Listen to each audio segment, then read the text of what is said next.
It's just one ant. Yeah, boss. Big Puny. Say, let's pretend this grain is a puny little ant. Did that hurt? Nope. Well, how about this one? Are you kidding? How about this?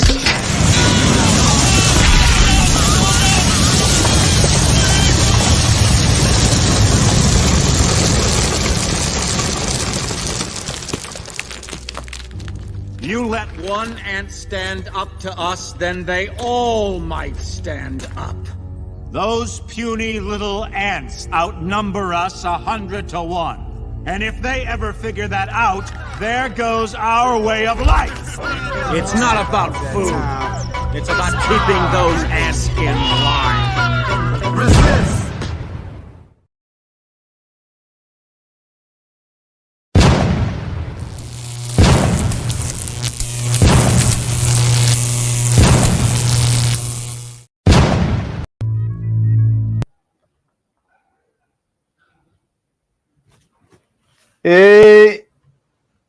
I was going to play that. I was trying to get the other ones ready. I was going to play all the intros, but fuck it. Here we are. Here we are. How's it going, peeps? You're on mute, my dear. You're muted up there. We started off awesome. Welcome to the Wide Awake Show, and I am wide awake. Well, you should be. I mean, it's like 5:30 in the morning there. 5:30 on a Saturday morning, getting up to come and do the show for all of you lovely, beautiful people that are here right now. Because today is an important day. It's the Pursuit of Freedom Rally Day. That's every true. day is an important day, but right. today isn't it? Yes, absolutely. The Pursuit of Freedom Rally in Carlisle, UK. We are there in spirit. Yes. So we've got representation in spirit from America and from here in the Canary Islands and from wherever you are. So should we get? I'll tell you what. I've got an idea. While we're waiting, because obviously we're still waiting to connect with Rox, and let's just anticipate. Absolutely bloody anything can happen. There might be a chance that we can't connect with Rox. What she will do, as she did, as with that's what happened last time, right? As well, but in Hull. And so what will happen if that happens? Obviously, is Roxanne is there with a seater, and they will get they'll get plenty of footage recorded, and we'll just get that. You know, we'll have to do that in a video afterwards. But we'll muddle on with today, and we can talk about freedom. And there was something else I was going to say. I'm going to hand over to you. I'm going to hand the floor over to you now, Sarah, while I collect my thoughts and try to work out what the fuck it was I was going to say to people just then. Very poignant. Very poignant. And something to do specifically with the rally, potentially, not sure, but so we're pretty excited because we're going to be able to... I know what I was going to do. Go for it. I just remembered. I was going to say, what a wonderful way to actually get involved with the chat room as well, initially, right? Yeah. Where's everybody from? Oh, where are you? What's your age, and where are you from? This is a bit of a Lionel Nation thing, but what's your age and where are you from? Like, you don't have to say your exact age, just the decade. Like, I'm in my 20s, I'm in my 30s, I'm in my 40s, and the county that you're in, whether that be American or British or you know, whatever. That I will tell you that in America, nobody's going to know if you give people your county here. Nobody, that's like, with nobody. Give me a random county. Give me a random I would county. say your city. And if you don't want to tell us like your town, because you're from a small town type situation, maybe a nearby town or a general vicinity. We could do time zones now. Let's not do time zones. Yeah, I have all the no. You know why we don't do time zones? Only because like that can be a huge area. You know what I mean? I want to know. What time is it? Greetings, Caucasian Sasquatch. How you doing? Greetings. Nobody's actually. Good to see you guys. Nobody's actually. I don't know. Maybe it's the delay. Nobody's responded to that just yet. So let's just go down the list and say, Nath, how you doing, buddy? Good to see you. Hey, Nath. And Pen, if you're about. And much love, my darling. My honorary niece, she is. JP, just JP, how you doing, buddy? Matty Okay. England, nice one. Hi, Maddie. How you guys doing? Thanks, JP, for flipping back and forth between our channels. Appreciate that. Saw that. Well, I need to post our link to my channel. Sherry, And Sherry, you were gonna make a comment to Sherry's comment. Do you remember that? I don't remember which one that is now. Sherry and her. Oh yeah, about making us wait, or how we made her wait. In the meters running. I'm not paying for that. The refreshments, yeah. So, Sherry, I thought everybody knew the bar's just over there. It's self-service. We've got milkshakes, we've got smoothies, we've got hot chocolate. You can have coffee, tea. It's all over there. I got the at home, babe. I got the virgin lime mojito set up, pre-made, blended, you are on the rocks, whatever you want, salt, no salt, sugar, no sugar. What do you with that? What's your poison? Underground, how you doing, mate? Good to see you on YouTube. Reverend Hole, as always, good to see you, man. Reverend Christopher Shea. The rally is the Pursuit of Freedom rally, Christopher. It's going to be covering everything, basically, because this is all right. We don't have lockdowns to deal with, but they're still operating in this, from the same mindset as they were 2 years ago, which has been proven that it had nothing to do with science. So, Caucasian Sasquatch, how you doing, buddy? Hey, good to see you. Good to see you. Audio Oracle. Nice one. Thank you very much. Indigo Day. Good to see you always. Indigo. Gear Up from Pittsburgh. Hello from Pittsburgh. Hey, Gear Up. That's a very nice. That's a nice beard you got there, sir. Very nice. Tyler Arnold. Good to see you. Oh, Alex, I'm looking forward. We're gonna have a conversation later. Alex has got something to talk about, and maybe we can talk about it on the show tomorrow as well. Yeah, I was just thinking that actually. But I'm gonna talk to her this afternoon, and after the show, I'll have a chat with her and find out what it is she wants to talk about. So yeah, good to see everyone. Thank you all for answering the question. Oh, Buckinghamshire, there we go. Underground. I thought. Why do I think you were in Hertfordshire? I thought you were in Hertfordshire, sir. Hertfordshire. I'm working on it. I'm working on it. Thanks for making us your early morning routine, Tyler. Hey, Jim Dillinger, how you doing? Jim Dillinger. Dillinger. Yeah, Lucy, but he is in France. I haven't. Richie and I kind of jumped into getting. So even the 30 minutes that you were waiting for us, I put that time into this beautiful new overlay. So I just want you guys to know that time was not wasted. Yeah. Yeah, you and Richie can't do goats. He can't do them either, but mostly because it sounds like you got crap quality around there.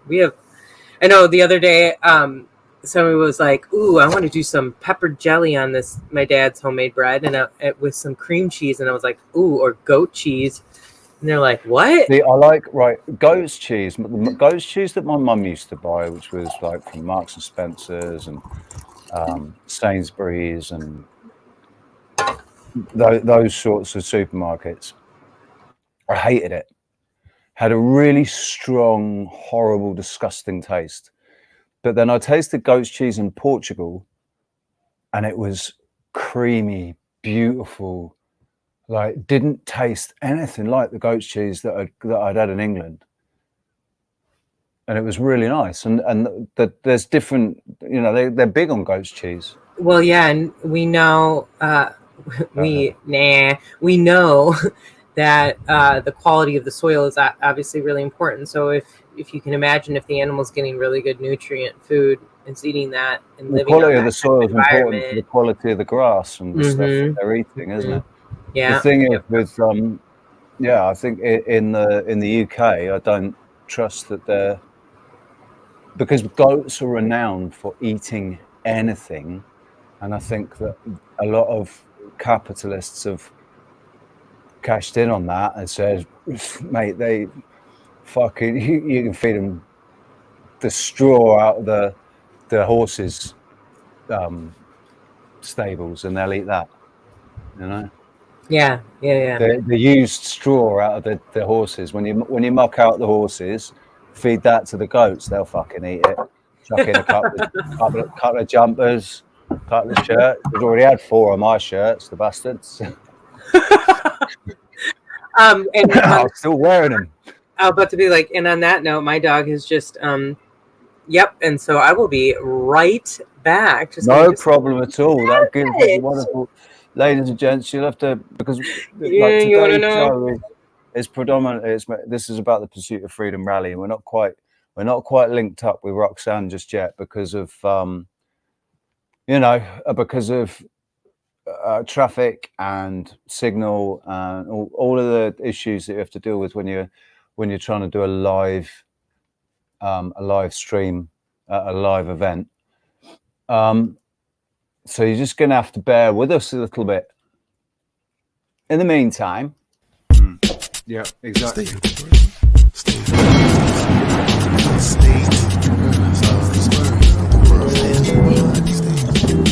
of the world, check the conditions of man's mentality. War is a sign of the times. State of the world, death to the family. Destroy the structure of morals that poison us all. Right before our eyes, there are men manufacturing men. Let the cloning begin. Question is lit. Before we multiply into a race of DNA, extract the matches that attack us. How do you control? The nation that was born without a soul. Lost their mind. Desperate measures in an era of apparent failure. Kids rebelling, raising hell because they raise themselves. It's evident we need the God to help. It's really just issues with more than we can possibly imagine. It's war, religion, anarchy, abortion, even family divorce. Foreign policy, America, the home of the free. We've lost faith in all our unity. Yeah, exactly. Perfect. Yes. This is awesome. Everybody Illuminati confirmed. Illuminati confirmed. Okay. Well,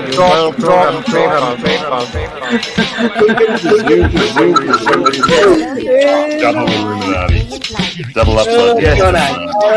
Red eye, same as me, mate. Easy swing of the head, up and down. Listen as the piano plays the music.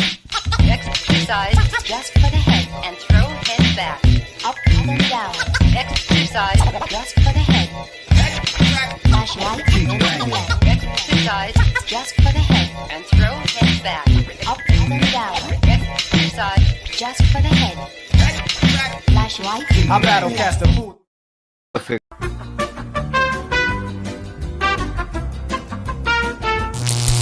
What are you looking at? Honestly, your weird dead eyes. They are weird. Super weird.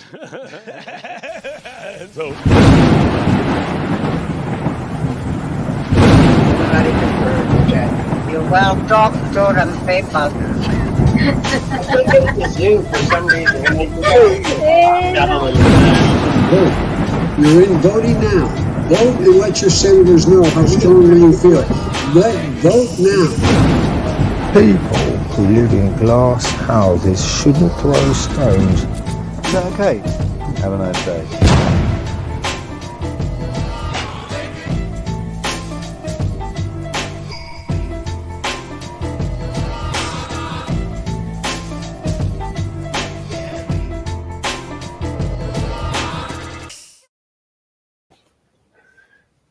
Hey. That gets stuck in your head. That do. That gets totally stuck in your head. It's great. There's so much good music that we're working with, man. I love it, man. And well, the other intro that I hastily, the other interval that I hastily put together, but that music, I love the beginning of that, man, with the clapping and it's a gospel type. Yeah. I don't want to fight your wars. I can't fight your wars on my mind. All right, mate. Anyway, peoples. So obviously today the rally is all about the pursuit of freedom of speech, freedom of movement, bodily autonomy, or all of these things. Kevin Corbett, who we've seen before, and we've interviewed before, he's going to be he's like the headliner, going to be speaking there again. And Roxanne is going to go around and try to speak to as many different people as she can. I'm just going to have a look, see if we've had any contact.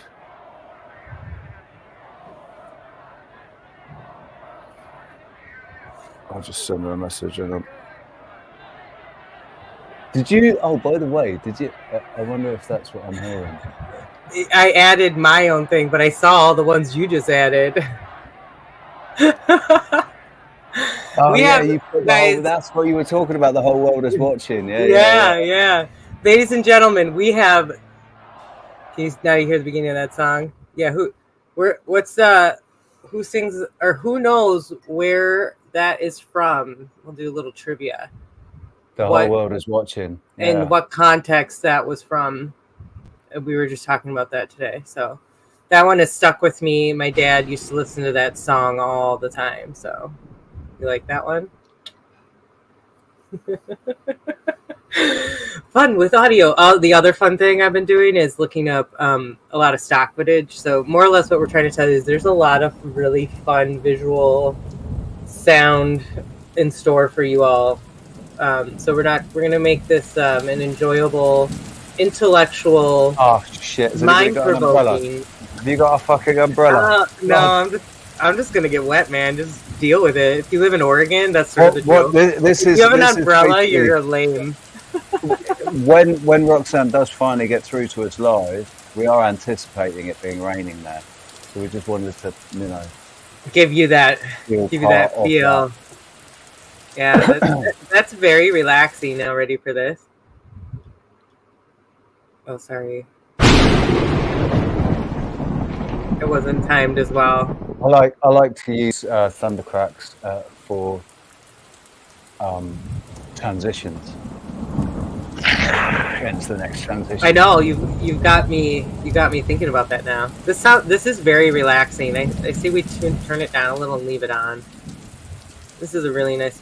If I have to start going to the bathroom a lot though, then maybe. Yeah. So right, listen, we're losing viewers. So. Oh, we're fine. Okay. Anyway, go ahead.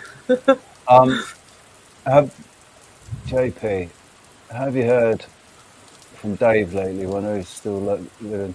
Do you mean Dave Murphy, or which Dave? Dave Murphy, Dave Mantle.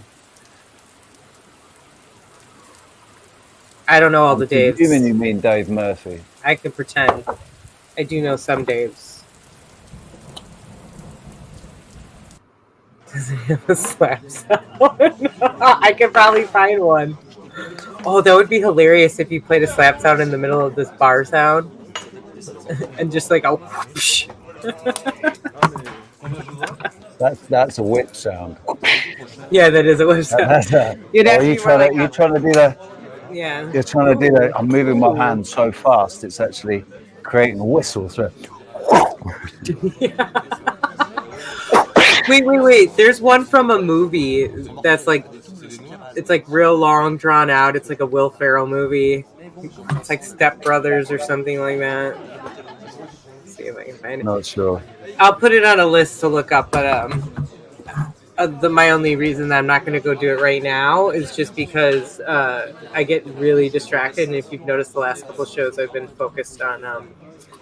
This is pretty loud. I'm going to turn it down. It's like I'm trying to listen to what they're saying. And I'm like, it's gibberish. Okay. We are connecting to Rox. She said there were some accidents on the freeway. Everybody was delayed this afternoon. There's a lot of rain, so we'll get that too. And we'll probably we'll probably make a song where it's like whip it real good. We'll use a little bit of that in there too.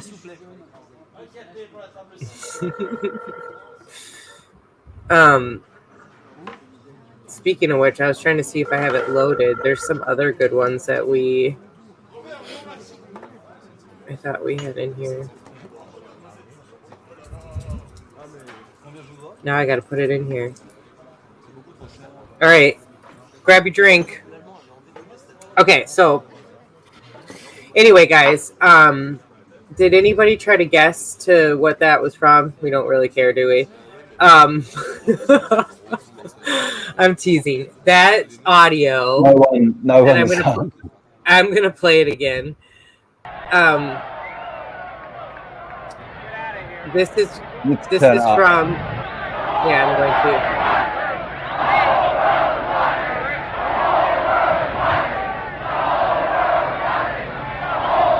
All 20 people of the whole world is watching. In this scenario, you can see that with the awakening that's happened, despite it's the fact that people can't get. It's like they're starting to just see, okay, there's crazy corruption, but they still make excuses for it. I'm gonna let this play too because it. No, it's not Woodstock forever, but it's actually close. I thought about I was going to play it, I'm going to pause this, sorry. Yeah. I'm letting this play to see if anybody can figure out who this is.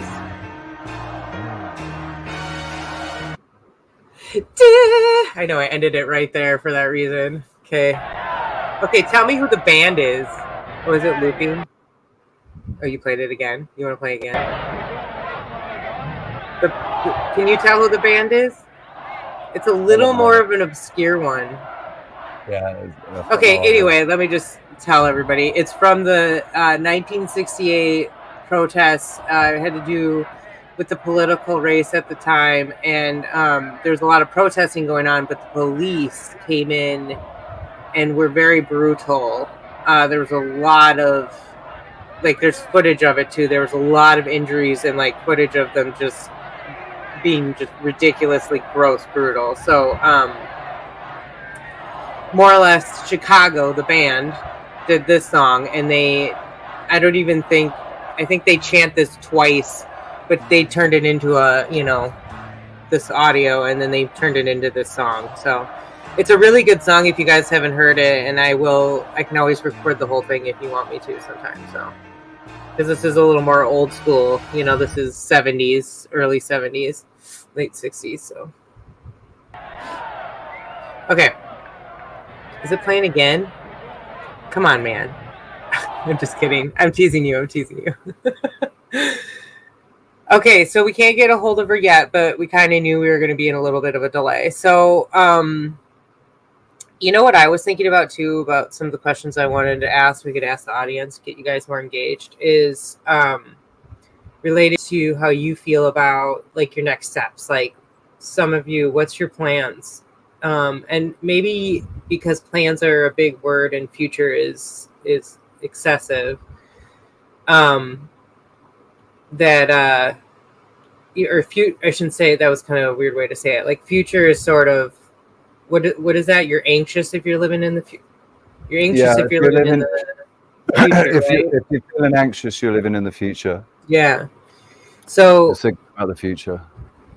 What are some dreams maybe you have is a better way to put that for how you see things happening. Yeah, why don't you start off by telling us? And I'm asking the chat, the chat as well. But please, no, Richie, please you tell us from your perspective, and then give the delay some time to catch up too. But and I can say too. But yeah, be curious. No, let's hear yours first. Well, I think community again is just it just keeps coming back to that, but the sovereignty thing, and then also becoming a healer without licensing. So those are the things that are really resonating with me right now, because some of the things I've been listening to. And so Monday I have a meeting, a co-op meeting, and I'm hoping to meet some people that way and open some doors. And Is that I'm without going for to be, Vedic and, yeah. And so I'm hoping I can ask some questions as well to them. But we'll see. I'm not sure what that day is going to entail, but that'll give me a good idea. And I think that's going to set some precedents for our pathway. So for me right now, it's about starting to incorporate it into our show a little bit, like make a segment. I wanted to make sure I do a health segment. So if we have time today, I'll do that. But for sure, we'll do it more tomorrow.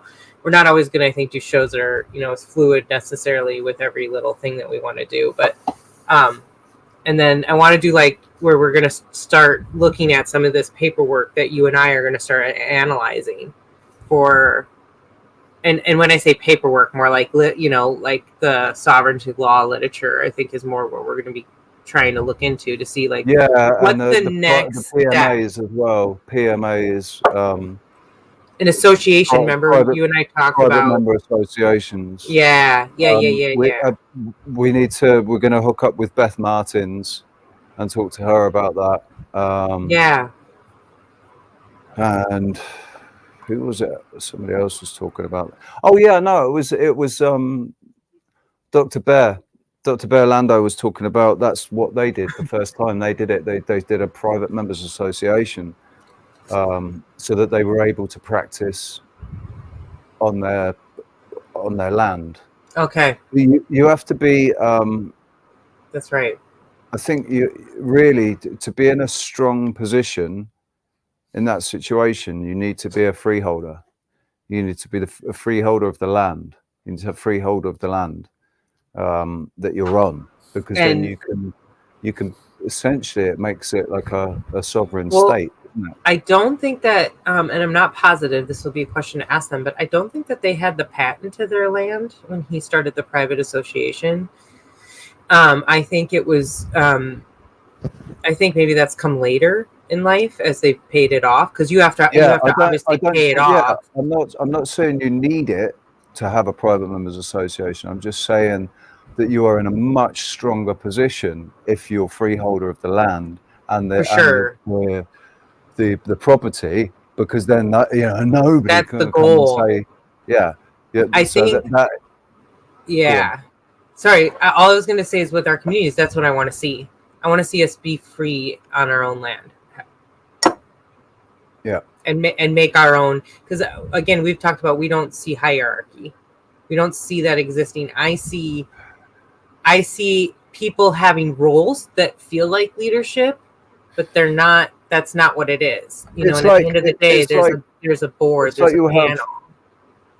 Let's say that we've got a situation where we've got 20 people or 50 people, and you've got those that are constructive, practically they work in construction, then in that group of builders, engineers, but the people that will maintain the facilities, in amongst that group, there's going to be a pecking order. It's natural, because of ego. There will be a pecking order of who is the most experienced, and it's something that we need to work through. That's one of these things that we're going to have to work through. And hopefully there's somewhere where everybody's got to already. We don't, everybody's already conscious of that. And so it won't be an issue so much, egos clashing with each other. Or it will happen in the moment, it will happen, but moments afterwards, they'll be going, oh, sorry about that, man. Yeah, sorry about that. That was him got out, and recognizing the fact that we've been triggered, or and it's all like the oversoul or whatever. I feel like there should be a person that's kind of known for being like a peacekeeper, sort of a devil's advocate that doesn't take sides, that can kind of like say, well, this is why and this is why, so this is where this is what you need to figure out. And if you guys can agree to disagree on this, and this would be my suggestion. And it maybe doesn't come down to just one person, I'm saying, but I think it's really helpful because it's so easy to just be like, no, they're wrong. This is black and white and they are absolutely wrong. And I am no doubt, I'm probably, my thing is I judge, and it does say this in my numerology. This is interesting that I judge successful people, but I judge them because I'm always like, well, what the hell are you doing with your, like, oh, you just slather makeup on your face all day and buy Gucci bags. What the fuck are you doing with your life? That kind of a thing. I've always been critical because I don't understand it. I don't understand the need to have those things. I never have. And I think also for me, it came down to, I wanted to live in a different world. And I knew those things were holding us back. Like I knew that people being obsessed with these things was preventing us from coming together, because then it was like a hierarchy thing. So like, let's just go completely into the world of fantasy. The community that you want,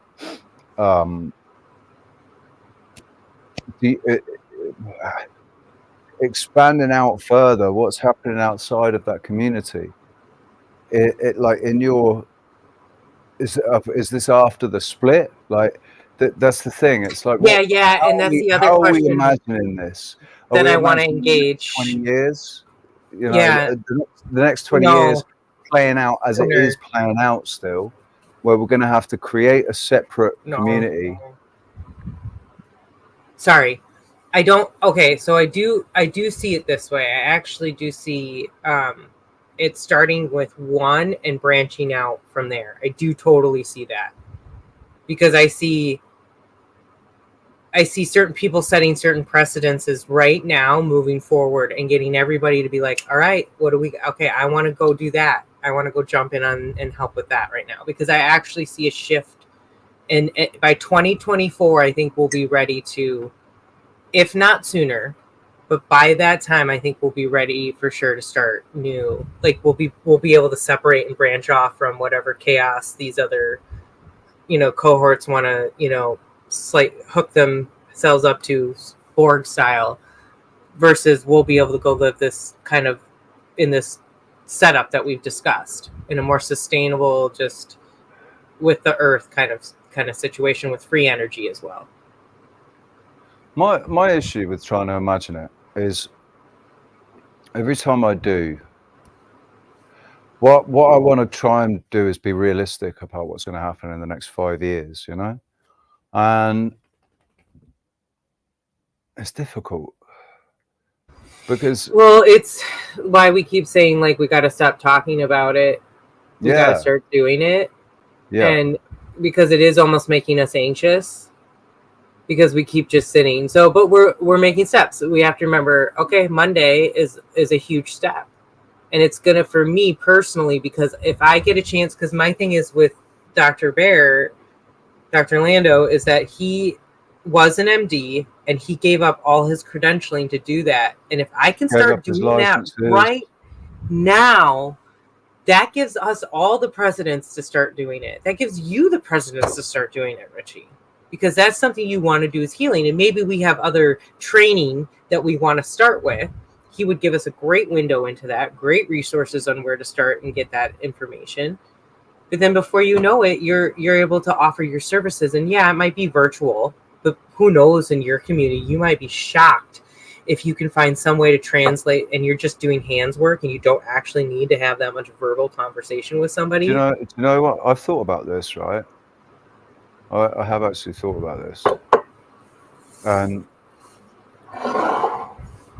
I wonder if I need to move somewhere completely new, where I come into the community as that person, rather than growing into the person. Maybe. Just because. Do you get what I'm trying to say? What I mean? Yeah, like, I think as much as we when I come in, everybody just knows me as Richie the healer, rather than Richie, that's the musician that like his career got ended by Boris Johnson and fucking twat faced dick fuck, whatever his name is. Well, and part of the problem is you're you are in a network, and there may be very few people that have your mindset, and most everybody there's probably had the V, and so for that reason, that's where you can't connect at all. And it's, you know, even in my community, it's harder because I live in such a mixed up, like mentally, like there's so many people like who are. That's the weirdest thing I think I've talked about is that there was this Reiki retreat, and it's really well known, and they were enforcing the V for you to go, and I just thought that's just so sad. And so if that's happening on a healthcare implementation that should have nothing to do with it, you know, then you can see how drastically crazy it is. Regardless, I will say, Richie, and I didn't want to say it, but I have been starting to feel more like it, like you might end up, you know, but I don't know for sure. And I'm not putting any stipulation on it because I'm lately I just keep going, I'm ready. I've been really patient. Like, and my thing I told you with who I am is like, it will show itself. It will literally just go like this. Boop. And it does take making connections, but. Are you talking about being in a different location kind of thing? Mm-hmm. But it's all good. Let's sorry guys, I didn't. We'll have a talk after live. We'll have a chat after live about it. Yeah, but we're gonna start sharing that process because I talked about it. She is perfect timing. Here we go. Put her on front and center, baby. You got her. Hello, darling. So yeah, we've just got here to Carlisle. The rally's just started. And we've got UK Citizen here. We've also got Joe Langley as well. I can see Dr. Kevin Corbett, I think. So yeah, I'm just going to bring you in and let you hear what they're saying, okay? Awesome, thank you. So the next person, everybody will probably know, he is a Lord. Yeah. Oh, yeah, right, sorry. Great. Sorry, I want to change that. New mic is smashed it, Rox. Brendan, can you come up? If everyone give a round of applause for Brendan. That's a very important thing to see. If you're not going to fight for us children, who's going to fight for us? Woo! That's one of the best things I've heard all day. Everybody else keeping that short. Right. Oh no, the guy next to me will be keeping that short. I just realised. Right. So we've got a lordship in the house, as people know. Right. So this guy goes around with his team all across the north, and there's quite a few of the team here all around who go with him to serve police forces, put them on notice. I mean, whether they take notice or not doesn't really matter. But the fact is, it's being done on everybody's behalf. So they're actually legends. He's been, well, he just turned out of nowhere, really. But he's done a lot in a short time, and he's got 2 children he brings up to try his best as a single dad, really. Is that too much humility? Right. So can you please welcome from UK Citizen Joe Langley, Lord Joe Langley. Thank you. I'll never mention that he's one of the team that visits all these PlayStations as well, don't you? It's a bit embarrassed when I mention that. Now, today is UK Citizen's first ever freedom rally, and in the words of the American psychologist William James, the first act of freedom is to choose it. Too many people are not choosing freedom, are they? They're just sitting there doing as what they're told to do. You've got to stand up for your rights, or nobody's going to stand up for you. But we all need to come together as one. And as the Manic Street Preachers once said, tolerate this, then your children will be next. Who wants the kids having all these freedoms ripped away from them like we are now? I don't want my kids being brought up in this world, and sure nobody else wants the kids and grandkids being brought up in this world. So it's time we all come together and start fighting for them. Now, me and the team, as Al's just mentioned, we go, not just our team, but the whole of UK Citizen. We've got even 2 lads here waiting there from Scotland doing it now. We're going all over the UK, and we're sitting down with various police forces. We're trying to get them to bring people to account for the crimes that have been committed by the vaccine rollouts and all these restrictions that have been taking place. Now, these are the crimes that we believe have been committed. We've got malfeasance in public office, misconduct in public office, conspiracy to commit grievous bodily harm, conspiracy to administer a poisonous and noxious substance with intent to cause serious harm and death, gross negligent manslaughter, corporate manslaughter, corruption, fraud, blackmail, murder, conspiracy to commit murder, terrorism, genocide, torture, crimes against humanity, false imprisonment, multiple breaches of the human rights, war crimes, multiple breaches of the Nuremberg Code 1947, multiple breaches of the Human Rights Act 1998, and treason. Now, these aren't offences we've just plucked up out of our hats. UK Citizen, we've got a great team of people behind us. We've got serving and retired police officers, many of them ex-CID. We've got solicitors. These are the people that have put these crimes together that have been committed. Everything's been done. We've got serving and retired CID officers that put evidence packs together that we keep building on. And we're giving them to various police forces. Now, me and my team, we're covering everywhere from North Yorkshire right up to the Scottish borders, coast to coast. One of the police forces we visited was Cumbria Constabulary. Now, we visited Cumbria Constabulary on the 19th of April in Penrith. We spoke to a PC 2829, Laura Hudson, and 2596, Steve Minikin. We showed them these crimes that have been committed. We gave them evidence to prove these crimes have been committed. We've got world-renowned experts willing to testify that these crimes have been committed. This inspector and this constable gave me the word that they would forward all that information onto Durham Constabulary's chief constable, and they would be back in touch with me within a month. 4 months yesterday, that was 4 months. Where the hell are they? Why aren't they doing anything about it? So what I'm thinking of doing, if anybody's up for it after this rally who fancies paying the local police station a visit, and we'll serve these documents again. We've got Roxanne here. Roxanne's got Escher over there somewhere, a camera lady. Let's take our little film crew with us and visit the place, which could be fun because we've done this at Durham, haven't we, Roxanne? We went to Durham Constabulary. Escher was there with the camera. This is a funny little story. Yep. Some police forces have been good with us, some have been bad. When we went to Durham Constabulary in February, we walked into their main HQ, walked up to the desk. I'd like to report a crime, please. The guy behind the desk, can you wear a mask? No, I can't. I says, number one, it's not a mandatory requirement anymore. Number two, it was never in law. All right, can you stand in the square? Point to a square painted on the floor. No, I'm a human being, I'm not cattle. I've come to report a crime. At that, he did a U-turn, walked outside, he locked us in the reception area of Durham Constabulary's HQ. That resulted in us stood there, not knowing what to do. After 5 minutes, I rang 101, so I was going to report Durham Constabulary to Durham Constabulary for false imprisonment. Funny enough, I was still waiting for like 10, 15 minutes like you always do. Good job nobody was being murdered. When two armed response officers turn up, they come running in. What's going on? Oh, morning officers, I've come to report a crime. Can I report them to you? Of course you can. Can you wear a mask? Nope. Can you stand in that square? Nope. Will you step outside? If I step outside, can I report this crime? Of course you can. Well, the thing is with the armed response, they don't intimidate me like they do a lot of people. So when we stepped outside, I actually cornered them. So they had nowhere to go. They couldn't get away from us. They did not want to take our complaint. They did not want to let me report that crime. So they had to phone somebody else up on the little radio, get them to say they'd let us report the crime. To this day, Durham Constabulary have done absolutely nothing. We've got Northumbria Police. We've been to them. We've now got Northumbria Police investigating Northumbria Police for not investigating what we give them. What has this country come to? What are we playing these police forces for?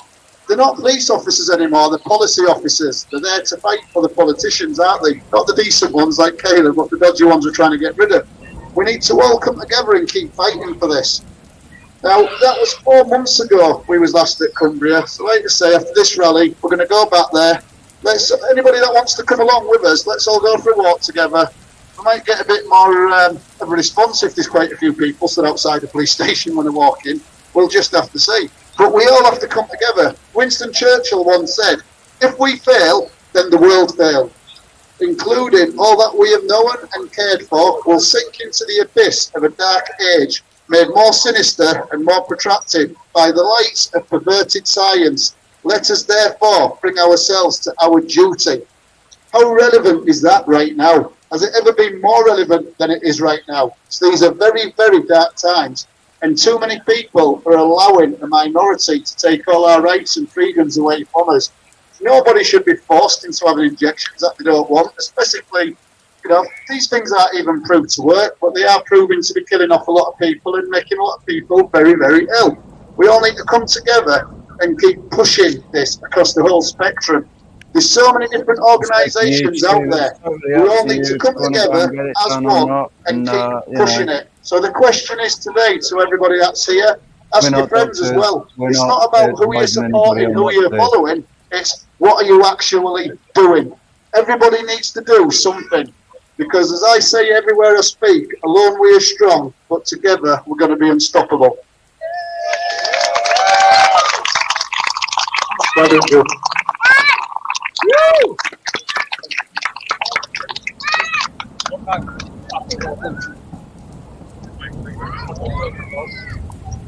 Right, so that was Joe Langley speaking as a Front for UK Citizen. This is their banner here, ukcitizen.org. For the people, by the people, freedom at ukcitizen.org. So yeah, so far so good. As usual, it's raining in Carlisle, guys and girls. It's not far away, so we should be used to that weather. Sing us a song. Oh, no, definitely not. Well, thanks, Joe. Anyway, I forgot to say that. Can we give a round of applause for Joe, please? Thank you. We've got rain sound effects going on. No, not speaking today, my darling. I have. I've travelled to speak to everybody. I'm planning on speaking to as many people as I can today, so yeah. Literally when I see you walking up there, I thought, oh, she wasn't on the list. No, I'm definitely looking to interview some people today, but not looking to speak. So you'll be interviewing Kevin again like you did last time in Durham. A few other people as well, yeah. Hopefully to get them all. Yeah, thank you. Yeah, just the guy thanking me for travelling up from London. And yeah, that is really what we've really come here to do today, is to kind of sit down and specifically interview people and speak to people specifically. So yeah, it's raining though. It's not very nice weather, guys and gals. Can you see? Shout out to Asita. Thank you, guys. She's got a camera. Thank you. She's got the whole kit on. So yeah, there's a good load of people here for us to speak to. I know it might look a bit dreary, but there's quite a bit of outreach that's been done today already. They've gone through the town centre and they've done quite a bit of outreach. So yeah, we're really looking forward to speaking to the people from UK Citizen to begin with, and a couple of doctors as well. How are you guys doing? Yeah, much better. I was going to say much better now that we get to see your face. Rocks. Seriously, this is awesome. Great setup. Thank you. The sound is excellent. Soaking wet. Really is wet. It's raining really quite hard. In fact, you know what I'm going to do? Just for a brief moment, I'm going to go under the shelter. There you go. Good idea. Go on. We've got rain sound effects. Yeah, we have it accompanying you, so it works perfect. Well, just bear with me a second. There's a helicopter going above ahead of. Woo! Got a helicopter as well now. So whatever we're doing is warranted one of those. Ha! Good stuff. Yeah. Right, I'm just under the shelter for a little bit now. Can you hear me all right?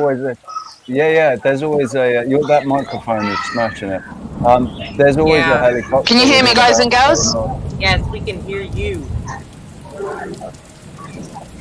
Can you hear us, Rock?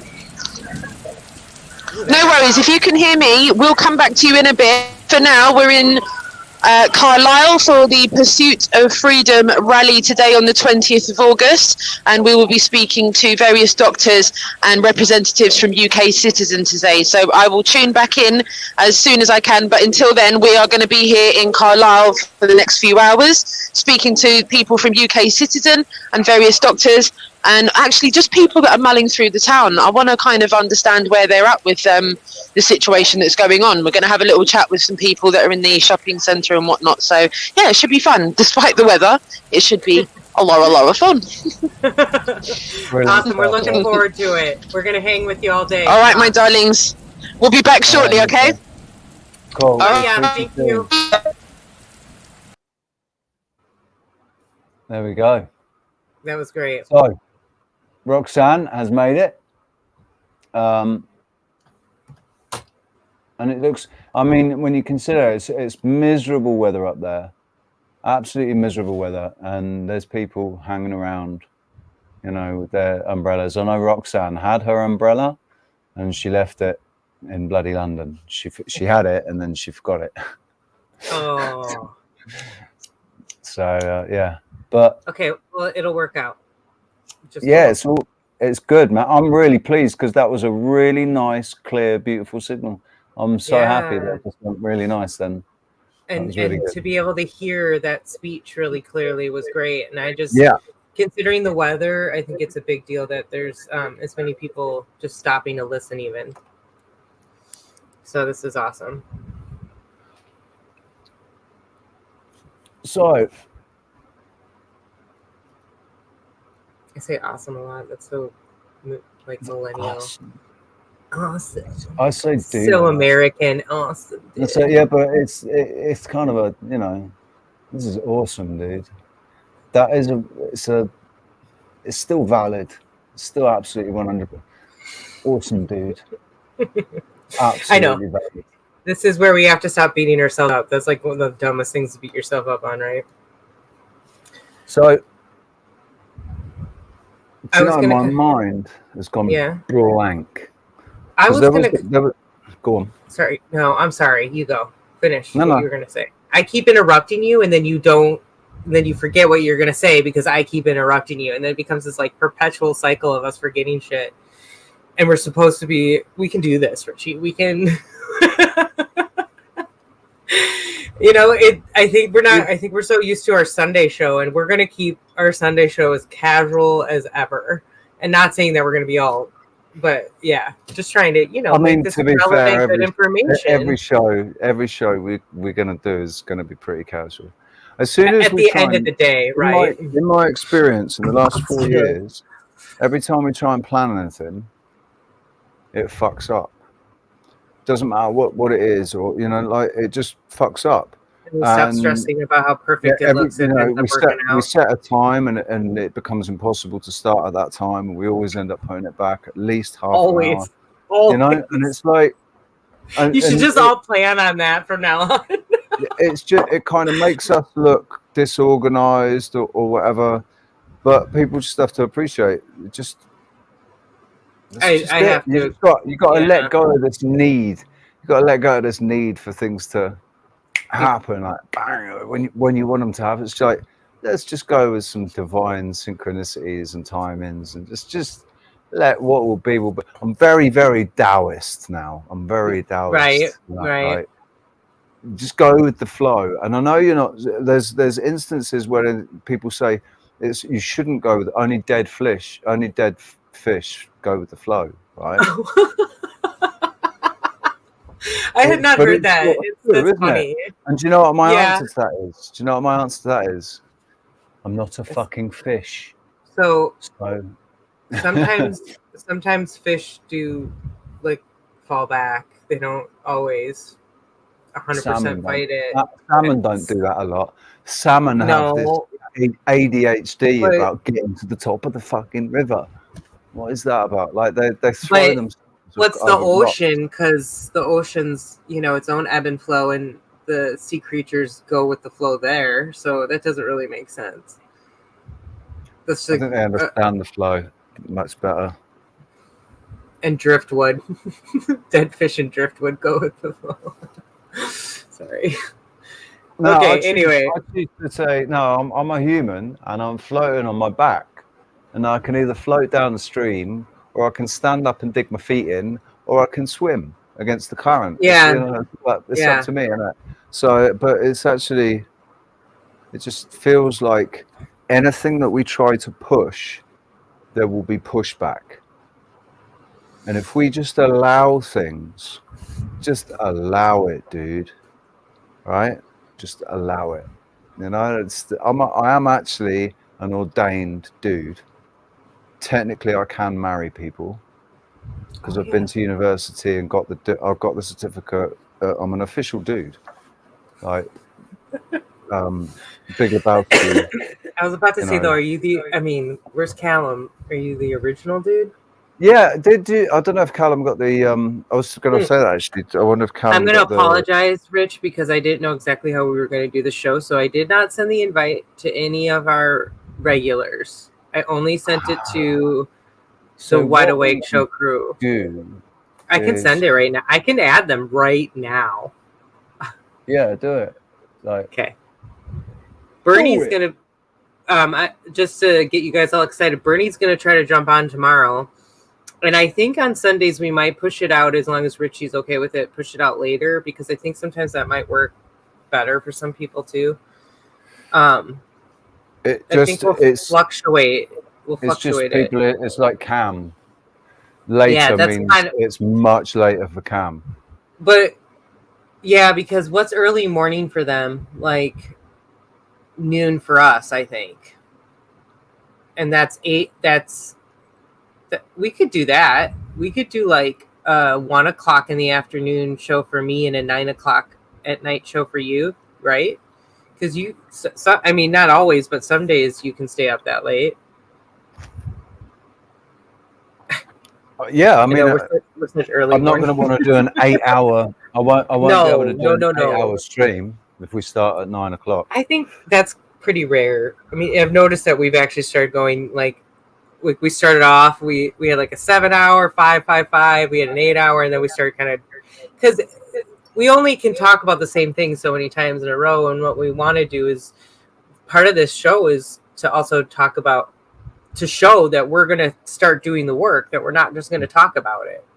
So that's what Rox is doing today. Boots on the ground. And boots on the ground, man.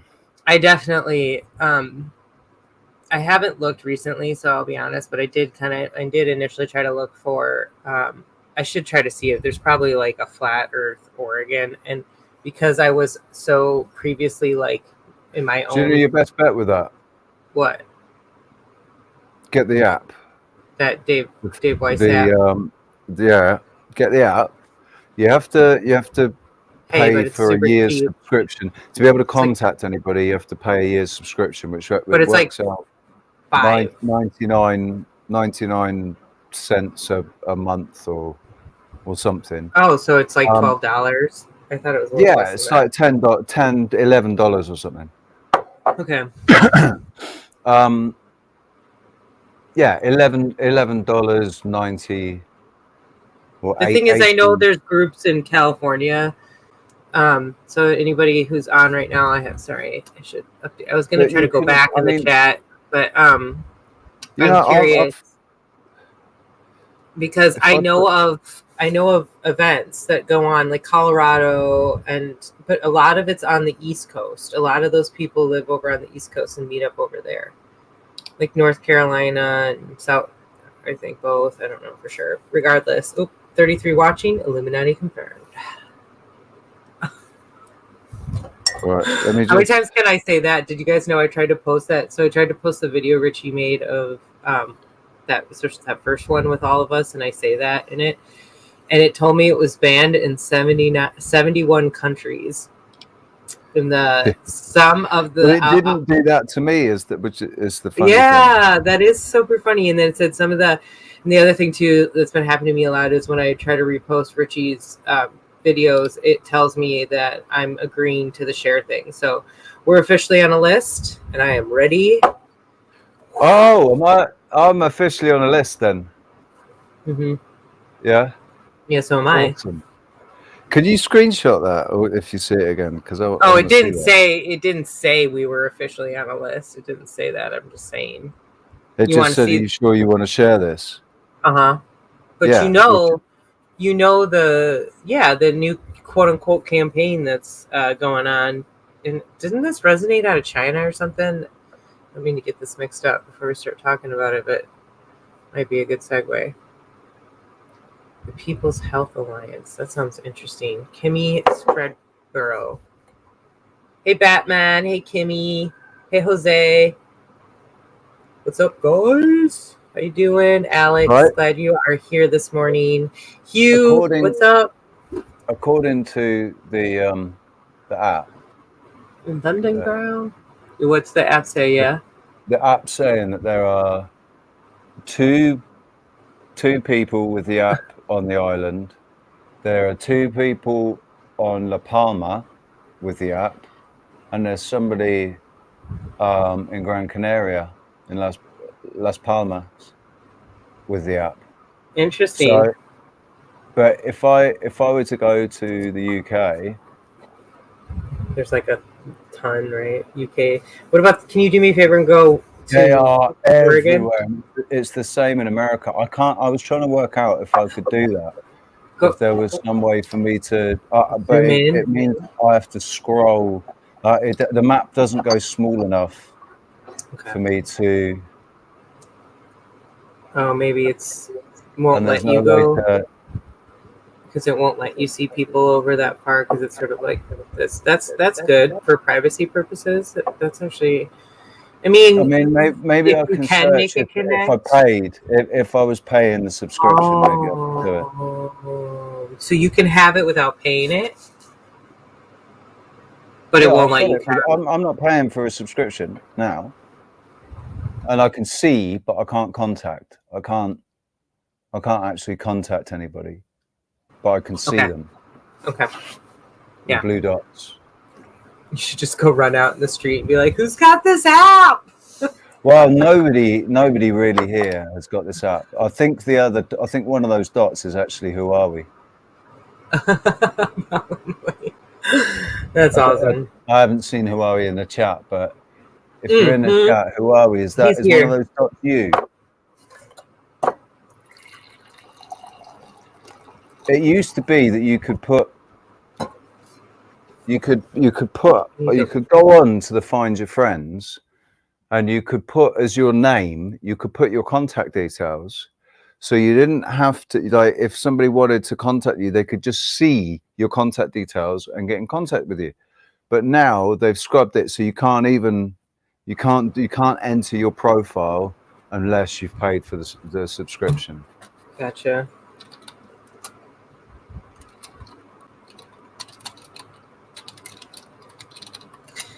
So Kimmy mentioned, have you heard of the People's Health Alliance? So I'm looking that up right now. This actually looks like this is it right here. There's a couple of options. Oh, there's one called the New Forest Freedom Community. I don't know what that is, but it sounds cool. To raise funds for the People's Health Alliance. So it's all connected, I think. This sounds interesting. Definitely worth looking into. Do you want to share the screen? Or? Yeah, I'm sorry. You don't want to hear me just describe it? No. No, because AI has made it impossible for me to use my own imagination. Okay, so I just saw that part. Yeah, it's just like care model. Okay, so the Organic People-Led Grassroots Organization creating an integrative healthcare model to heal, support, and empower the people of the UK. It's run by Ellwood. To help avert ambulance failure death toll. Yeah, I know. I just saw that. Where's Leafy? Leafy, chime in on that one for us. Oh, I need to send that invite really quick before I forget too. Prevent rather than treat.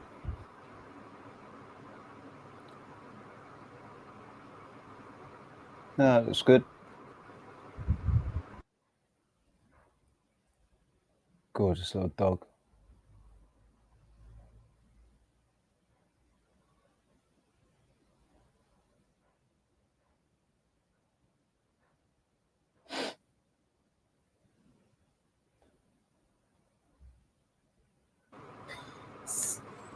Tell you what. This might. What? Just while we're here doing this, I'll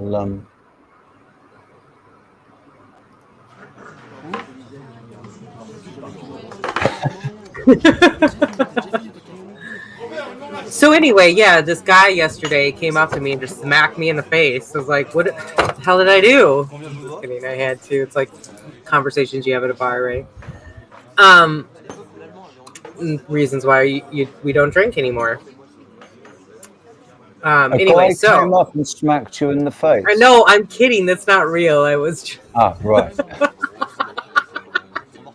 You're so confused. You're like, what the fuck? Nice. Okay, anyway. So the People's Health Alliance have put together an all-encompassing, simple, step-by-step guide to help empower you for better health, leading to a better daily life and a better you.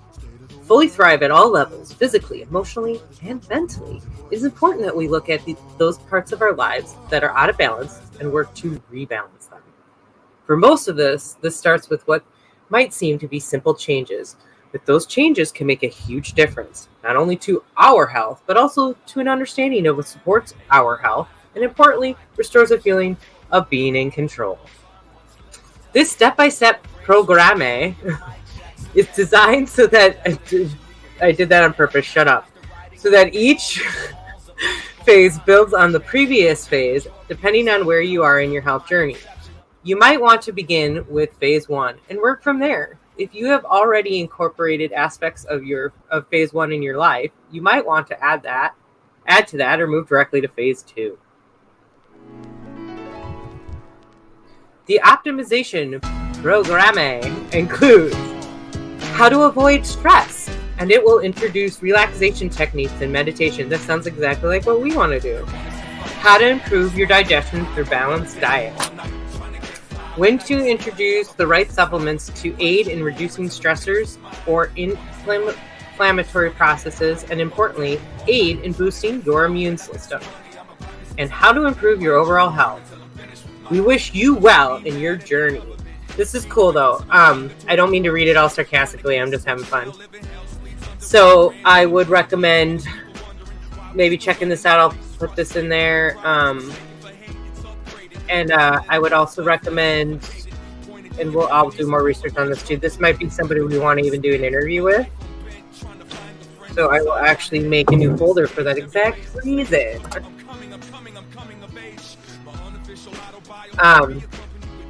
But yeah, we'll just rock out in the meantime. It'll be regular. So that's one thing actually is I will encourage actually, like, I think that a huge part of, yeah, we have this medical side that we want to bring in, but we also understand the importance of like music and art in that way, and like what kind of frequency goes into that and what kind of releases you have for that as well. So I do feel like that's kind of a unique thing from our end, is that that'll probably be a very important part, especially with the music aspect of it, and like actually getting us all to sing together, and like so that we express together but teach each other how to properly sing. And it's sort of that philosophy of shaking it out, shake it all out. Be really nice to get sort of simple songs, simple life affirming, that sort of gospel like, Yeah, definitely. There's no denying that the energy that's behind sort of gospel choir, whereas women singing, I love it. That's why I do feel like, I know there's like maybe some thoughts that harmony is maybe a bad word, but I'm not sure on that. I think maybe harmony in the sense that once they've skewed the frequency, but like true harmony, if whatever that means, maybe it's a different word, whatever. But you know what I mean? If there's something to that, because we've all felt it. I'm not on board with harmony being. Maybe the word is bad, but the thing is not. Yeah. Maybe we're using the wrong word to describe it. Maybe they've given us completely the wrong word to describe it. But the thing itself, where frequencies resonate at particular points, that thing,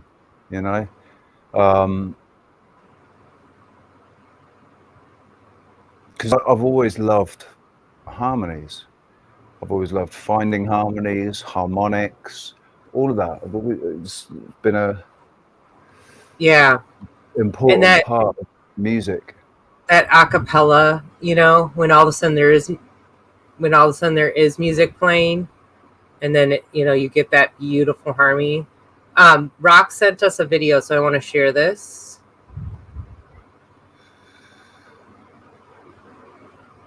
Oh, Sorry, Rich, can you do that? It's in Signal. I just realized I'm not going to have sound if I do it. I'm sorry.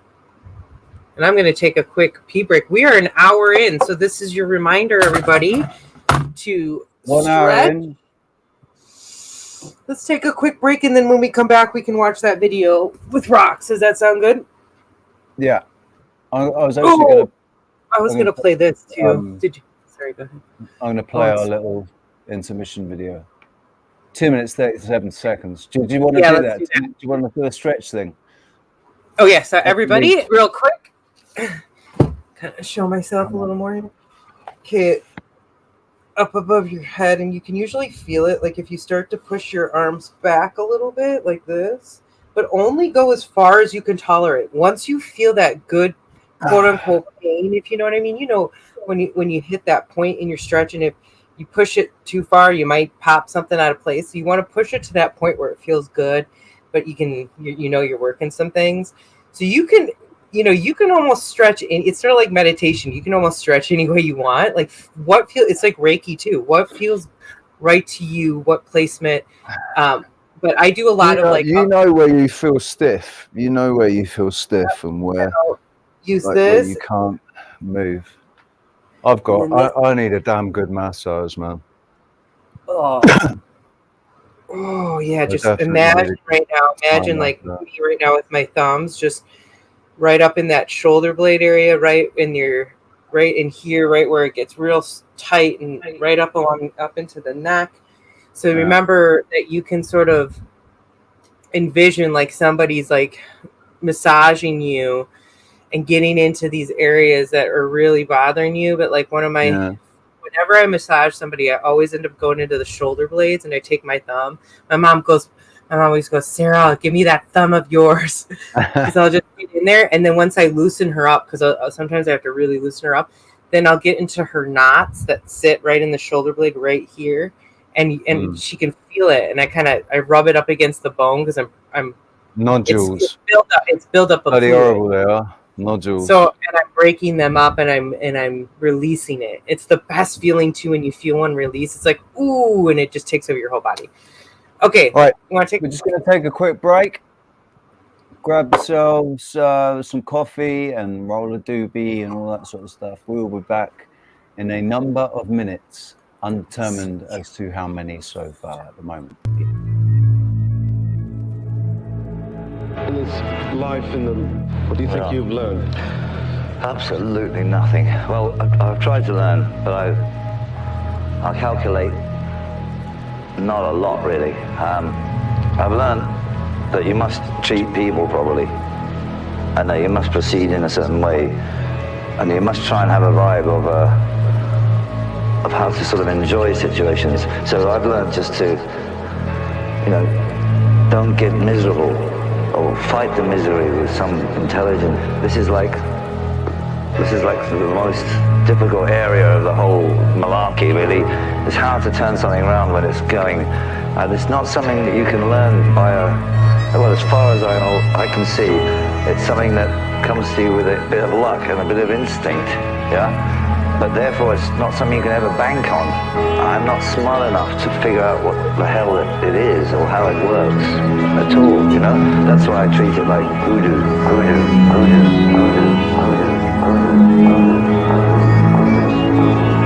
I do find I still have a talent to stir up a little bit of confusion, yeah?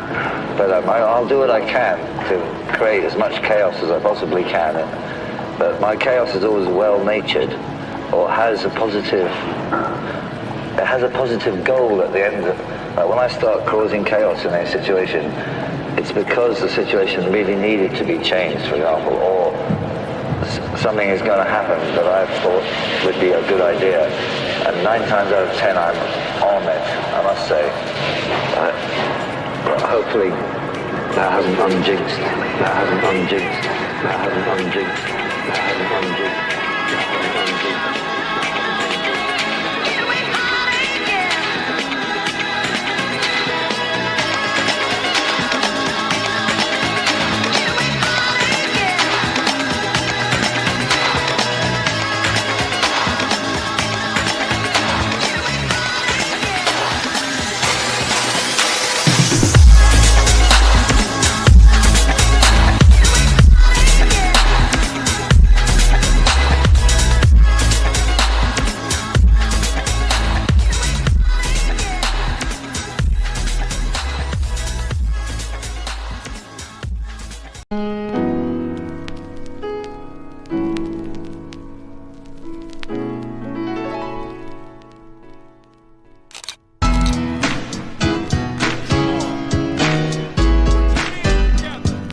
like the government redirected some of my anger towards the mothership.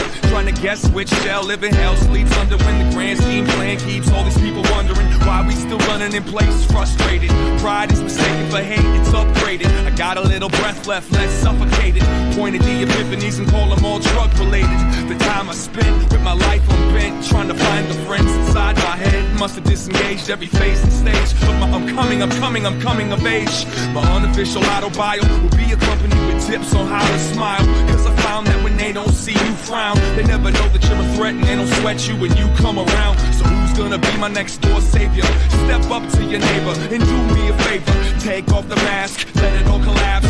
Empty the pack and watch your wings grow back. They want us to fight, we just wanna get high. Work all day, all night, trying to get fly. When I get some money, I'ma buy me some time. I can't fight your war until I'm finished with mine. They want us to fight, we just wanna get high. Work all day, all night, trying to get fly. When I get some money, I'ma buy me some time. I can't fight your war until I'm finished with mine. Society becomes jealousy, intimacy becomes intensity. Say it with a smile like it's meant to be, and all of a sudden, boom, American family. And I can tell when you're mad at your past, because you tend to take them turns just a little too fast. I can tell how you push your foot on the gas, that you already knew that you was gonna finish last.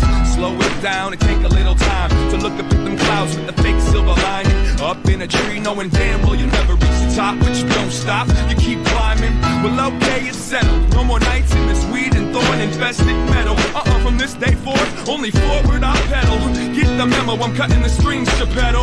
Shuffle the cards and let's argue. Rooted in between the computer games and cartoons. Stop and watch us all get lost between God and a shot of scotch. Let's get fly. They want us to fight, we just wanna get high. Work all day, all night, trying to get fly. When I get some money, I'ma buy me some time. I can't fight your war until I'm finished with mine. They want us to fight, we just wanna get high. Work all day, all night, trying to get fly. When I get some money, I'ma buy me some time. I can't fight your war until I'm finished with mine.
You're right. It's just one ant. Yeah, boss. Big puny. Puny? Say, let's pretend this grain is a puny little ant. Did that hurt? Nope. Well, how about this one? Are you kidding? How about this?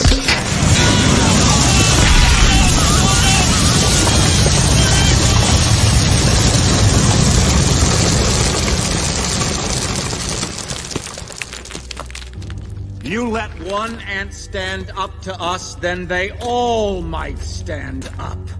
Those puny little ants outnumber us 100 to 1. And if they ever figure that out, there goes our way of life. It's not about food. It's about keeping those ants in line. Resist!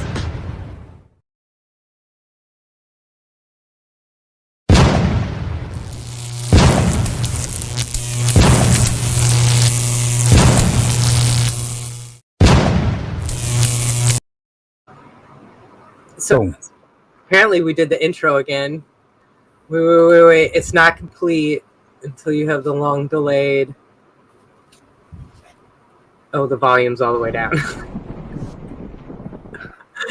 So that kind of ruined it. Hold on. Wait. No, it's not going to play now. It's a bit hard to get the timing of that exactly on when it stops playing the video, and that would be the perfect. We'll be able to do that. Be able to do that. It's on a loop. You'd be able to do that with OBS. And I looked at OBS and getting a virtual camera. It doesn't support Mac.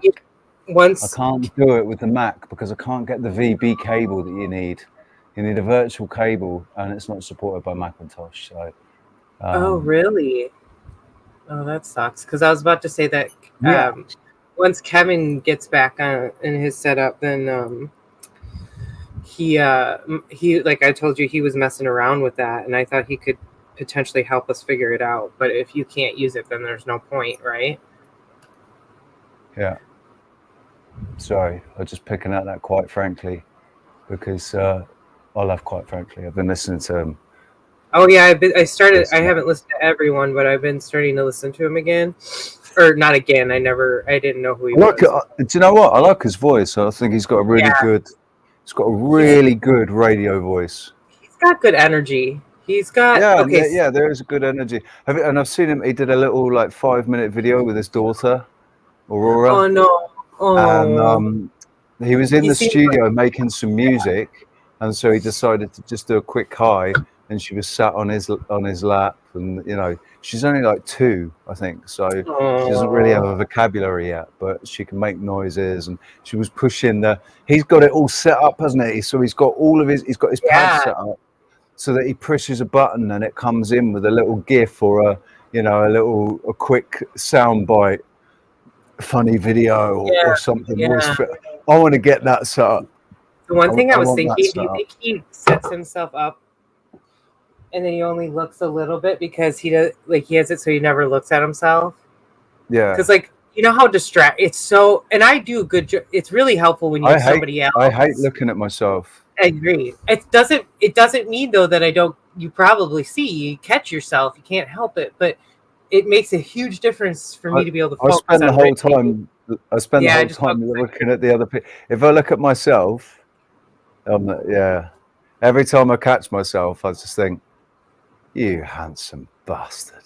Yeah. I'm only lying. I'm really not that facetious. Ooh, I'm really not that facetious.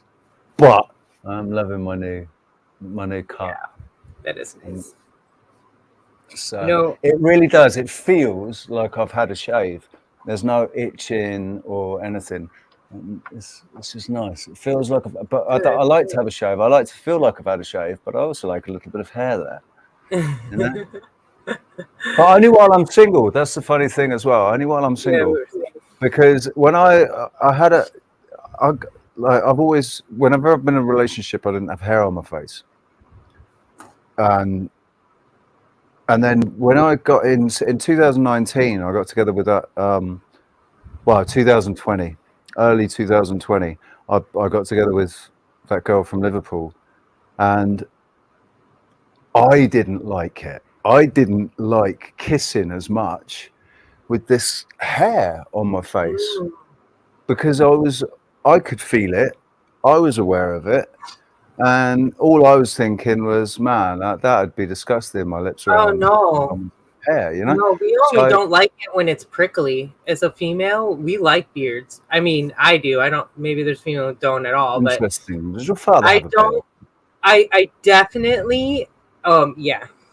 And like my ex, when he would shave, Strange, any girl that I've met that likes men with beards, their fathers always have a beard. That's strange. Well, I'm also definitely attracted to a mountain man type look a little bit. Not gonna lie. So I think my philosophy on that is basically if your dad was a good role model and you know you were close to your dad, that's what you look for in a man. Reggie, if you met my dad, you know exactly why. I'm his little like daddy. I'm daddy's little girl because and my mom gets annoyed because I defend him all the time. I'm like, oh, just leave him alone. Because he's such a good dad. He's amazing. Does he still wear the trousers though, or does your mum wear the trousers? I think the plane is actually evening, and I think me living with them is forcing it to even out. It's kind of interesting. But I would say in the past it was, yeah. But maybe the one thing that I'm echoing really bad, by the way.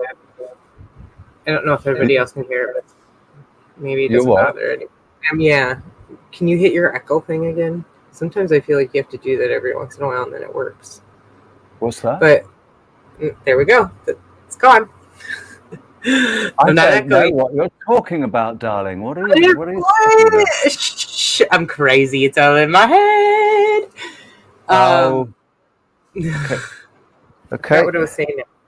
Oh, there it is. I'm trying to find my fucking lighter. Well, listen, ladies and gents, for those of you that have been really patient waiting around while we just sit here and talk gaff, basically, we're waiting for Roxanne. No. I'm an idiot. I'm a fucking idiot. No, you're okay. And there's more video. And I was about to shut you up anyway and say, let's move forward. But it doesn't hurt. This is us. This is what we were saying. You come here for kind of an all-in-one, you know. We're going to be somewhat professional, somewhat that's funny. all you really need Thank to you. do. And to live your lives. This is Kevin Corbett. Dr. Kevin Corbett. As human beings with inalienable rights, God-given in my view, not given by government or some phony politician, but God-given, given to you, inalienable rights, not down to any scientist or any expert, and to keep doing what you're doing, to love one another, and to not buy into the division and hate that there is out there, and to keep going. That's my message to you today.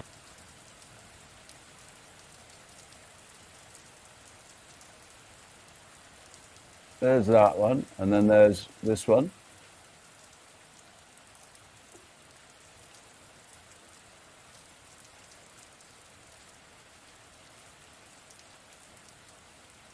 What the public health authorities are telling you. This is very important. If the last 2 years have shown us anything, it is that you cannot believe what the public health or any medical health authority or any government agency is telling you. You cannot take it at face value. So if they tell you there's a monkeypox outbreak, you need to think that's possible, but let's look at the evidence for that.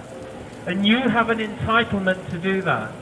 Don't take any data at face value, question it. And if the government tells you this group are to blame or that group are to blame, they're spreading it, they're doing this, you know that that is not correct. You know that that's about creating division, that's about creating hate. Is there no sound? No, I can hear sound. I think we're okay. She's saying, Alex is saying not the sound. She's talking about the description of the police or something. I think we're okay. Yeah, we're good. Oh, I can't hear you now. You muted yourself. Bloody hell. We need to put a carnival, like, sound blip in with all these. We think we have cheeky monkeys. We are the cheeky monkeys. Absolutely. But also, Yeah. Hey, Biz Woofer, welcome. I haven't seen your name before, but that's exactly what this is. You know, we want to have serious conversations, but we're not here to be like super hardcore about. I don't want to be this way. I want to be real and authentic. There we go.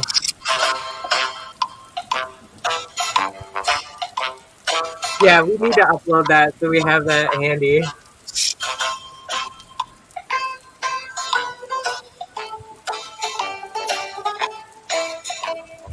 oh, yeah, that's it, old man.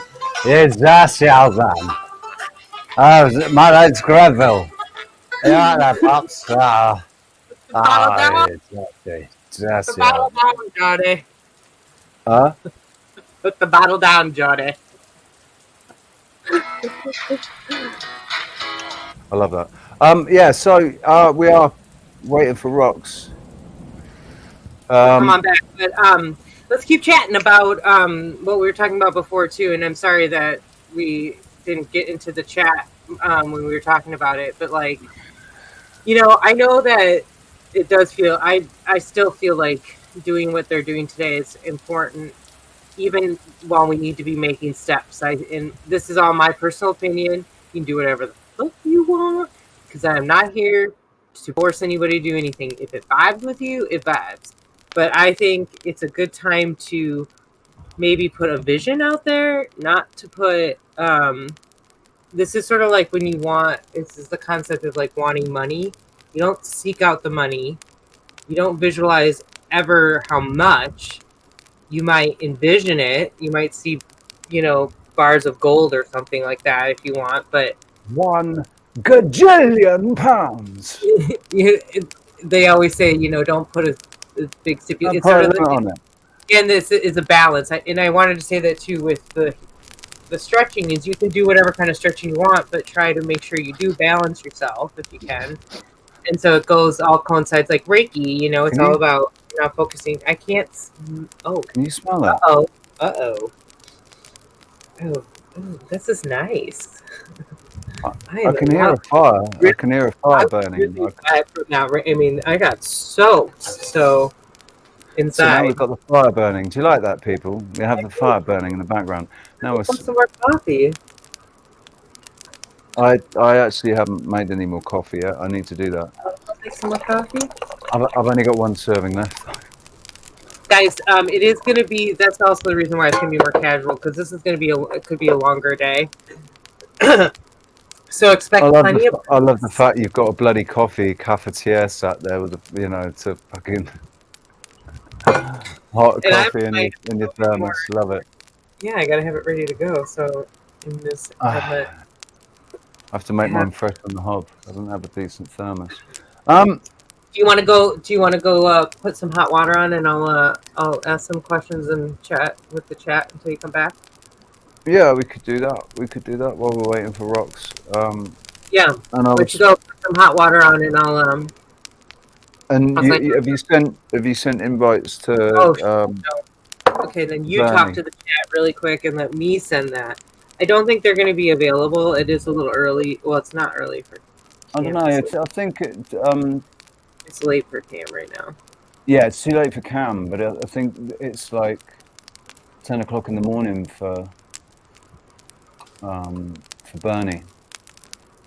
You want to know what's funny? Is I had our calendar set on Australian Western time, which I think is Karina's time, or that's Cam's time. Western is Perth. That's Cam. Yeah. Well, and that's I guess because I created a calendar for him, and it's set, and that might have been why.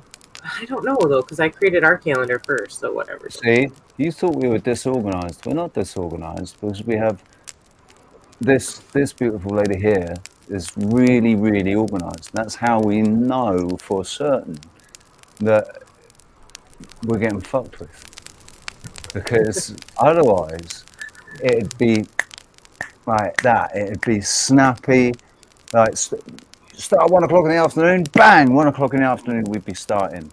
You know, it's just I'm getting fucked with, man.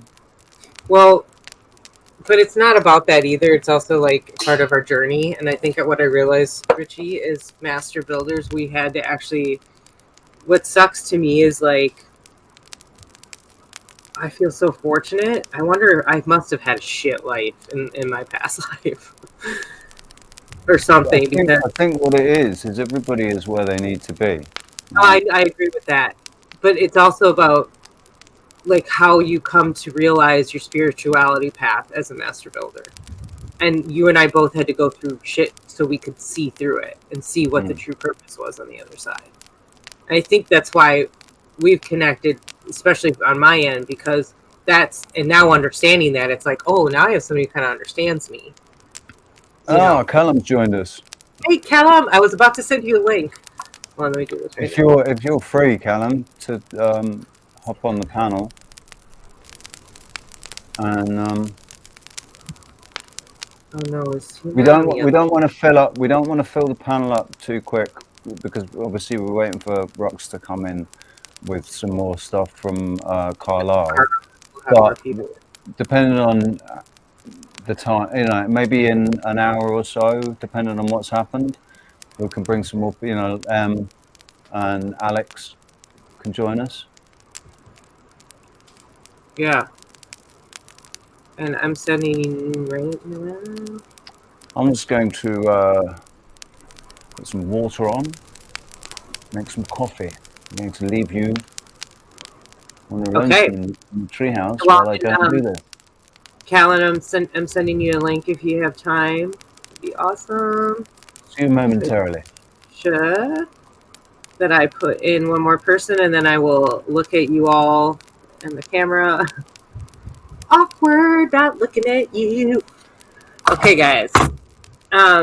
So I wanted to kind of get back to like what we were talking about. I want to feel out what others want to do.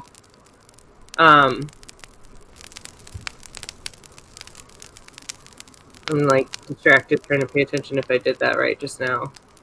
And I did, Callum, I did send you the other reoccurring invite, so you should have that.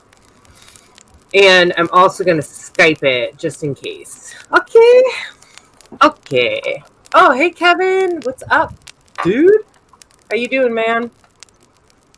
I don't normally talk like that, but a little bit. I kind of grew up around that brosive thing, and I had more guy friends than girlfriends, kind of a thing. I actually have never dated a woman, if that's what you think I was implying there. Not that that matters, because there's nothing wrong with that. I have contemplated it, though. But the consensus came out, could not do it. Just wasn't attracted to them in that way. The women are beautiful. And I've said that about M. M, you're gorgeous. Alex, you're also very gorgeous. Yeah. So, there you go. There's only two women I'm talking about, I guess. Okay. I think we're set. Let me know. I need to do this. But I want to know what I was talking about before with your plans. Just visions. What do you guys want to see? So let's pretend we just start building these communities and it starts happening in the next 6 months and there's really no impedance on it. We're all able to kind of separate, claim sovereignty. Some of us are able to start it. So you're able to just jump in. Is that what you want? Do you want to be able to have it like that? But let's say that's not the option, actually. So we could have like a dual question here. Let's say you don't have that opportunity and you have to do it yourself. What would you do if it had to all come down to you? Let's do that question first. And Cal, now I'm sending you the Skype link.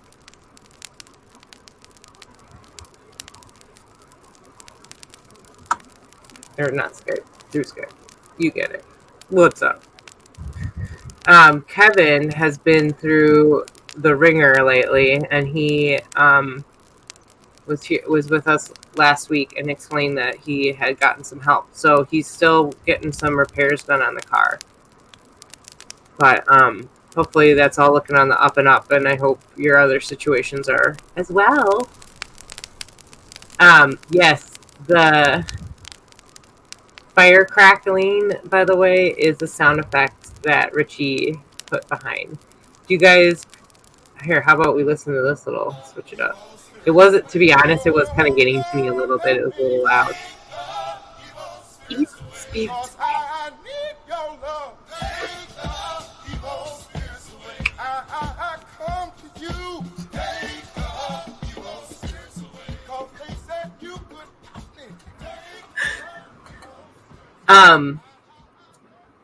If you haven't noticed, we've been playing a lot of music from Lifesavers, but that was a combination album, and that's what part of this is from, with a whole bunch of good artists, and I can read them off to you one day, but it's like Gift to Gabs in there. I think All J, or not All J.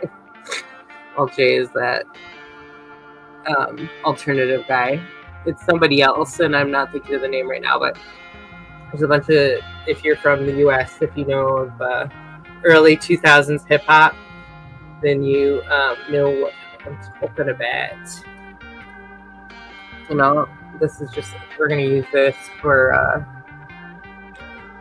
video coming up. So I have this playing, and then it's like as a countdown, and then it was going to go into the delayed, obviously adjusted Thunder Boom, Thunder Crack. So, you like that?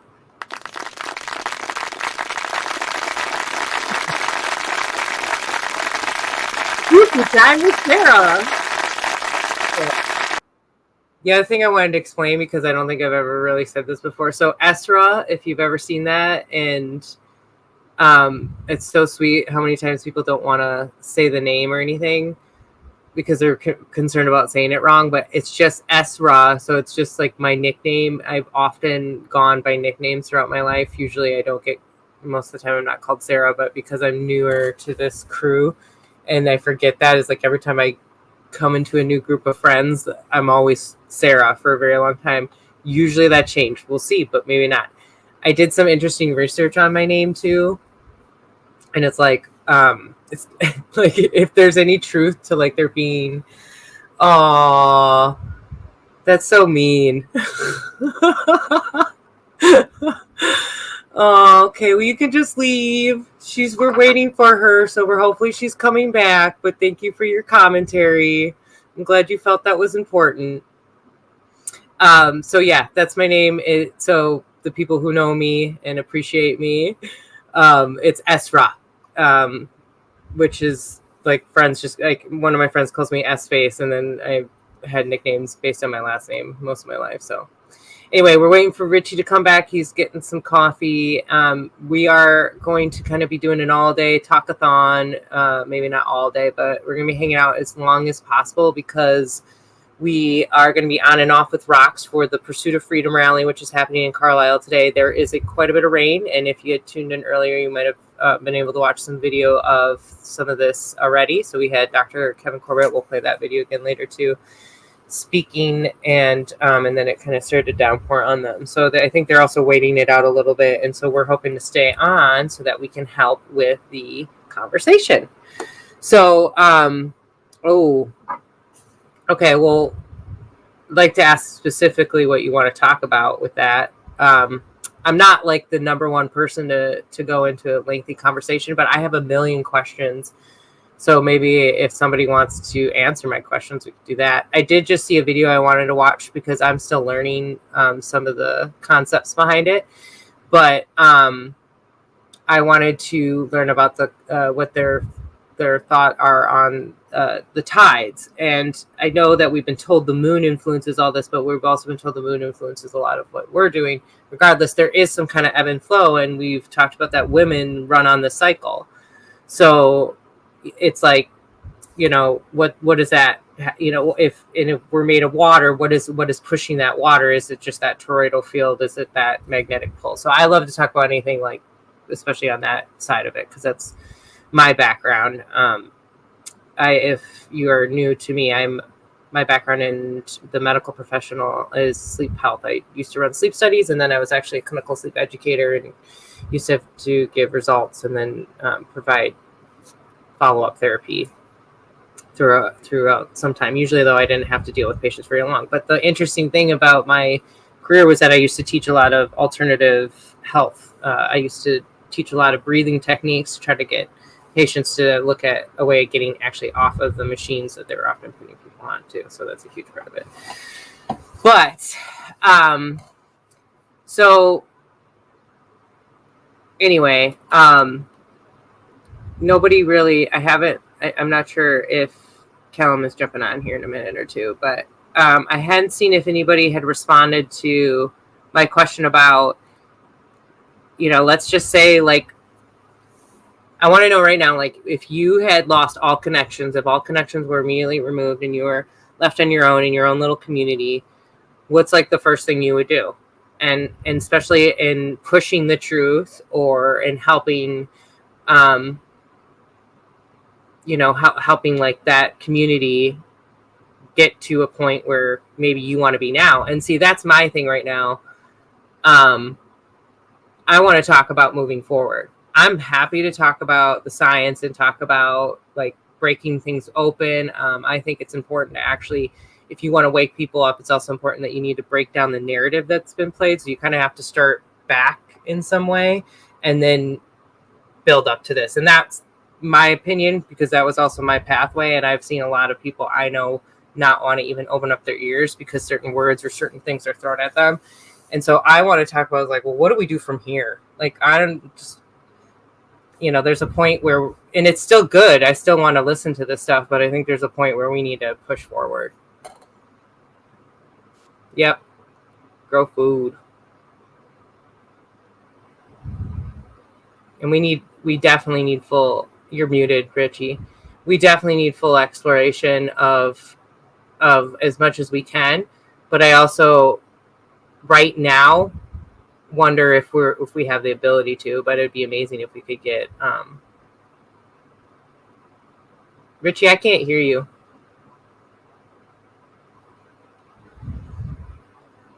Coming back. Bloody idiot. So yeah, I just wonder why it's so impossible for people to consider the possibility that there isn't a shape to the earth, that there's, it's not, why do you have to put these parameters on it? Why does it have to have any parameters? Why can it not just be a realm where pretty much anything's possible? If you get enough people feeling and thinking something, then it becomes real. If you haven't heard of Jason Brashears and looked into it's the simulacrum, his theory about the simulacrum and AIX, and the Phoenix event and all of that. If you haven't heard of that, then I'd highly suggest going and checking his channel out, because he gives a brilliant explanation as to why some people think the world's a globe and some people think the earth is flat, and how both can be possible at the same time. And I argue exactly the same thing, that everything's possible. Whatever your perception of the earth is, that's your perception of the earth. But that doesn't mean that your perception of the earth is everybody's perception of the earth, and it doesn't mean that it needs to be either, because you're entitled to have your perception of the earth and the universe around it, which creates one version, which is your version. It's your movie that you're living. It's from your perspective. You'll never, ever, ever see the world through my eyes, because you're not me, and vice versa. So it's absolutely possible. It's not just possible. It is. It's a fact that in your reality, the earth is one way, and you're trying to find the parameters for it. You need to find, where's the edge of the earth? Where's the, what's going on? Are we flying through space, or are we in water, or what is it? But in my version, in my reality, the way I've come to terms with everything, this is literally, this is a realm, and it's an observably flat realm, and it's limited only by our perception, by our collective perception, because as an individual, we can only project our we can only project our perceptions so far. It only reach. I can't, through my perception, actually affect things in America. It's going to affect things closer to me much more. So, and that's why a collective perception, the more people closer together are perceiving the same thing, the more that reality solidifies, because there's so many people within this realm where we're all creators. We all have the right to create our own reality, and we can either have those realities, those realities coexisting and have diversity like that, with all these different realities, everybody accepting that your reality is a little bit different to mine. I wonder what your reality is like. It might be fun, let's perceive the world to be a fucking square for a bit. That might be fun. We're on the top of a cube. I remember when I was a child, I used to imagine that, I think it was because of Inner Space. The opening scene to Inner Space, where you think you're in space and then it turns out that you're actually in the ice cubes of a drink that's about to be served, and it's like, and this idea. Yeah, that one. What's the Hitchhiker's Guide to the Galaxy? The end of that, where it pulls out. Yeah. Okay. And then it turns out we're just we're a ball being played with on a field by some aliens. That kind of thing. From like marbles being. I can hear myself again with that echo. Yeah, I think it's hang on. Oh yeah, Rob Wackelman, definitely. And Tania, if I didn't say hi. I'm sorry, I didn't mean to be rude. Yeah, hi, Tanya. Hi. Oh, Tanya, I'm sorry. I never know how to say it.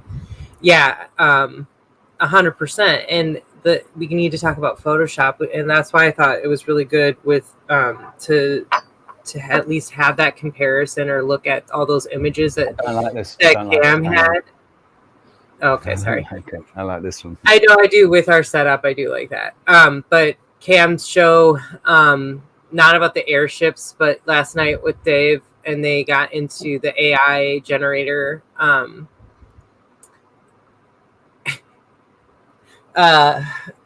See, can I not be like? Am I a little less boring because I make funny faces? You probably okay. Anyway, so what Cam was getting at and Dave, to me, was like, if those images can be created, and there has been technology this whole time, and there isn't some truth to that, then I mean, this is why I brought up the industrial light and magic, because interestingly, I have a new neighbor, and I found out that he retired, and his entire career was working. So he worked with George Lucas. This guy lived right fucking behind me, right? And I just thought, oh wow, this is fascinating to think about the kind. And I have a book, actually, I forgot I got from a friend, because I was going to film school. I don't need to open it right now, but that goes all into lighting and effects and everything, and how you create the image you're looking for. So, I just you have to wonder. It's an interesting idea that maybe this AI thing's been around and they've been able to generate these images, or we know this holographic concept. I mean, you've seen that slowed down show up of the plane going into the tower. And and the thing is as well. Right, with what it was doing for Dave, I'm fully prepared. I'm fully prepared to believe that actually their capability is much better. That AI was fantastic, but that's the one that they're showing us. The one that they're not showing us is indistinguishable, and it could be where half of these pictures are coming from. For the bloody mud floods, all these pictures that we've never seen before, highly detailed. They might be coming from AI. It might be a whole library of pictures that were developed by AI and then chucked into that thing. We don't know. We can't verify. Tell me how. If you can tell me, I'm going to pull up some images right now so you can see what I'm talking about. You can tell me how this was done.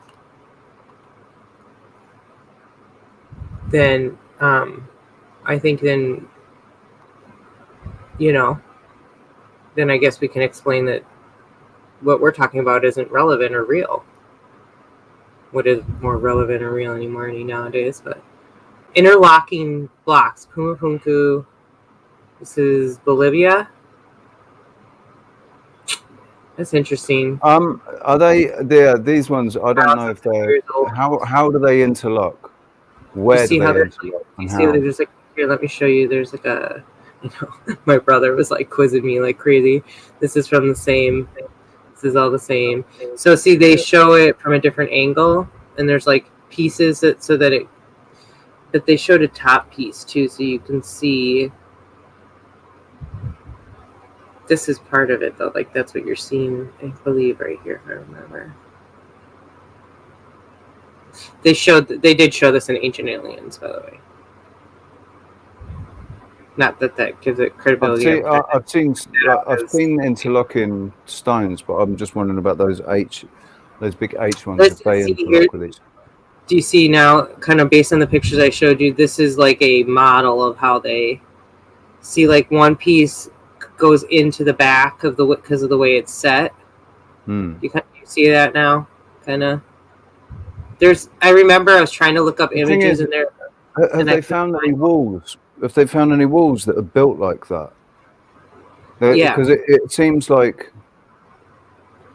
Oh, I see what you're saying. Like, what that seems like is a load of this idea was pumped out, but they haven't actually constructed anything with it. Yeah, doesn't this just look like random pieces like set? Yeah. But then what the hell is it? There's no buildings. There's no surviving. Explain what that is. Then does that mean that like all the Greek ruins were just set there too? Because to me, that's what that would mean. I mean, it just doesn't make sense. This is supposed to be the other side of the world from where all this technology existed. It doesn't make any sense either way. So either it's fake, it's real, it's somewhere in between. Who knows? Look at Samaria, Pumapunku. This is the kind of thing you've seen everywhere, though. You see this comparison of from one side of the world to the other side of the world. They're slightly different, but they have similar symbols and similar styling. This is a little different, obviously, that kind of a thing. People might be sat there wondering why we're looking at this, but the whole point is because they're not telling us, they're lying to us about everything. And so this Pursuit of Freedom rally is there talking about how they're lying to us about the procedures that they're trying to put us through, and our entire procedures that without informed consent. Yep, and our entire health system in general, like what it was built on. The reason we trust these people, like this is all, or basically the people that are giving us these stories about this place have been proven to be lying about everything else. So and then we get back to perception and how that affects the way we perceive the world around us.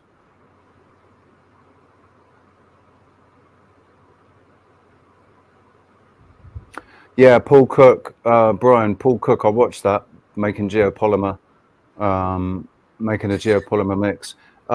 Really strong, incredibly strong, very effective way. I'd be interested to know why you wouldn't build with it, because you're saying I wouldn't build with it. And I'm not thinking, well, why not? It's waterproof, fireproof, and rock solid. Why wouldn't you build with it?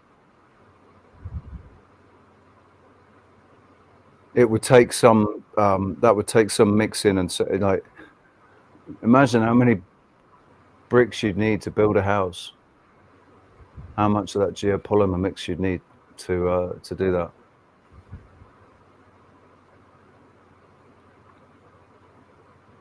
I just wonder if this is a subject for a different stream, perhaps. Yeah, I could save it.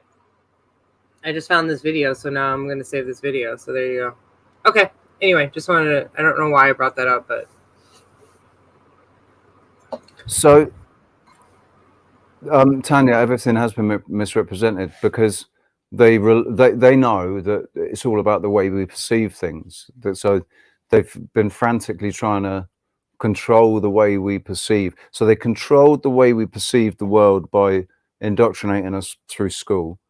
And then after that, as the narratives are breaking down and the truth is coming out, they're doing their best through censorship and cancelling, this cancel culture and everything. It's to basically stifle the published outcry against the reset of the narrative, because it's just that they're just doing what they did before. They're just resetting the narrative to create a new paradigm, political, Give that video loaded up cultural. of the book, of the rewriting of the history, because that's such a good example.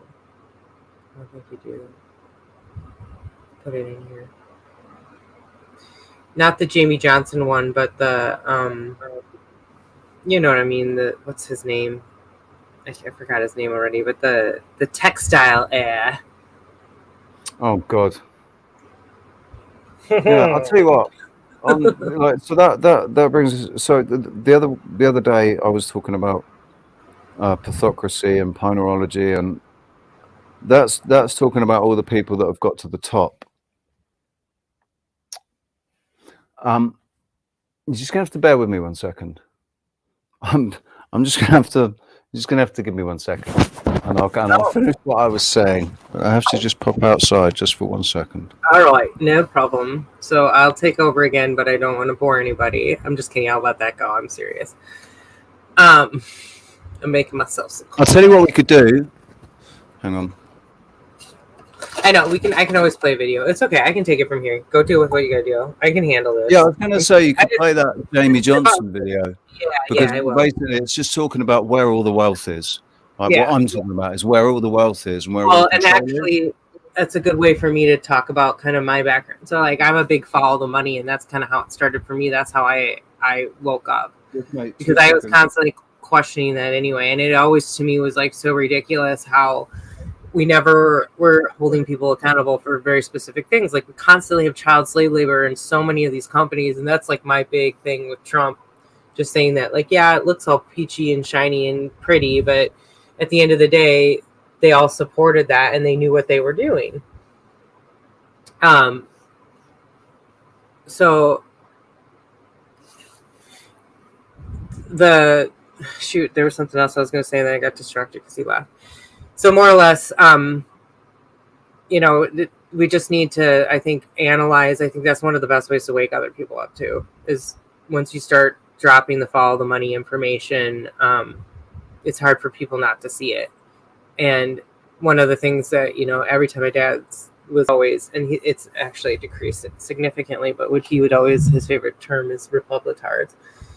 And then his thing constantly to go to is to say, like, if you look back in history, if you look at the bills that were set, if you look at who signed off on what and who released what, and you're going to see that this is how it's always been the whole time. In my mind, I'm immediately like, this is the narrative. That's exactly how they want you to see it.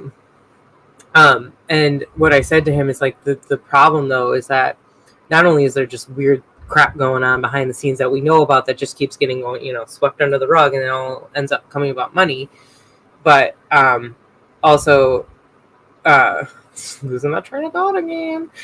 Damn it, Richie. Just kidding. You don't blame anybody for anybody. It's all my own shit. It's part of me building my confidence with doing this. So I realized, like, I got thrown off a little bit. And so I'm trying to, get that groove going, which will get better and better and better. But I normally don't talk by myself. This is very unusual for me. And it definitely, like, I know how Richie feels about it now. I very much understand that kind of nerve-wracking feeling you get a little bit when you're totally by yourself. Because there's also this expectation to maybe keep a flow going. But by myself, I talk to myself all the freaking time. Unplug the jukebox and do yourself a favor. What does that mean? What jukebox, Brian? I mean, it sounds nice, but I don't. Yeah. Let's go through the comments here, guys. I'm sorry. Hey, Alex. Yeah. Here's the post office. I don't understand what that means. Can you explain that a little bit more for me, Alex? I'm sorry. I'm just like, I'm not as swift, you know? We've talked about this. You're linguistic.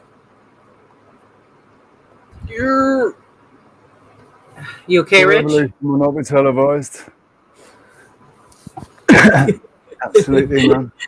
You know, I hope I make you laugh, Alex, because I like to laugh at myself, and that's part of hopefully what I bring to the show. That's what I realize. I am, as much as I try not to be, I'm a goonball. Thank you. That's very sweet of you. I think it's very, very important. Not really. I mean, to be honest with you, it's kind of weird to me how natural this actually all feels, but it's just weird to be by yourself in front, and so I'm not on the camera. used to it at It's all. horrible, isn't it?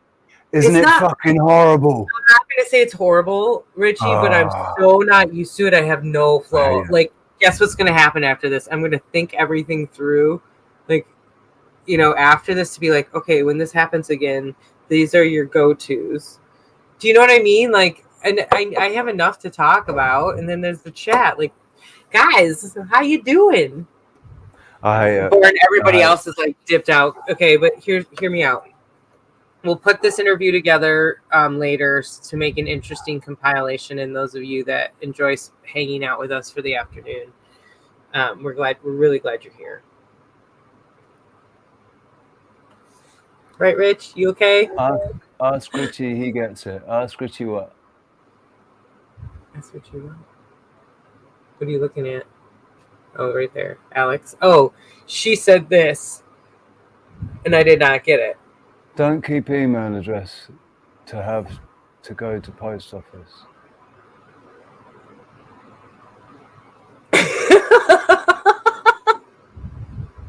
Oh wait, maybe this is what you're supposed to know? Hang on. But it won't be a revolution, it will be a spirolution. You know what that is, probably? Yes, it will. I like that. Yeah. Yeah, spiral up. So we're still, instead of, I mean, I don't like revolution because I don't like the idea that it's just going to go around and come around again. But I like the idea of revolting the system, right? Doing the putting new energy in, revolting it, putting new energy into it. That's not going to be stolen. Yeah. You know? Yeah. I might have already localized dissonance is the only way leaders can convince its citizens to war against others.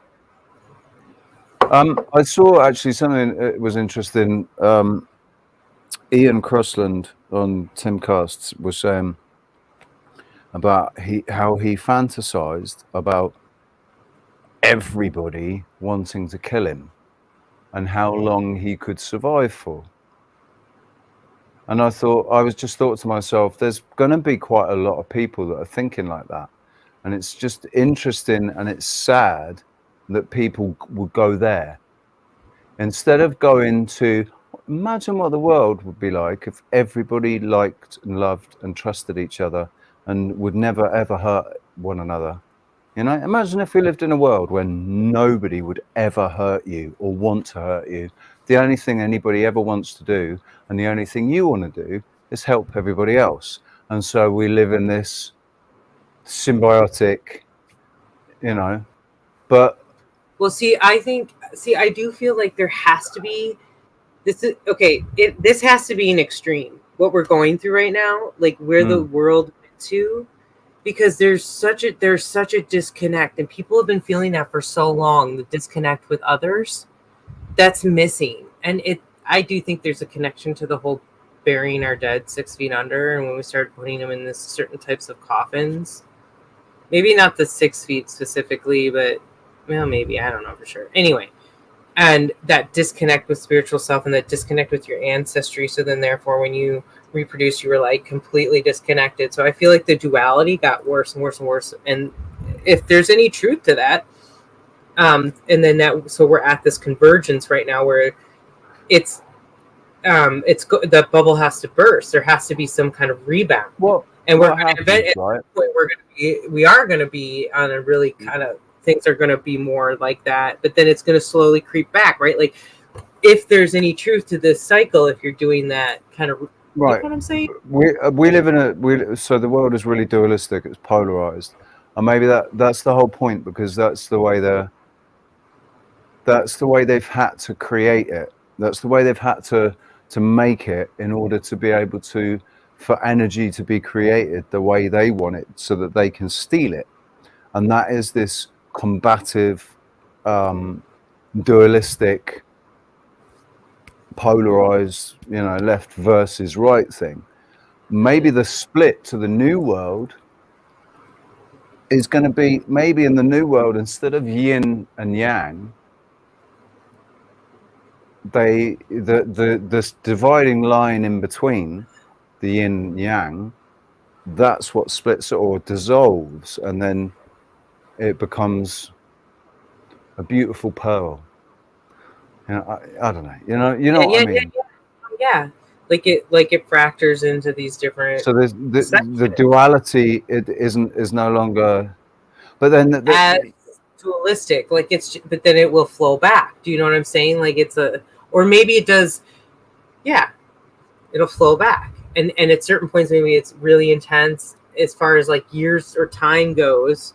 Other times it's shorter, and then maybe it feels like these time chunks move, but sometimes it feels like they connected, so it feels longer, but it's really time cube. You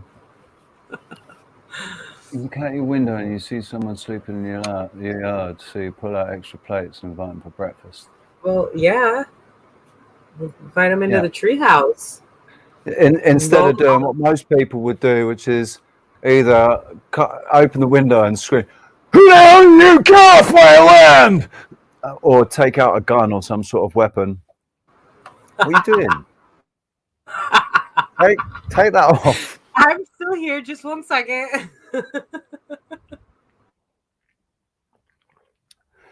But I like to think. Yeah, I like to think in a different way. Not everybody's against me. That everybody wakes up and realizes. Like, imagine going out onto the street and, like, tomorrow morning, I go out on the street, and every single person that I pass is happy to see me, and and it's like, "Hey, how you doing, man? Good to see you." And it would be weird as fuck. But imagine if that's what. Well, and it was sincere as well. If it was actually sincere, it wasn't fake or a mask. It was genuine sincerity behind the inquiries and the greetings and everything. With less duality, there would be less need to be somebody you're not, because you can't hide it. It's sort of like how we know now, And that's the other thing. It's like, oh my God, the telepathy thing. It's like, I'm to the point now where I'm being very cautious, but for a good reason. It's like all in good, and if anything, I'm just changing everything to positive thought. Yep. Yin and yang, man. I can't help but say that. And this is the only reason I ask about that with the flat earth model that has come about. And we don't even need to get into the details, because we all know we're not putting a label on it. It's a model. It's a model. Nobody can prove any model. No model can be proven by anyone. All we're doing is disproving what we have been told, whatever that means, whatever shape that is. And so to me, that makes sense. Like, there's so many things to challenge it. That makes sense to me. That I don't care what shape the earth is. I don't care. Like, for 44 years of my life, it really hasn't mattered. It doesn't make any difference. But I would to know.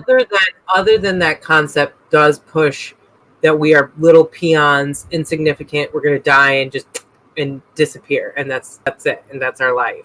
That's the only thing it diminished the possibilities. You know, like it limits. Think It about what you makes you could have limit manifested. yourself. Think about what you could have manifested if you had known. We're not going to go Yeah. live in the past, but just saying as a perspective, right? Yeah. So, not sure what's happening. Actually, I'm going to check my phone and see if there's been any further communication. One thing I was thinking too is we could play a little bit of footage from. Oh, some of it we can't though because of the potential issues with getting kicked off. But I was thinking we could show a little bit of the footage from the first interview she had with him. But now I'm not sure. No, I think I edited that fine and we put it on YouTube. Yeah. That was fine, I think. Yeah. Oh, you did a 5-minute? Yeah, we could play that just for think- perspective in relation to what we're talking about too. I don't know where it is. It's there's on my channel. I'll find the link and then I'll send you the link. But it's not worth me playing, that's for sure. Oh, I snort now. You guys, I told you I'm a goof. I don't care. I'll be the goof. I have a new subscriber, Bizwoofer. Hey, Bizwoofer! Oh, Thank you, man. Thanks What's for your your name, support Bizwoofer? this afternoon. It's good to see you. You too, Kimmy. Oh, And, there we go. Right, okay. We got faces. so we got I'm working on it. rain came down, washout, changing location. That was 58 minutes ago. I wonder, ask her where they're thinking of going. I'm curious. I'll just say, is there any news?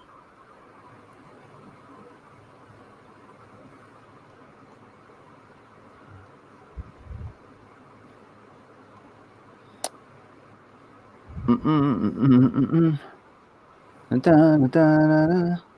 looking up. Looking it up. Yeah. Looking it up.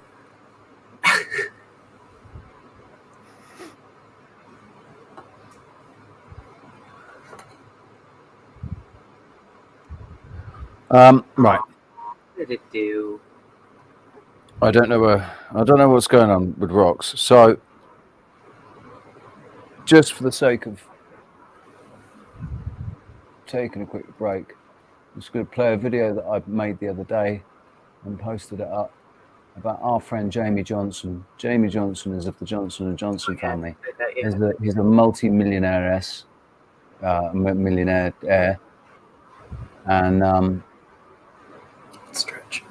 questioning where his money came from and finding out that his father did exactly the same thing, because for 3 generations nobody's worked in their family because they haven't needed to, but they still seem to have vast amounts of wealth, more than anybody else, and he's questioning this quite fucking rightly too. My great-grandfather founded the Johnson & Johnson Pharmaceutical Company. I was born rich, my father was born rich, and my grandfather was born rich. And a few years ago, I broke a cardinal rule amongst the wealthy. I started to talk about social class. And my way of doing that was to make a film about 10 kids from vastly wealthy families, and I included myself. The title of the film was very predictably Born Rich. And for the last year, I've been working on a new documentary, a documentary about the unequal distribution of wealth in America, and the favored few Americans who own roughly 40% of the country. I made this film about rich kids, and it really bothered a lot of people in my community.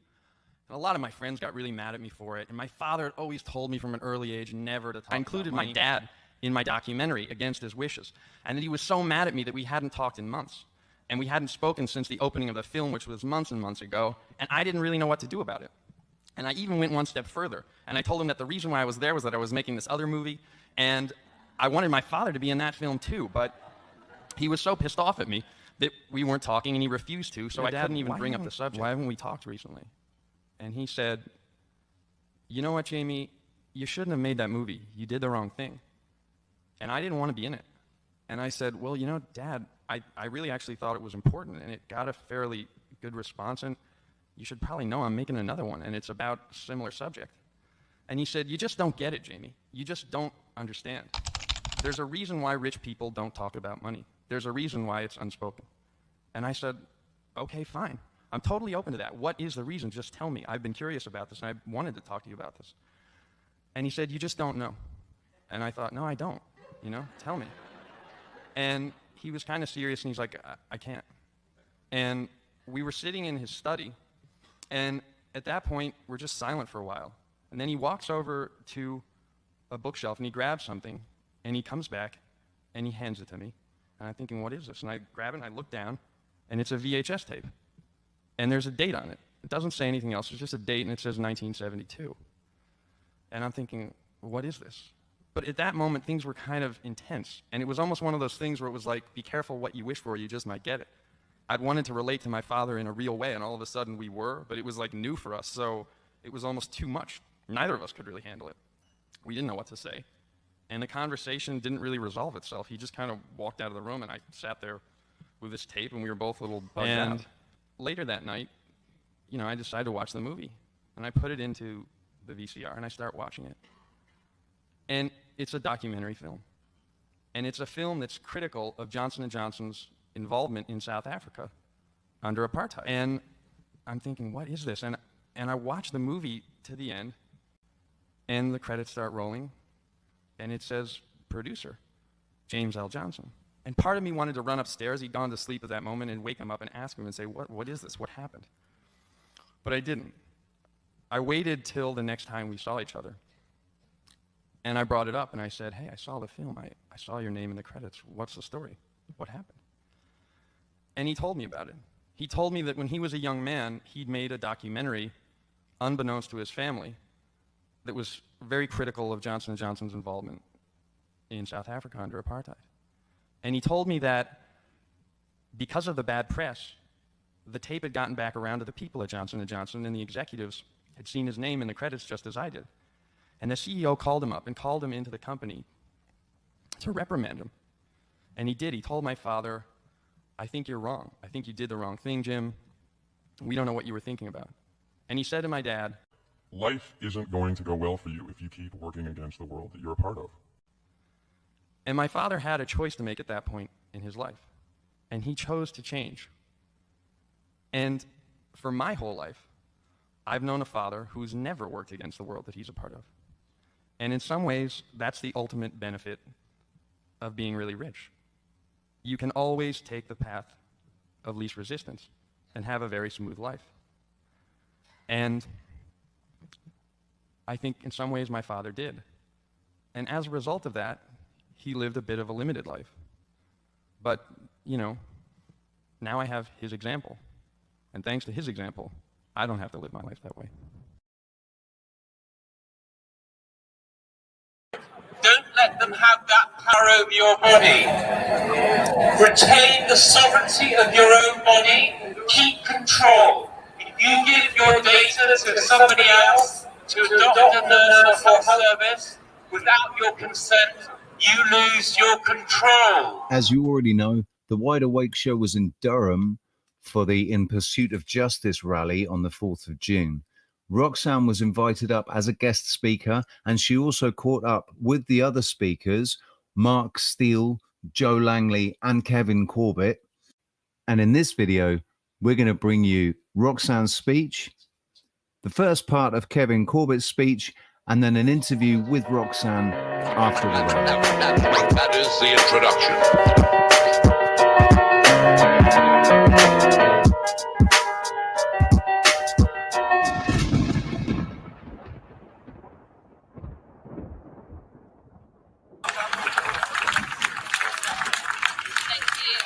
I've come up personally to talk to you because this is a subject that's very, very dear to my heart. I stand here in front of you as an unvaccinated individual. I was born in 1981, and even back then, both of my parents, my mum and my dad, were both very, very sceptical about what was being put into our bodies. Society, government, no one can tell you what to put into your body. So if you take one thing away from this, please, if you have half an hour, those of you that are standing I have massive love and respect for you for taking the time out to stand here. But for those of you in the background that can hear this in your peripheral hearing, please take 30 minutes. If you've got time to watch a movie, you've got time to look into this. Thank you very much for inviting me to speak here today. It's a great honour to be in Durham today. And the title of this rally is In Pursuit of Justice. So we want justice. And I'm going to talk a little bit about what we want justice for. To exist, none of them have been isolated or purified. This is an incredibly important point that a lot of the anti-lockdown scientists are not acknowledging. Of course, the government scientists won't acknowledge this. Don't let them have that power over your body. Retain the sovereignty of your own body. Keep control. If you give your data to somebody else, to a doctor, nurse, or health service, without your consent, you lose your control. We are speaking to Dr. Kevin Corbett today up in Durham for the Pursuit of Justice rally, which we just witnessed go around the town. Thank you very much for talking to us today, Kevin. What's brought you up here today? Well, I've been campaigning around the issues to do with science for the last 2 years, and that's been based on my previous research going back now best part of 30 years. So I've known for a long time that the science behind this, and so I'm wanting to bring these issues into the public domain more, to speak to people directly as a health scientist with 35 years experience and as a qualified nurse with 37 years experience. In the last 2 years, what would you say the reaction has been to the information that you're putting out amongst your peers, your colleagues, people in the industry that you're in? Well, in the health sector, it's very difficult. I mean, from the 1990s, I became quite well known as standing out around HIV and AIDS, and that was dismissed, or it was accommodated in a way, because I had a credible research background in other areas, and I taught for a long time in universities in the UK, and so that was accommodated. And I think this has been worse because, it's so fundamental what's happened. This has been a huge sea change in healthcare and a reorganisation of the NHS. So people have been forced to take sides for or against. And of course, one's lost a lot of colleagues on the way. And colleagues who probably agree with what I'm saying, but are not able or too afraid to stand out. For fear of the social reprisal? For fear of the professional implications of doing that on their credibility, their reputations, their income, their what's called esteem factors in the research excellence framework in universities. So they may agree with some of the scientific caveats that I've talked about in private, but they're not able to come out in public.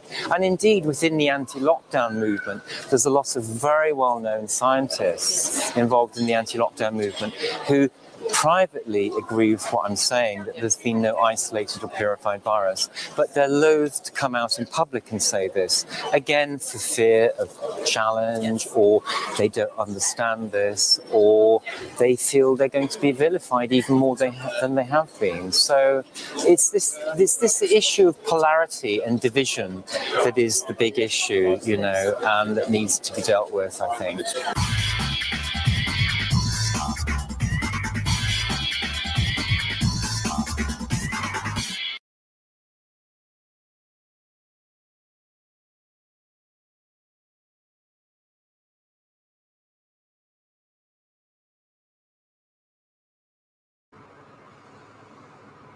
Yeah, can't hear you, Rich.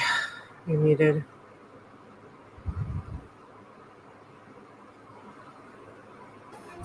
Do you want to, because we can still hear that. Me? Yeah, can still hear that. Still I'm playing. not playing anything. I'm not playing it. It's me. I'm an idiot. It's me. I don't know. I was sharing the screen. You were sharing the screen, and Richie. You want to know what I was looking at while we were playing that? That was a great clip, by the way. Thank you for putting that together for us, Richie. You know, the end of your thing was like, we'll see, Jamie. When you read this whole freaking thing, he like, it looks like he gets there. Well, first of all, he deals with Oprah quite a bit. He's on plenty. He does a cameo on Gossip Girl. Sorry, never watched that show. I shouldn't judge it. I watched Gossip Girl for a bit because the girl that I was seeing was into it. She really loved it, man. She fucking loved it. She watched it religiously, which says a lot about her, really. Well, more or less what happened is his show, he actually like gained traction. It was a Sundance Festival thing. He got a bunch of awards. That's what it says all up in here. Then he goes on to do another one called The 1%, and he ends up on HBO. And it sort of sounds like, okay, he's momentum. The titles sound good. There's no real, content to it here to read from, but not really sure what relevance it had. This is interesting, though. It says, so then he does an episode called Class in America, along with this Nicole Buffett. He does an interview with Oprah. Warren Buffett disowning Nicole. Like, is this a ruse? Because more or less, if disowns them, then this all goes to shit. So then the documentary goes, so she probably lost her money. Because then he does another, it sounds like he's, look at this, the wealth gap. Discussing how the recession affects rich families in 2008. So that 2008, 2009. That was after the recession, wasn't it, in 2008? Yep. So, I mean, and then he kind of disappears. He does something in 2003 here, but look at this cowardness, in my opinion. He writes for Vanity Fair, mind you, and the Huffington Post. And well, then if he went to the Huffington, he's a and then look at this in 2010, and look at when that was. So and then he launched the high-end fashion collection. Oh, look at this! In 2014, he wrote for the New York Times and a White House summit for 100 young philanthropists. Oh, sorry, I can't say that word. They don't understand what that word means. They've decided what philanthropist means. It doesn't mean what they tell everybody it means. Okay, sorry. Tell you what, Jamie Johnson, really quick, philanthropist, send really a million over this way. It gets better.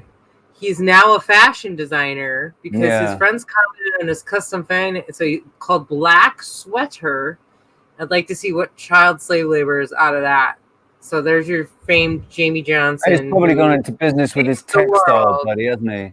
Mr. I've got the 11th edition of Encyclopedia Britannica. Oh, that guy. Mr. That guy. Yeah, well, I just don't believe in guilt. Starting coke off his yacht. I don't believe in guilt. I think it's for nuns and old ladies. There's just no point. I've got no time in my life for guilt. What else is it? He said, yeah, well, basically, when I like to read a book, but when I'm reading about a book, I'm thinking about pussy. So I go and get pussy. When I've got pussy, I'm thinking about reading a book. So my life really is just reading books and getting pussy. Books. I'm so fucking smart, and I've decided that I need to be a model because that's how I set myself on these standards. And I learn the whole world. If I'm a model, I'm going to learn culturally the whole world. I'm going to understand it so deeply.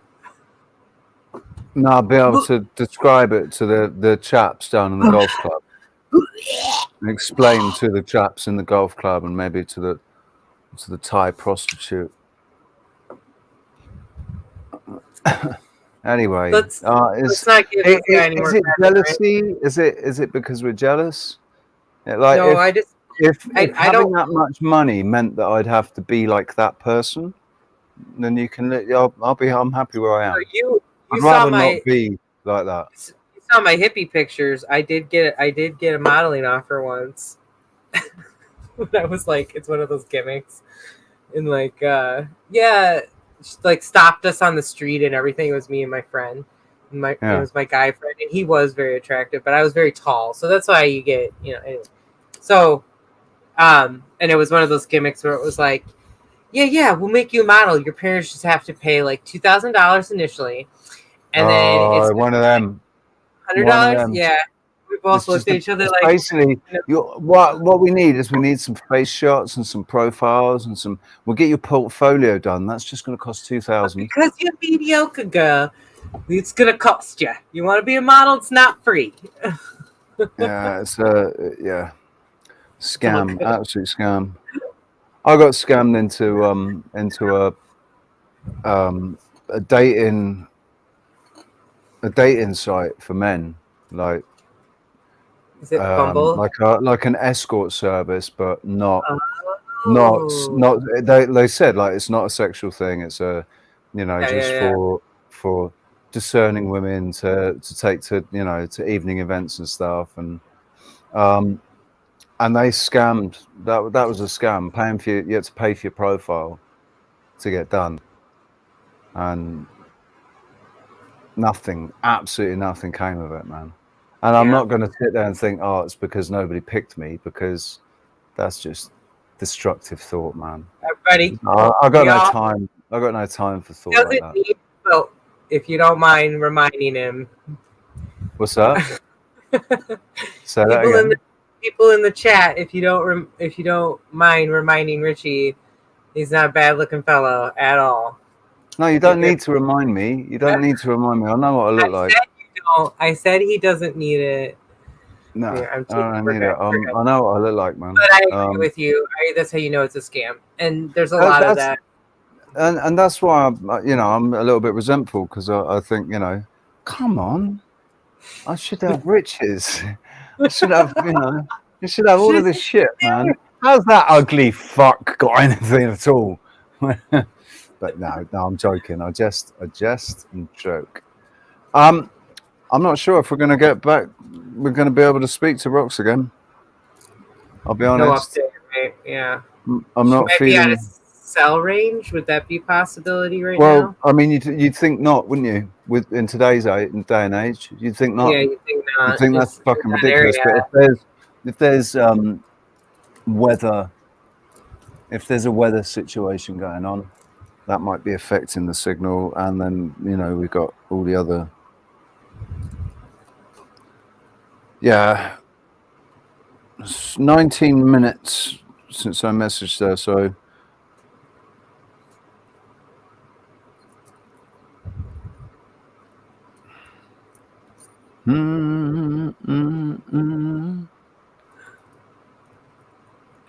Yeah, it's all good. So, I'm just a gigolo, and everywhere I go.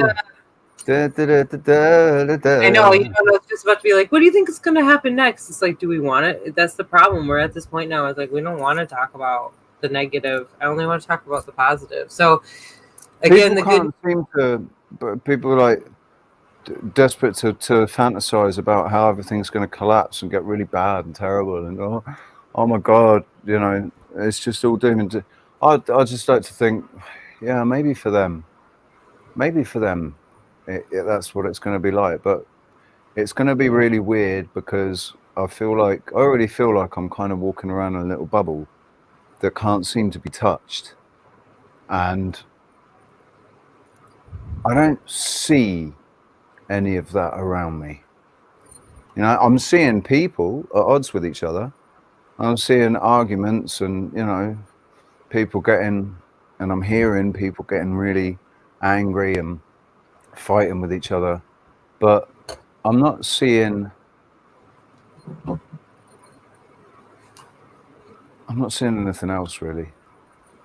I'm not either. Like, I'm not even feeling this big, horrendous thing happening. I do feel like it might feel crazy for others. I just don't think it will for me. And I might have to get up and go.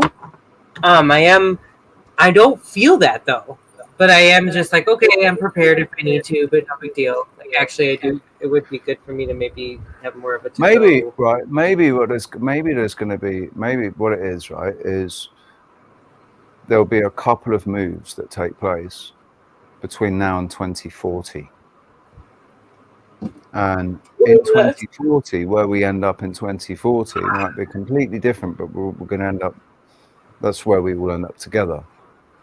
And so, but it will come in stages, like, so like, I don't know, you come to Tenerife, or I'll come to America, or think about that. We all end up in Australia, in northern Australia, with you know, Chris and that. I know, right? Yeah.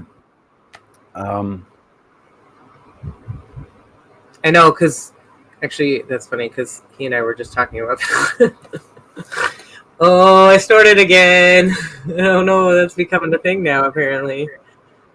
I've been watching too much of the Red Hawk Tribe. She snorts all the time in her tarot readings. I think she kind of has made it her thing. I don't know if she actually does do it all the time personally, but it is actually kind of cute because it feels genuine to me. Yeah, the Richard Gere thing, by the way, that made me laugh. That made me laugh. I've missed the point of what Richard Gere thing. What Richard Gere thing? And the women don't want to talk her. I feel like, well, I don't know if I don't need to say it. Do I need to say it? I don't need to say it.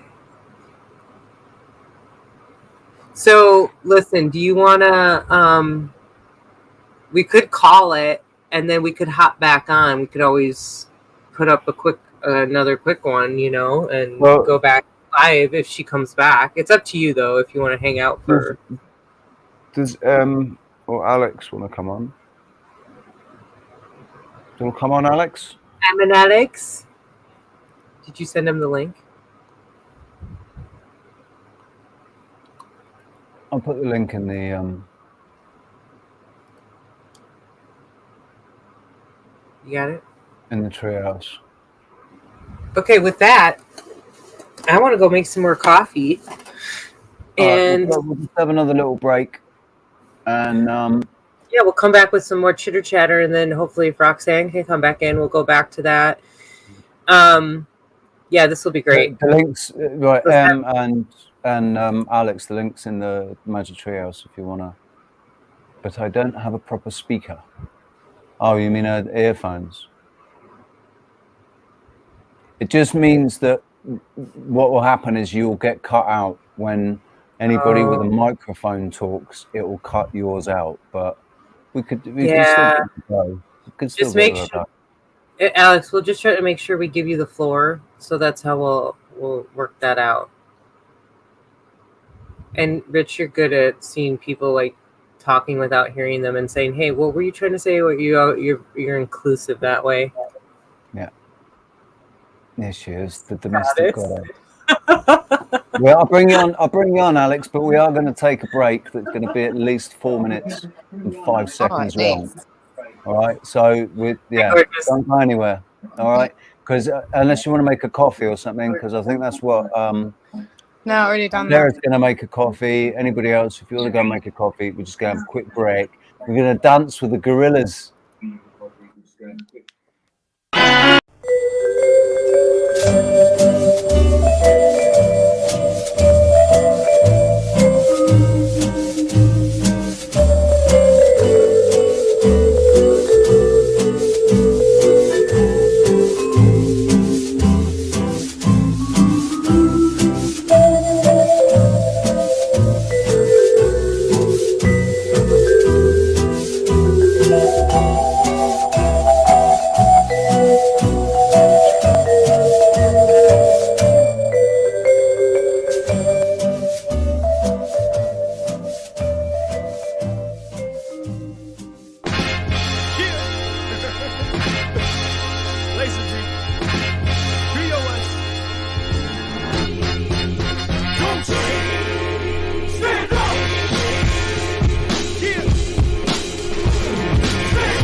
It's funny when the movement makes the mainstream, but still don't do shit but bruise a dream. Use a new level of youth unseen. Truth is the kids are losing steam, and they say it's a shame to undermine it. We're talking about the most hated machine of all time. It's they're playing a game with most of our lives, but in November, who had the patience to stand in line and stop plain insane to come to realizing it's big pains like a flock of sheep talks cheap with a shotgun. Used to want a street fight like drunk, and I just pray that I don't lose my fucking head like Boston. I rock a black bandana too tight. Black man with the posture of a punk, cast aside cause I ain't right. I'm patriotic like a fox. I hung my flag high, but must have misunderstood when Beanie Siegel was like, hey yo, like that shit the fuck up. I ain't white and there's laws for that, so I use color safe bleach at the laundromat and deal with it. You see how my squad react. We keep our hands warm with the damn Patriot Act. We burn pages. Matter of fact, we burn back. It was written as an outward attack. See, you can't fight a feeling. I feel terrified. There's a war against me, my friends, my fam, my pride, my life, my job, my rights, and like-minded folks I like they just don't mind it. So cool, right? They wag the dog, we cast the lipstick. What kind of city plumber thought that he can make these open rugby pipes fit?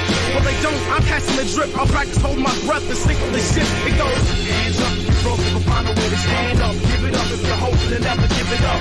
Hands up if you're broken, but find a way to stand up. Give it up if you're hoping and never give it up. Hands up if you're broken, but find a way to stand up. Give it up if you're hoping and never give it up. Hands up if you're broken, but find a way to stand up. Give it up if you're hoping and never give it up. Stand up so we know who's here, who wanna open the machine and bridge against the kids. Come on, hands up if you're broken, but find a way to stand up. Give it up if you're hoping and never give it up. Stand up so we know who's here, who wanna open the machine and break against the kids. Hands up if you're broken, but find a way to stand up. Give it up if you're hoping and never give it up. Stand up so we know who's here, who wanna open the machine and break against the kids. Come on.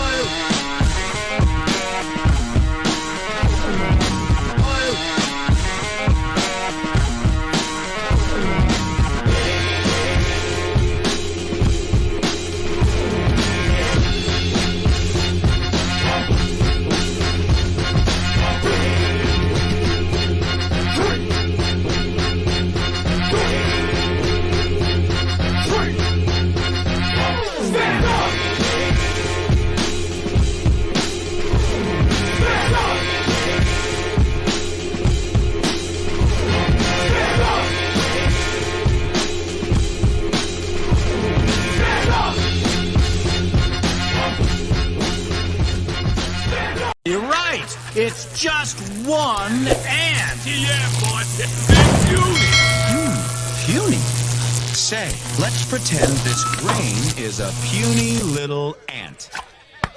Did that hurt? Nope. Well, how about this one? Are you kidding?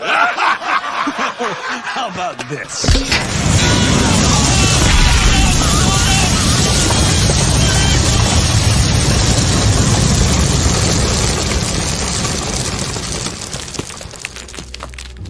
You let one ant stand up to us, then they all might stand up. Those puny little ants outnumber us 100 to 1. And if they ever figure that out, there goes our way of life. It's not about food. It's about keeping those ants in line. Resist. Are you an actor or an activist? It's more than your right to insist. Refuse to the government admits. Take a risk. Raise your fist. Unite people, army, enlist. Rebel music transmit like this. Proving that the movement exists. Realize you're the catalyst. Refuse. FBI. All across the line. Suspected spies. Clientele. Tomahawks. Scorch the sky. White collar crime. Immortalize Youssef. Careful what you rep of the new left. Only a few left. Got the bureau doing Mueller two-step. Fire trap. No warrants for the wiretaps. Equal employer op. Higher apps. Read between the lines. Redefine. Enlist people army marching across a hard march. Dollar scams. Saudi royal fam. Oil contraband. Fun off the Taliban. Atomic blue. Army move. Christian and Islamic fuse. Attend more funerals than barbecues. Niggas died and fill them on his shoes. Know your God. The con is on if you're confused. Resist. Are you an actor or an activist? It's more than your right to insist. Refuse to the government admits. Take a risk. Raise your fist. Unite people, army, enlist. Rebel music transmit like this. Proving that the movement exists. Realize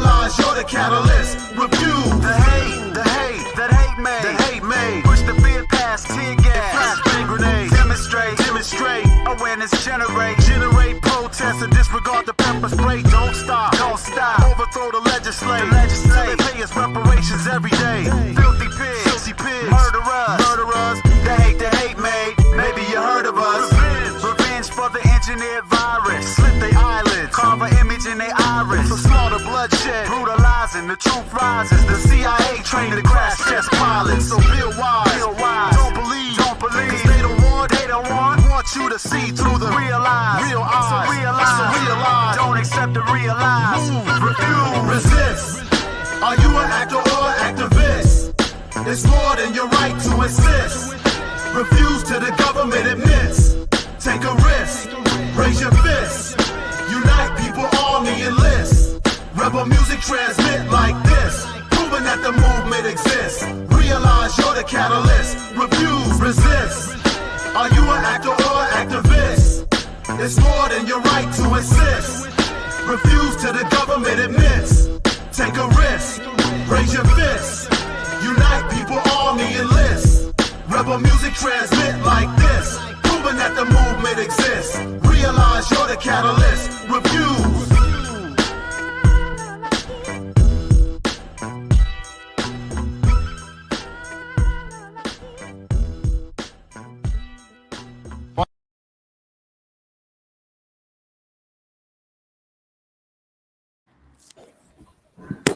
Just the two of us, Alex. How you doing? I'm good. Can you hear me? Yeah. Okay, cool. Can hear you just fine. Okay. I can see myself in the TV. It's terrible. How do you do that? That's distracting, isn't it? Yeah. I don't have it on TV. My TV is covered actually. It's switched off, unplugged, and covered with towels. Right, so there's not just this big black mirror sat there. I've covered it all with towels, and I just use my monitor for my it's my iMac. So it's only a little 21-inch monitor. It's only small, so yeah. And I just focus on you, so that I'm on the left. I can see me in my peripheral vision. I can see me, but I'm focused on you because it's just, I can't. What happened to Sarah? Sarah, oh, here she is. I thought I'd let her bring herself back in when she's ready, rather than having an empty chair sat there, and then she can sort of get herself ready and bring herself back in when she's. I'll be in just a minute, and because I definitely want to chit chat with you. I'm just because I wanted to get some more coffee too. But I'll be right back. You guys keep talking because I want you to be able to have the stage too, Alex. Okay. By the way, you look I don't know, you look like you're glowing today. I don't know what you did. Yeah, you look good. Very nice as well. I'll be right back. I love it. I'll turn my I'll TV put her down. on and she goes straight off the camera again. So anyway, it's the weekend, man. It doesn't really. I like people that don't.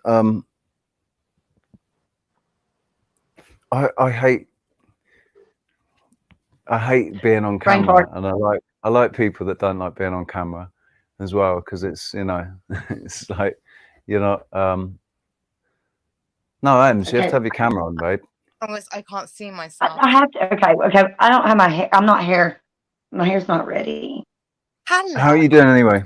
How are both you girls doing? I'm good. I'm doing good. How are you? Is that a Victoria's Secret shirt? Because I swear I have that same shirt. Swear. And it's Victoria's Secret. Isn't Victoria's Secret more about lingerie and negligee and things with frills and isn't that what Victoria's Secret's more about? I never been a lingerie girl. I never. Do you know what? All my ex-girlfriends used to get really pissed off.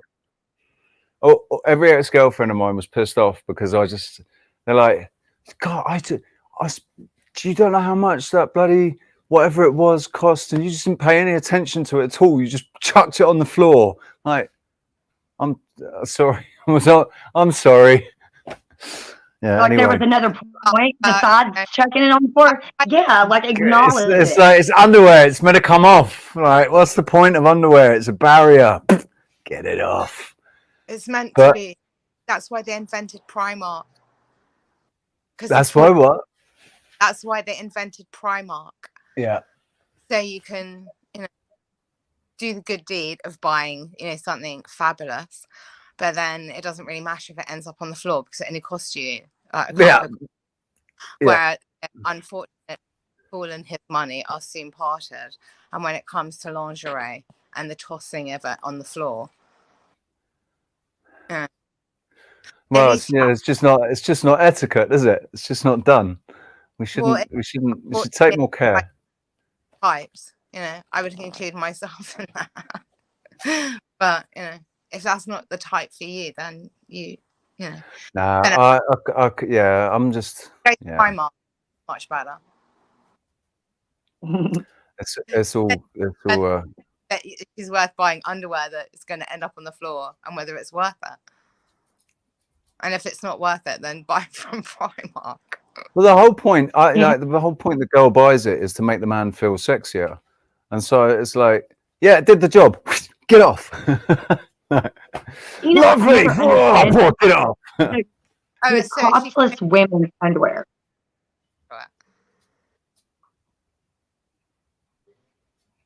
I don't get it. Why even go to the trouble of putting basically what would amount to a string after you remove crotch from the underwear? Like, what is the? I don't know. Maybe I just think too hard about some things. Sometimes that was definitely one of those ones where I'm just like, it's one of those intrusive thoughts that comes in my head, and I just go, okay, out of my head. Are you a vanilla? I'm a vanilla. Yes. What's a vanilla? Yes. When it comes to sexual, nature, vanilla.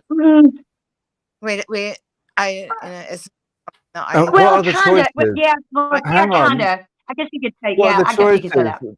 What are the choices though? Like vanilla, cinnamon, chocolate, lemon, peppermint. What are the choices?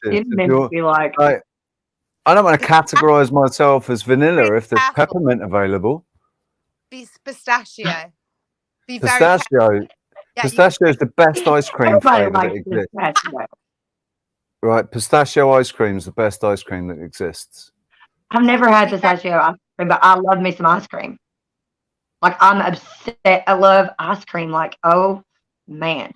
Do you know? I wasn't a fan of ice cream, right? But when I was in Portugal, there was this ice cream bar on this particular beach. It was the only place you could get it, and you could get this sort of blueberry sherbet ice cream, and it was amazing. Absolutely amazing, but it was the only place you could get it. But I'm not a big ice cream fan. I love ice cream. It just if you in the wintertime, like my favorite milkshake is eggnog. Eggnog ice cream milkshake. It's so like that's like I live all year long for little things like that. Chocolate. Boxes of chocolate. Eggnog's it's a big American Christmas drink, isn't it? Eggnog. Yeah. And but they put they like to put alcohol in it. Here, I don't do that to me. They put rum in it. That's disrespectful to the nog. But isn't it? You put nutmeg in it. Don't you put nutmeg and stuff in it as well? And you like a little bit of whipped cream. Cinnamon, nutmeg.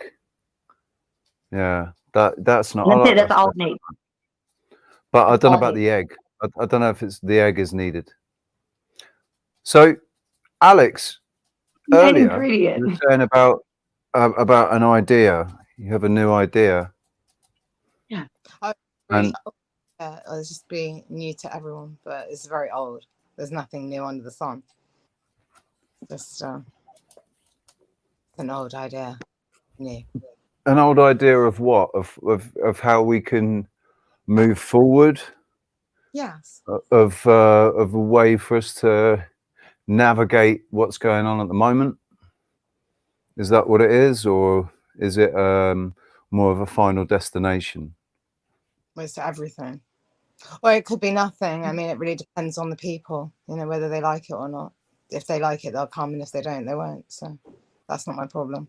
If you build it. So what's the idea? Universal or realm wide boutique boarding houses. Oh, yeah. So now boutique boarding house has a certain, I don't know, there's a certain connotation that I think it comes from American Old West cowboy type. The boutique was kind of the brothel. And this boutique, because boutique to me is lingerie. Is that where we get bougie from? I feel really dumb asking that. Is that where we get the word bougie from? I don't know. I've never actually considered where the word booty comes from. It's boot. It's your boot, which is No, not your bougie, rear end. bougie. You know, like chicks that like they're like real materialistic. They're called bougie. That's it's like a younger I think generation. that's an American. That might be an American colloquialism. Because we say bookie. If something's bookie, it's not right. If something's bookie, it's like, yeah, that's not right, man. That's bookie. Oh, so when I was younger, I actually used to call my daughter's dad my bookie, but in like in an affectionate way. Yeah, I did. Yeah, and then like I call boo. my dog. I call her Pookie. So bougie. Carry on, Bougie Alex. From the rap. Sorry, Alex. Carry on. This idea about boutiques, so you were talking to me about that and saying that that's what I should do here. I should try and start a boutique boarding house. So, no, I said, boutique boarding house. In my mind, my perception paints this. It's quite a upper class type, chandelier in the hallway, that sort of like lots of ivy, and but like not a nice place. Well, it'd be really nice as if people could live in boutique or stay in boutique boarding houses where everybody got to know everybody. You didn't just you could go to the privacy of your room, but everybody did actually make an effort to get to know everybody that was staying in the house, and socialize in the communal areas, and get together on a Friday night and have a barbecue and do things together as a house. That would be nice. Done that. Yeah. Felt the aura. It's fabulous, and I want to share it. So, but that's what you're talking about. That's what you mean. That's what you mean, like with the idea. Yeah. But what you said to me, because I said, yeah, that's something that I don't have the capital for, to invest in a property that I could turn into a boutique boarding house, and you said you don't need it. No. You just need the imagination. The imagination, location, reimagination. Yeah, because I know that one of my problems is I put limits on what I perceive to be possible. I put I subconsciously or whatever, I put these barriers and these obstacles and these limits that come up to, how am I going to convince? So I'll go out and I find a nice location, and you're not ready yet. So what difference? What's the point of going and, having a discussion with anyone before you're even ready? You don't even know what you're getting, or if you're even going to get yourself into it. So of course you're unsure and you don't know. Why would you be anything other than that? Because you don't know about it.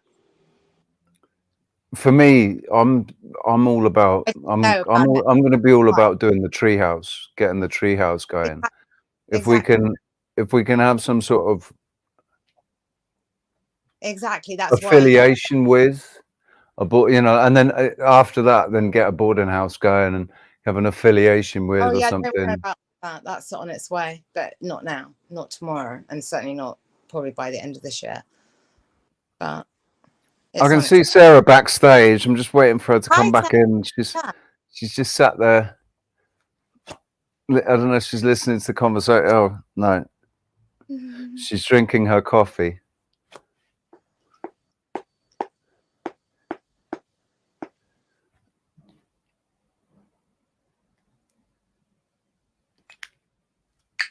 So, I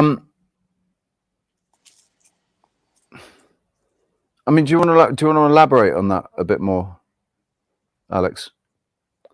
On which bit? On the boutique boarding house. I mean, it's a like. Well, everybody needs, somewhere to call home. So, And But- that's your like I was asking earlier. That's your version. Like that's your community. That's what you see. Is that what? That's what I mean. no, I see it as a realm-wide community. Oh, okay. The idea behind it, which I've already done. The deal. That's done already.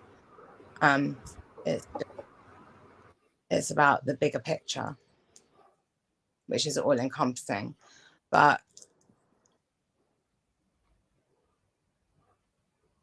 that needs questioning.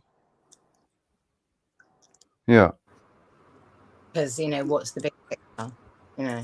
It's like where Yeah. people the references are, and then help them to get That's like a bit dialed back from it.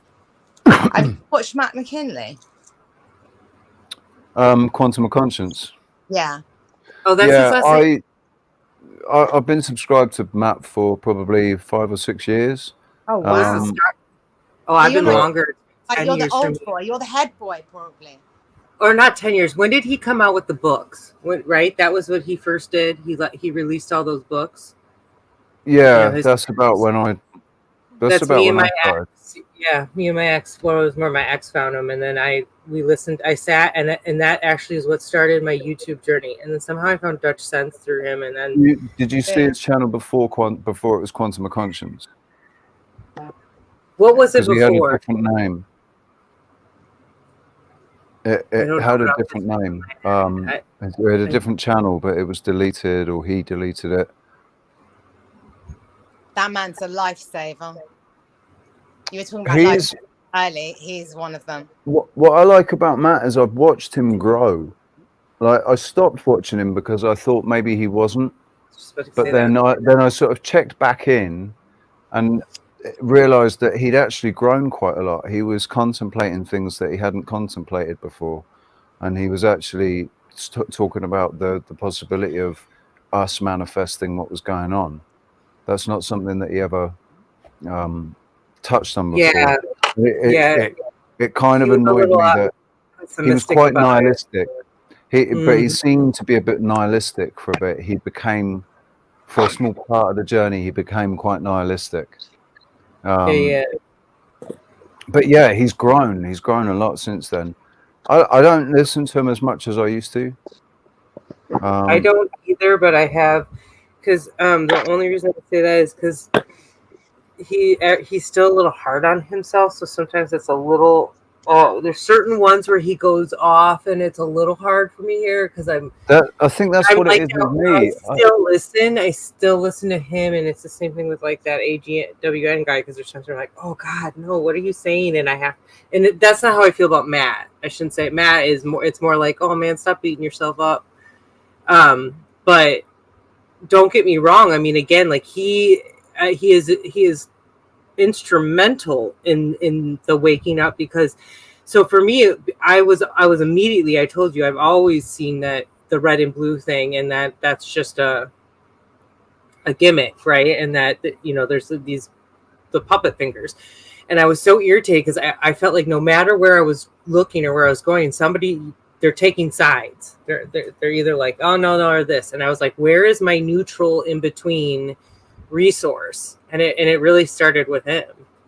I mean, and since then I've grown because of I've reached out to so many different like avenues, but yeah, I mean, he had such insightful, good, like, ways to say, okay, this is how you know this is ridiculous. And that's what I've been trying to say.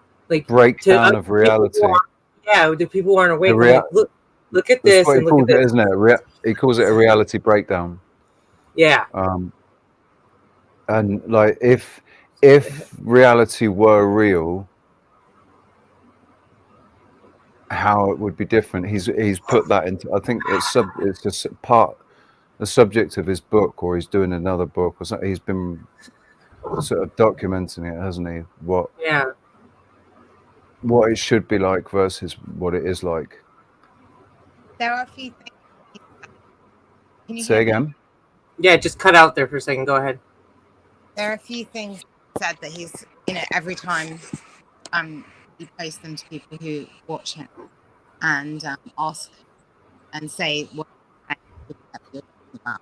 It's really funny. And he always says that. It's cutting out, Alex. Sorry, all of a sudden it started cutting out. Oh, and Richie, you're muted. Where's the cue the circus music? No, if we're muted, we'll be able to hear better. If me and you are muted, Sarah. Oh, okay. Yeah, I'll mute myself. I can hear you now. Okay. So he always says the same things over and over and over again, which I find highly amusing. And one of them is identical. Identical. Because he knows from that film, My Cousin Vinny, which is really fantastic for lines. And then he also says, mind your business. Mind your business.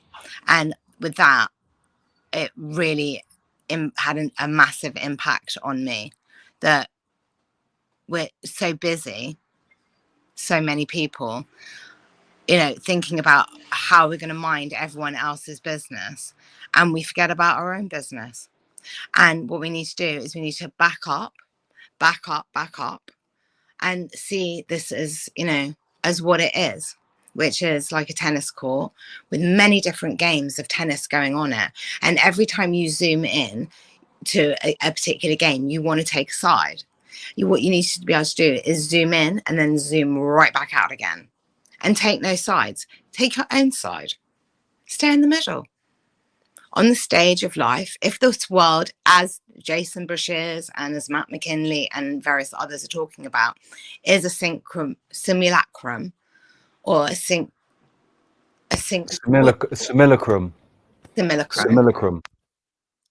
Then back up and watch. And if that is correct, and I'm sure that all of us have, in our lifetimes, on a number of occasions, experienced synchronicities that are like, wow, I could have died.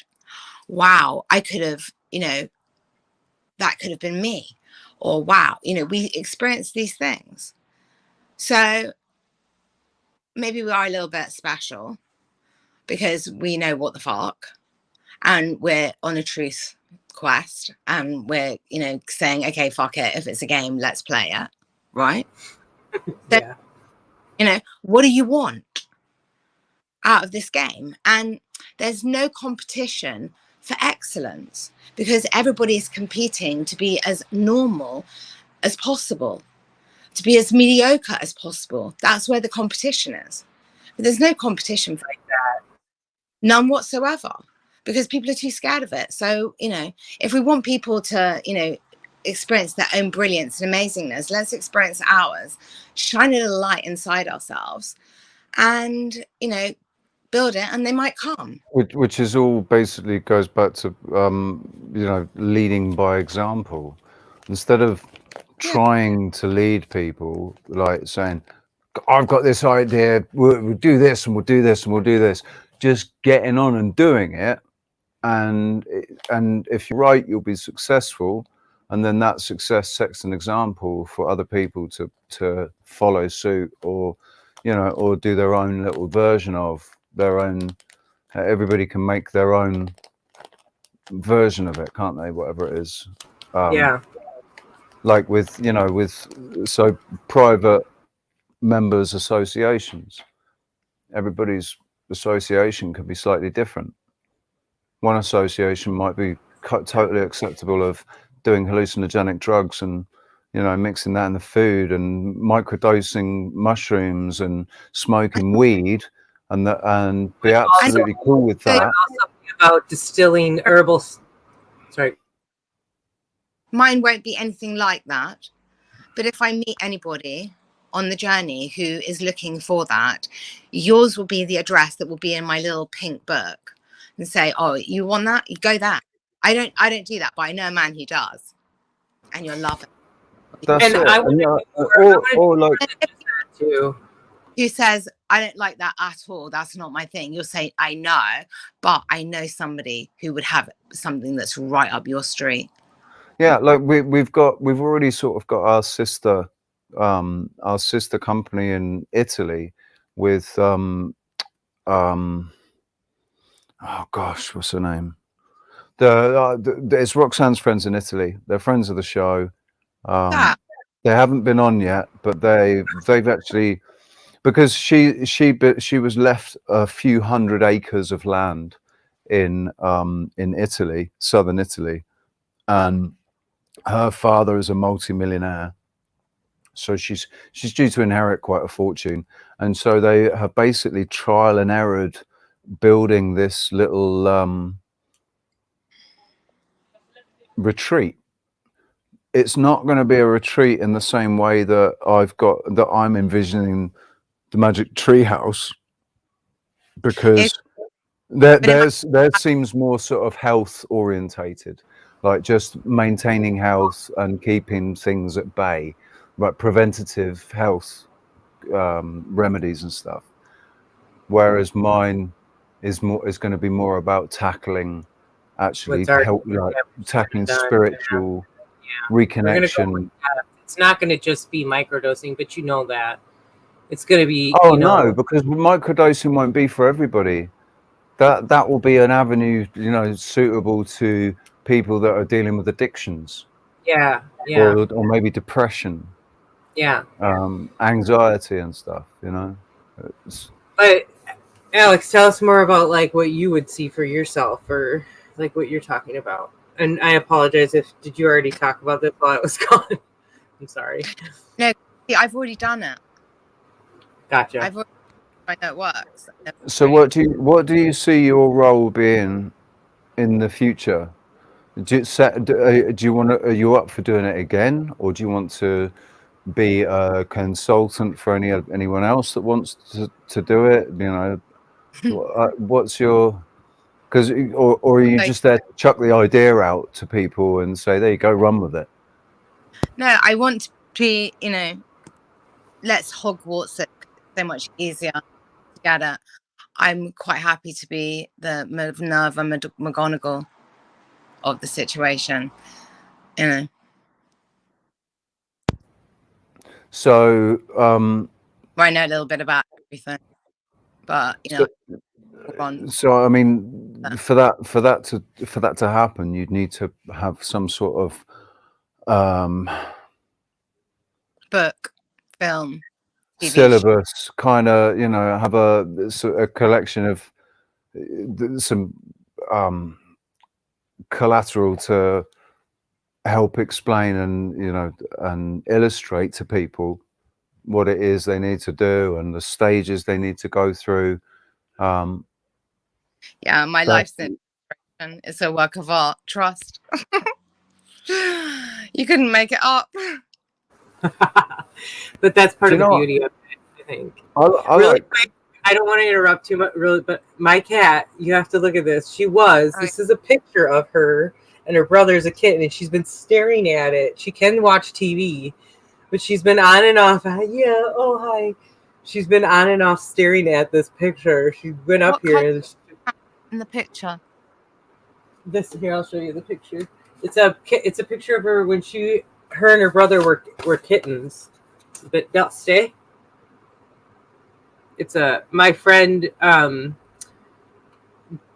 She actually created a makeshift dark. She's the one with the right there.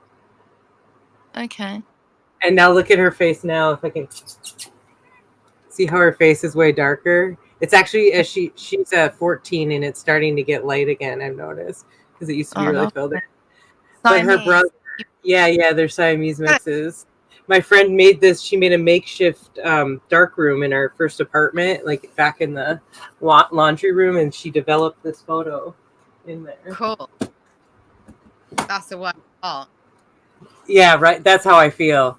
To me, that like, you know, because I do a lot of photography, and I like my photography. I like my but I'm enamored with landscape. I'm enamored with nature. So when I see other people, but don't get me wrong, it's much the same thing. Like even for me, I can only imagine if that's not your style of art, how repetitive that feels. You know, so my Instagram is full of that, but now it's an array of the Wide Awake show too. So it shows that diversity, and that's what's important. We were talking about this, maybe it was on Cam's chat, but that whole concept of jack of all trades, master of none, and someone was like master of no one, which is why jack of all trades is actually a good thing, and which is why being all over the place can be a good thing, because think of all the different concepts or structure that you learn by going through that process. Yeah, I mean, I think, you know, it's like for some, it's better to know a little bit about a lot. For some, it's better to know a lot about a little. And for some, they will know nothing. And some people think they know everything. And you know, there's types. We're never going to get everyone the same. And why would we want them to be? Because then how would we know how different we're capable of being? So let those other types be the other type. Figure out what type you are. And then give yourself mind your business. Mind your business, man. Exactly. And then give yourself beautiful type and give other people the permission to be the type they are. And then you can't, you know, be in conflict with them. I mean, that said than done. And that's true diversity. But we don't show off. That's true diversity, isn't it? To allow everybody to just be themselves. Just be you, you be you, I'll be me. I choose to be the best version of me that I can try to be. If you choose to be the worst version of yourself, then I must respect your right to choose to be that. I have to respect that and say, okay, if that's how you want to be, I say thank you.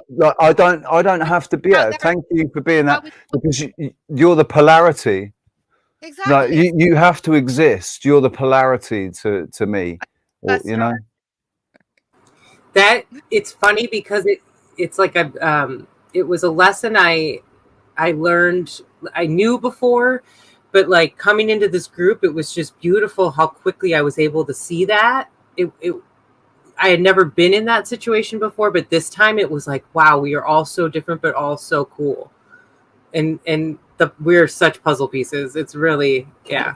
So I'm glad to connect with you because I haven't been in the chat and I've been meaning to say that. Yeah, I'm going to pop in, guys, today and tomorrow. So I take a little bit of, I don't want to say pride. I take pleasure from the fact that like everybody, not everybody's chatting in the group. There's only a handful of people that actually chat in the group, but the people that do chat, everybody's themselves. They're completely 100% themselves. How many of those people you don't know? How many of those people are watching with other people? How many of those people are sharing this information with other people? You know, how many people are to their friends? I'd like to be hopeful about that, but the views don't sort of reflect that it's been shared. They're not necessarily accurate. Don't reflect it yet. You keep making incomplete sentences. Use the word yet. The views don't represent it yet. But do you know what? If you had so many viewers, how would anyone get a fucking look in? You know, or feel a part of it. Like we've talked about, we don't want to be, that's not the purpose. We want to reach people. And I think we're reaching, I've told you this, we're reaching more than we know. And it's weird, Alex, that you said yet. And I know you are intuitive. So I'm feeling like you feel it because I feel it, and we've talked about this. It's just you got to give it a little bit of time, but we are breaking through. There's so much. I told you, I'm seeing people that I wouldn't necessarily think would open the door to this, because I have talked crazy my whole life, and now I feel like I'm finally validated. I've had some people come back and be like, oh my God, all this crap you've been saying is coming true. We're getting that more and more. You're hearing that more and more, you know, that these things that we've said. So we just need to be patient, which is the hardest thing in the world, because it never feels like it's happening or that we're running out of time. And then we forget time is not linear. We're not right on time. Unless you want it, I guess, unless you want it to be, unless you focus on it and allow it to be linear, then it will. If you don't focus on it, then it can be, it can be, what's the word? Relative. Yeah. It can be relative. Right. We've got Rox. Here we go. We've got a comment from Rox. Hey, Rox. We've been waiting, babe. 3.5 hours we are into the stream, which is pretty cool because we've managed to keep it going. You're on mute there, Sarah. Rain came on really strong, so we called it a day. I see. Lots of positive interactions and outreach done from all the lovely people who came out despite the rain. Hopefully, Rox, you got some interviews on, like, pre-recorded. But if not, no worries. We did get some good footage up there, and that was a brilliant connection we had when Joe was on, when Joe Langley was on. That was a brilliant connection. So yeah, nice one. Thank you for being up there and getting wet in the rain. And sorry you forgot your umbrella. Oh, I hope I didn't do that. I really hope I didn't do that. Do you know? It's okay, because when you said to me, oh, I've got an umbrella and everything, and I had this thought, maybe it was a premonition. Yeah, it wasn't me making it. I did actually have a premonition that I didn't want to vocalize because I didn't want to make it more likely to be real. But I had this premonition that you were going to forget that. I just knew it. I knew you were going to forget it and it was going to fucking rain. It didn't matter because it rained so hard that everything had to shut down. So whether she had it or not, right? Yeah, it wouldn't have mattered. It wouldn't have mattered. Alex, it looks like you're on top of that castle right now. Like you just Queen of the castle. Queen of the castle. Off the head. So, well, yeah, so there we go. Right, so anybody that's waiting for Roxanne to come back, unfortunately, they've called it a day because they've been rained off. And you'll see her again. You will see her again. What are we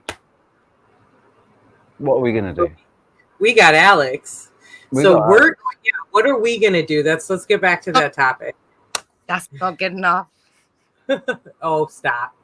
Though I will not let go of the puzzle piece. And it's funny because I think I've known this for a long time, but just like innately, you know, because of how I love how different people are. It's sort of how different people look, how beautiful people can be, and how different they can look. That's something also I've always, you know, had that. So, so, okay. You're already doing it. So, oh, sorry. Let me mute. Say that again. Character is more important than image. That's really very important to remember. That if you take care of your character, your image will take care of itself. If you only polish your image, you know, then we're all getting old. We're all going to dust, and so what? You know. So take care of your character. And you're both very characterful. We're all characterful here. So, you know, let's just carry on being characterful and create a solution to the problem. Well, the solution's already there, but it just needs to be presented by the correct people. And it will be. And that's, I think that's where it has to be presented by being demonstrated. Like, look, it's possible because we've done it. Not, we should all do this thing. It's really possible. Have you done it? No. Well, we haven't. No, we're just out here doing this. We just, but it is possible. You go and do it, man. We're just going to sit here and tell everybody about it. It's much better if we actually do it. I did it for a decade. Yeah. So unfortunately, though, it's already done, and now you're out at the other side. And you didn't make any videos when you were doing it to show anybody how you did it. You don't know that. Well, that's true. Did you make videos showing people how to do it? Do I have to make a video of showing people how to do it? Or can we watch a video or start creating their own videos? Yeah. That's this is where we find ourselves, isn't it? Is that there are so many people that seem to be need to be shown. They need to be shown to know that it to break that barrier to say that, all right, it can be done because they've done it. So, always been like that. Never been any different. People always need to. You can't have everyone. Too many cooks spoil the broth. Leaders are leaders, winners are winners, and losers make their own arrangements, or we'll make them for them because poor sods. Losers don't make their own arrangements. They fall victim to the circumstance. Losers fall victim to circumstance. Hey guys, really quick. This is kind of a big deal. This is a big old friend of mine. She's amazing. So thank you so much, Jean, for being here. I really appreciate you. Jean's amazing. She's been in the healthcare field for 27 years, and she has. I tell when I describe her to people, I say she's like a nurse without those exact credentials. She has the exact same, maybe not the exact same knowledge, but pretty in depth. She's extremely knowledgeable. So we both have gone through this process together of where we've been, where we were. We actually went through that together. And then, so kind of coming out of the other side of all this chaos and craziness. So anyway, she's a mama and she's a warrior, that's for sure. And her story is amazing. So sometime Jean, I want you to come on sometime and share your story. So we'll talk about that later. Welcome, Jean. Welcome. Thank you very much for joining us. Richie, Jean is the one I told you about that was who had talked about doing the Chronicles of Mindful Health with. I've told you about her, so yeah. Anyway, sorry. Keep going on. I just had to say that. Where is she? She is in Oregon with me. She's not in your house. Yes. No. Hold on a second. Let me get it. No, I'm just kidding. No, I lived near where she lived. Say that again. Is she in the chat? Yes.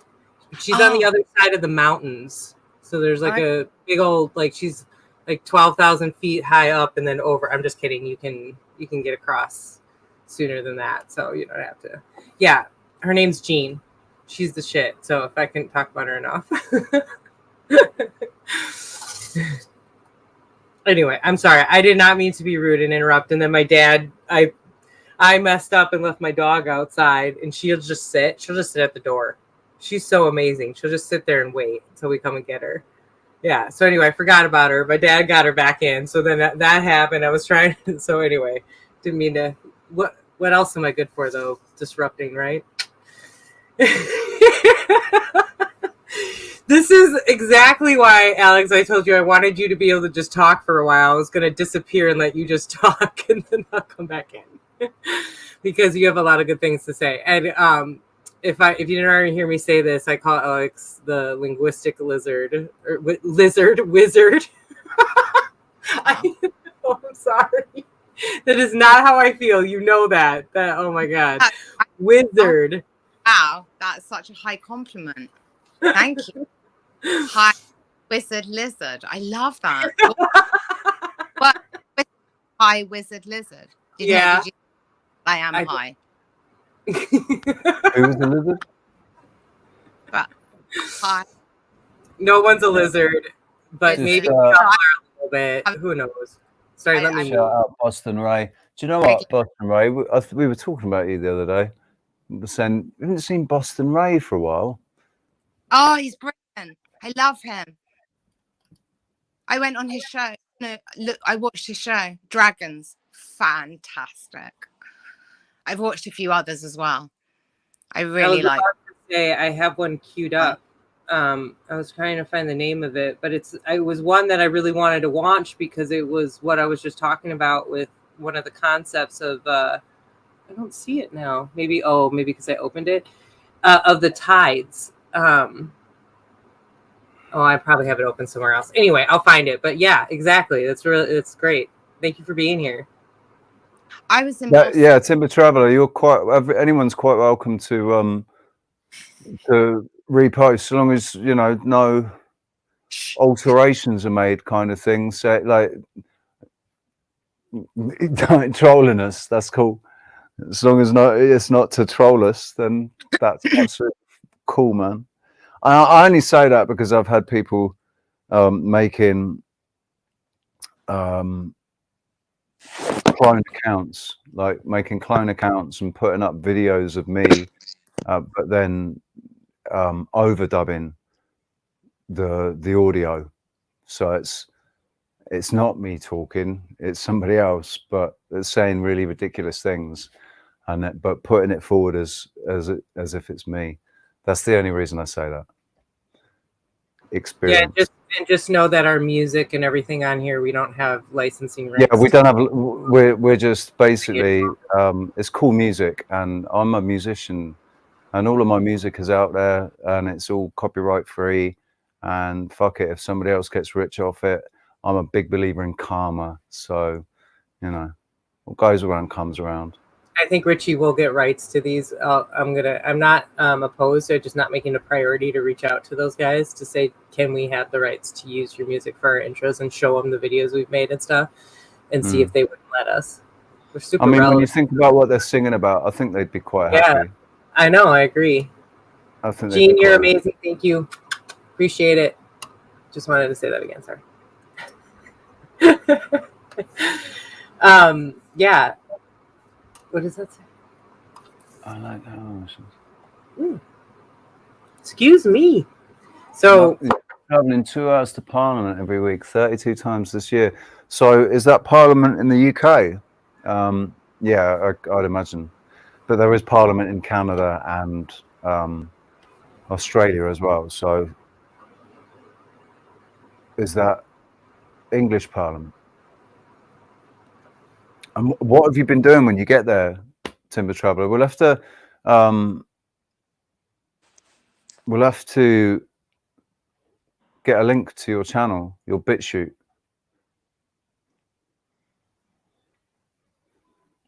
Stay. I saw that. Oh, the camera. Yeah. You need to get yourself. You need to get yourself one of these things.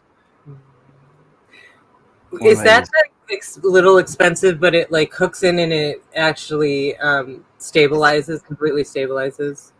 Is it a gimbal? No, it's not a gimbal. This is just a. I don't even know what. Gimbal Actually, this one's only good. You can only have it in landscape in this one. That's not a bad idea. But yeah, it's not. It's not adjusting though.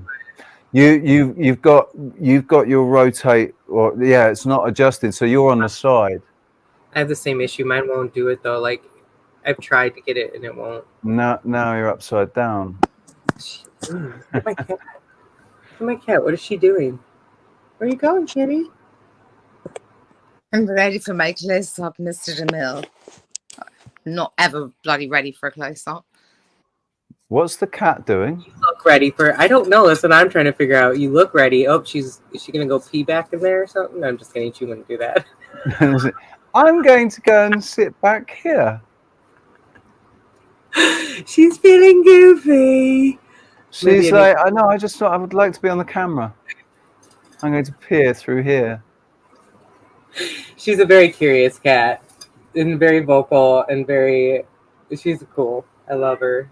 I just like the fact that cats don't allow boundaries to stop them. They don't. Like cats have they have boundaries around their own personal space. But as far as anybody else is concerned, it's like, yeah, look, if it's flat and I can put my foot on it, I'm going to climb on it. You get me? And if I can lay down on it, I'll probably do that as well, or sit on it, or whatever it is I can do, I will do that. So. Raining cats and dogs.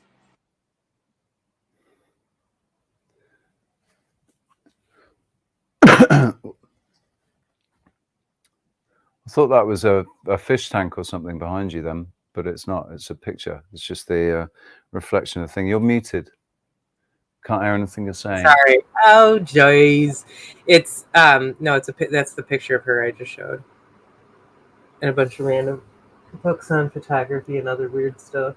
Oh, and like the Tibetan Book of the Dead is in there. Anyway,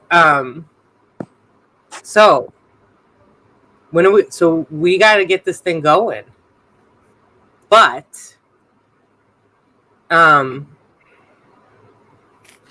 so Pushkin, tell us what we got to do.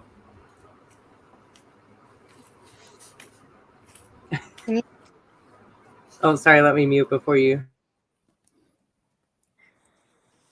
I don't heard me at all. Anything that I was saying before.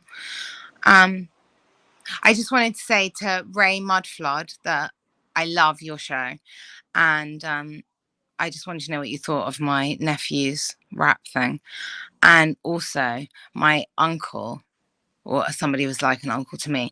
He opened the first real ale brewery in Boston, or he reopened the first real ale brewery in Boston. It was the one with all those big copper tanks in it.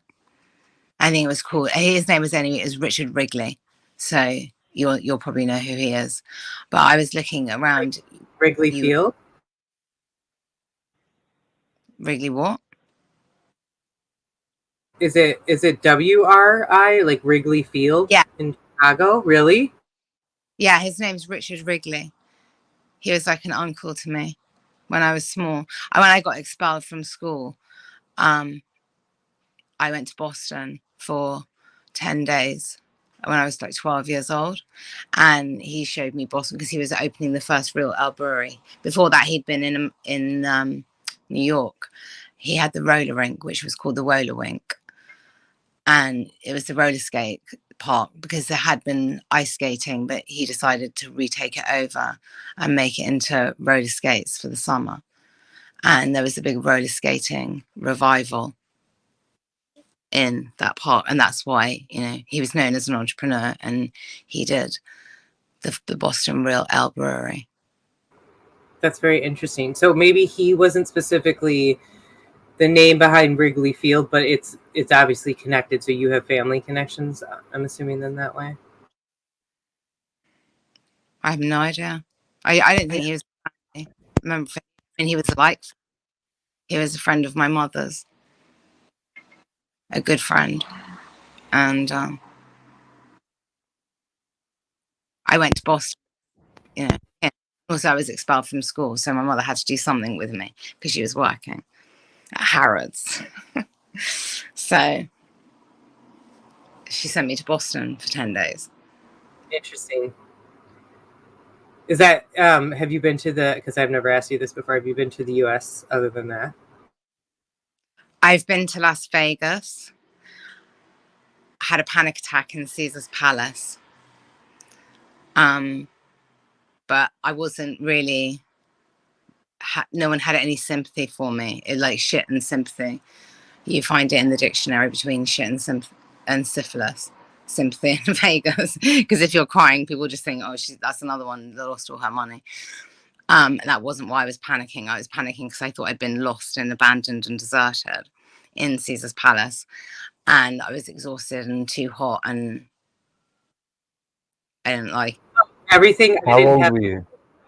Sorry, go ahead. How old were you? I was probably about 22 or 23. I know that feeling. I've only been there once, but I don't love really super. Yeah, exactly. Once is enough. I don't like. And if anyone said you can't come to Vegas, I'd be like, no, thank you. Like that. That's like that. There's this really funny. I think I sent it to several of you, but there's this really funny one where it's like we were talking about it. And it was about, do you want to be reincarnated into Earth? And it's like, absolutely not. I've seen what I've wanted to see, and I've seen enough. That's like, and I feel the same way about Vegas. Exactly. And actually, I see that. Really? I'm No, definitely. Oh yeah, I know you said that. I don't know yet. I'm not going anywhere. I can't. Alone, I'm not going anywhere. The produce on this makes it worth a trip. I'm coming back. Try and stop me. I like Jason Bashir's take on it. I like, you know, it's I think we are because he has a different version of the same thing that I'm thinking of, where I say that this whole experience is for us. It's like training for us to be fully activated, you know, to be to fulfill our potential as spiritual beings having a physical experience. So having control over manifestation, over all of those things, and it's all about being balanced, having control over our emotions, all of those things. And so that's exactly what Jason is saying. That's what the simulacrum is for us to balance ourselves, to be able to basically to be worthy of our inheritance, and the inheritance being the same, a real avatar. Instead of like in here, this is a simulation and it's all simulated, but there is a real version on the outside, kind of thing. I feel like that narrative just keeps getting, and that maybe it's not true. I'm not sure. I've thought about that. I told you I've been challenging some things, but my whole life, again, I keep saying that lately. Yeah, my whole 37 years, so much experience, but it's enough that I've been told I was an old soul because I just knew these things, that they're the balance. And I think I don't have a single tattoo, but I've always talked about getting a tattoo, and I still have the design, you know, sitting in a folder I created, and I still look at it and go, yeah, I would totally get that. That's cool. Because I kind of photoshopped it myself, you know, and it's just an Om symbol, which is, you know, as part of the mantra is that aspect of the balance. And then it's like in a mandala, like cool etched kind of lotus flower, but not like, you know, not like this lotus flower, like a mandala. So my father, he used to say he was Cockney, although he didn't actually come from Bow Bells type area, but we'll go there because it'll just be easier for everyone to understand. He's like a Cockney, but not a Cockney. He's from North Wheezy. He wasn't born within earshot of Bow Bells, but he was a Cockney. The language and whatever, there's slight differences, but we won't go there. But he always used to say, when I used to talk about tattoos, he always say, the only tattoo you need is the one between your legs. And he was right for me. So when my son's father and me were going to get tattoos of each other's name on the arm, he was like, he's Italian. He was like, oh, baby, no, it's good. It's only 4 letters each. And I was like, no, honey, it's not 4 letters each. It's 4 for you. 4 because your name's 4. It's 9 for you, not 4. It's 9 because my name is 9, because you're not getting Alex put on you. It's either my whole name or not at all. Anyway, we went for not at all. So now when my son says about getting a tattoo, I always just say the same thing as my godfather said to me. The only thing you need is a tattoo between your legs. That's just my take on it, on the whole tattoo thing. But I don't feel like I've missed out, but I don't care. I mean, I could get it now, or I couldn't. It doesn't bother me. I would rather. I fucking love my tattoos. I'd rather get the henna. No, I don't think I don't want the one that stays, but the henna ink. It's more permanent. Henna ink. I love my tattoos, right? And I want to get more, but I think it's important who tattoos you. I think there's way more importance needs to be put on who it is that's actually tattooing you, rather than the fact that you're getting tattooed, because there is a type of blood magic that's going on, because your blood is being spilled, and your blood is one of the most important thing. You know, the life is in the blood. So Did you see that film Tattoo with Jenner, Bruce Jenner, not Chris Jenner, or what used to be Chris Jenner? no, what used to be Bruce Jenner, but is now Caitlyn. Might be his father or his brother or his uncle or somewhere in his family. Oh, I don't know. Anyway, there was a film called Tattoo with Bruce Jenner, and he'd studied with the Japanese, but it's kind of like, it's very fetishistic. I think you might like it, but you should watch it, because it's basically all about what you're talking about. It's just, you know, I don't know, because is it really dark or is it really light? It could be either or. I don't know. I really think Exactly. I think that's the whole point. Like, it could be the person that's doing it is really balanced and just nothing but good thoughts going into it when they're doing it, and whereas or it could be a crackhead that's just very artistic but is very troubled, has a lot of shit going on and a lot of, you know, cheeky monkeys, should we say. Yeah, I was talking about the film. You should watch Right. the film. Yeah. I mean, because it's talking about what you're talking about. It just goes in quite deep. It makes sense to me, like what you're saying though too, you know, with it, because it's like a form of Reiki in a way. Think about that connection you're making with that person. Yeah. Yeah, like Jean said, each tattoo. Sorry, muted myself. Each tattoo is earned. Agreed. It is exceptionally important to have the right artist. It's a healing method for many. I'll just for a final conclusion on this thing, I'm just going to play a message that Roxanne has left in our group, in our Wide Awake and Mindful group. Yeah, the weather closed in really, really badly, so we've had to abort mission and head back down the road. They had to kind of call off the rest of the speeches. We tried to find a location that was big enough to accommodate for everybody, but even that was difficult. So we've agreed we're possibly going to come back up in 2 weeks' time and do a more staggered set of filming. There's so many things to report on up here, so many different aspects to the initiative that they've got going on. But yeah, right now we're making our way back to Lex, and yeah, the weather has been really, really bad. There we go. And just so follow back to anybody who's joined us later on, the whole point of today's show was there's a rally going on in Carlisle. Me and my American accent, and I'll show you that flyer right now. And this is with the UKcitizens.org. It's the Pursuit of Freedom rally, which you've seen across the top. But we had speakers, Dr. Kevin Corbett from the UK Citizens and Freedom Alliance, Joe Langley Foundation, Kaela Banthorpe, Jason, and then there was talk of Eddy Ellwood. I don't know if he had made it, but hopefully he will for the next one. So I think what happened though is it was during or just after Kevin Corbett, and the other speakers didn't get to come on. Roxanne said they basically cancelled the rest of it. It was a washout. So which is a shame, man, but it's all good. So we've got some footage that I'm sure we'll be able to use from that still.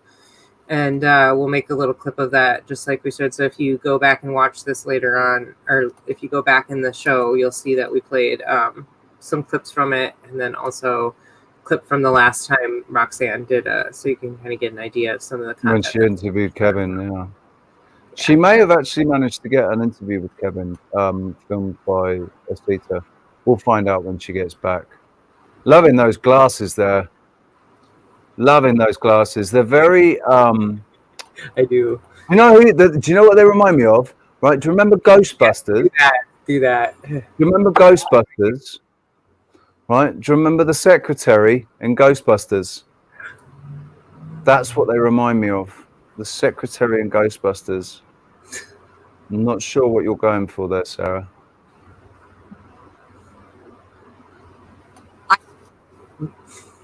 Actually, there you look a little bit like Katie Holmes.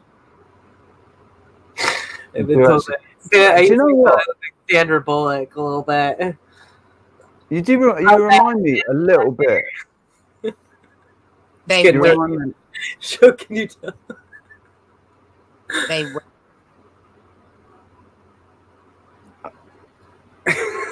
What happened? Are we okay? Did we break the show? I'm not sure what's going. We've still got 25 viewers, so you know. 25. That's gone up. We got 25 euros. What? From We've got where? 25 viewers. Yeah. Super chat? What's? No, we've got 25 viewers. There isn't any super chat. I don't think. I heard I don't think that Roxanne's channel is monetized. I was But gonna I say, know that where's I know that money- Roxanne's got the same problem as I have with YouTube. They haven't. YouTube hasn't released any of the money that we've supposedly earned when we were monetized. None of it's been released. So there we go. It's all good. It's all gonna work out. Hey, India. Worry too much. First a trickle, then a flood. It's all gonna work out. I'm just going into the live chat to see. Yeah, there's no super chat in Roxy's. So You guys, did you hear that sync? So it's all gonna work out. And she said it's at first a trickle, then a flow, and then you played the video and it said of me saying it's all gonna work out. right. Gotta get weird with it. I'm just gonna say, because I haven't even been into Roxanne's chat. Hey, look at that. See if there was any need for any. Actually, do you know what? I didn't see any trolls in any of the comments. I didn't see any troll comments. So, also, shout out to the chat rooms. Have we got a moderator? Can't see it. That's usually, like, I love to follow the chat, but I haven't. I can't see it. Have we got a moderator? I'm a moderator in Roxanne's chat. Yeah. We don't need one. We're okay, but you're good. I know it's really hard unless you're set up on your computer to see the chat, and even still, Is there 25 in hands? No, there's 11. There's 11 in Roxanne's, 22, 12. Sorry, in mine. Actually, 13 in Roxanne's, 12 in mine. Yeah, it's Hi guys, in hands. Yeah, we've had about 20 There's woofers in. time, so thank you for staying with us 4 hours in now. Yeah, 3 hours 56. And we're supposed to go live. We're going live for usual tomorrow. So boop boop. Yeah, So we will be back again tomorrow. Because you're getting geared up for tomorrow. It's going to be a later show tomorrow, isn't it? We're going to start at 9 p.m. 9 p.m. Greenwich Mean Time. No, sorry, Greenwich- we can. I have it set for 5 p.m. your time. We did talk about that. So same time again. Oh no. We started at 1 today. No, yeah, 5 p.m. Yeah. Yeah. No, we started at not what? It's not even 5 p.m. for you yet, is it? Yeah, is it's right 5:30. It's right 5:30 now. So yeah. It's after 5. So this is the time I want to start tomorrow, or we could start later. We could do what do you call? We could do like we just said, like later in the evening. But no, what we say that yeah, because that would work for no, yes, would that work for Cam? That's what we were kind of aiming for. But we don't. Maybe it's too late of notice anyway for him. I don't know. We can figure it out. But hopefully we'll have Bernie's going to be on tomorrow. Hopefully, yeah. If not, we'll have him on. We want to do a feature with just Cam, just Bernie, and then the two of them together. We have plenty of time to do good content with that. So.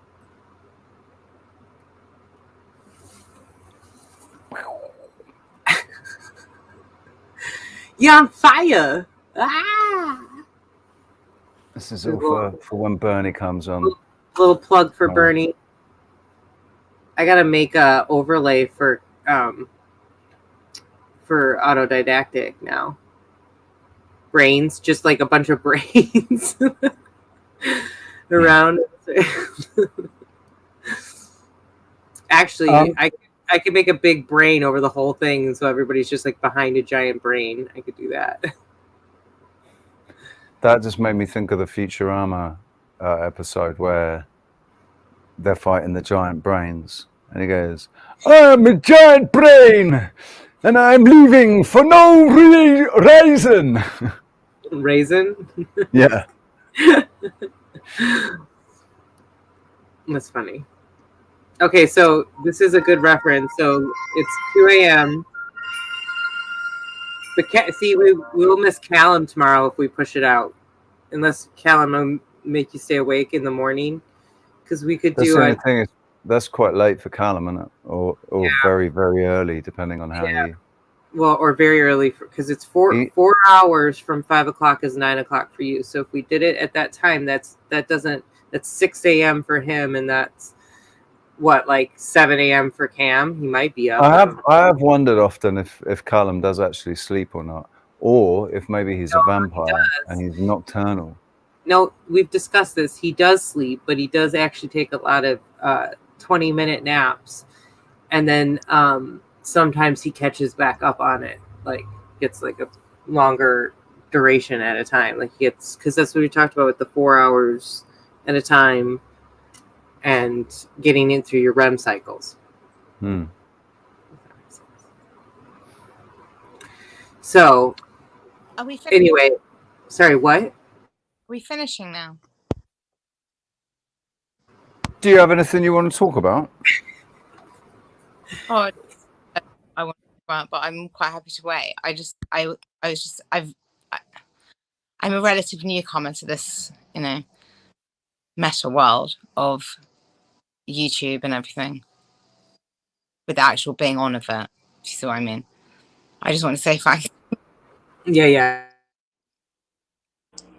If you haven't noticed, Alex, we don't have the most perfect flow, and that's kind of part of it. We like to add a little bit of cringe to the cast. Well, the thing is, as well, like we did have it. We had it set out for today what we were going to do, but it just, the best laid plans of mice and men. It didn't work out that way. We've winged it, and here we are 4 hours later. Say that again. The path to hell is paved with good intentions. I've thought about that, right? And I think the path to hell is paved with good intentions not acted on. Ooh. Like it's the false good intentions. When the people give you the platitudes and the false good intentions, it's that's what paves the road to hell. Because good intentions are good, but it depends.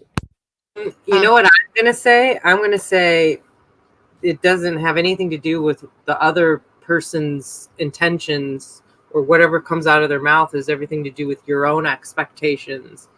So it sort of needs to come back around, right? And that's if you hinder yourself, if you hold yourself back, and you expect things of others, you expect that happiness to come from somebody else, to me, that's paving the road to hell. It's a little bit more about realizing the responsibility on ourselves and having that appreciation for what did that person that I might feel resistant towards actually give to me just now? Did they set a new boundary kind of in my mind, or is it more of like, oh shit, I had to learn a lesson on my own? Yes. The lesson is what is your ability to respond? What is your responsibility? How much ability do you have to respond? And how will you respond to get any given situation that you may find? And I think it's quite a good idea for people to actually have a really good think about that, as to, if I have to respond, only me have to respond to the situation, what am I going to do? What am I going to do about it? And then once you go through all the spectrum of choices that you have, then you can decide on a few of them and think, and then do a dress rehearsal with yourself, and think about, the next step of what will happen next. If I do this or if I do that, what will happen next? And then you can start making much better decisions because you'll be moving forward at all the different forks in the road. And there will be forks in the road of choices, so many choices. And you just have to make the best choice. And sometimes you won't, but you can always find your way back to, where you were. Exactly, that's key. What you feel. As long as you've got a moral compass, as long as your moral compass is set, Don't worry about it too much. Just use your moral compass. And if you haven't got one, location it's there somewhere. You just need to get yourself in the correct echo chamber to figure it out, because then you'll and then when you start to read, moral compass is ready and waiting, and then take charge. And it doesn't matter if you make a mistake. It doesn't matter. Humans, beings, us living souls, we have a wide margin of error on both sides. So, just try not to go over it.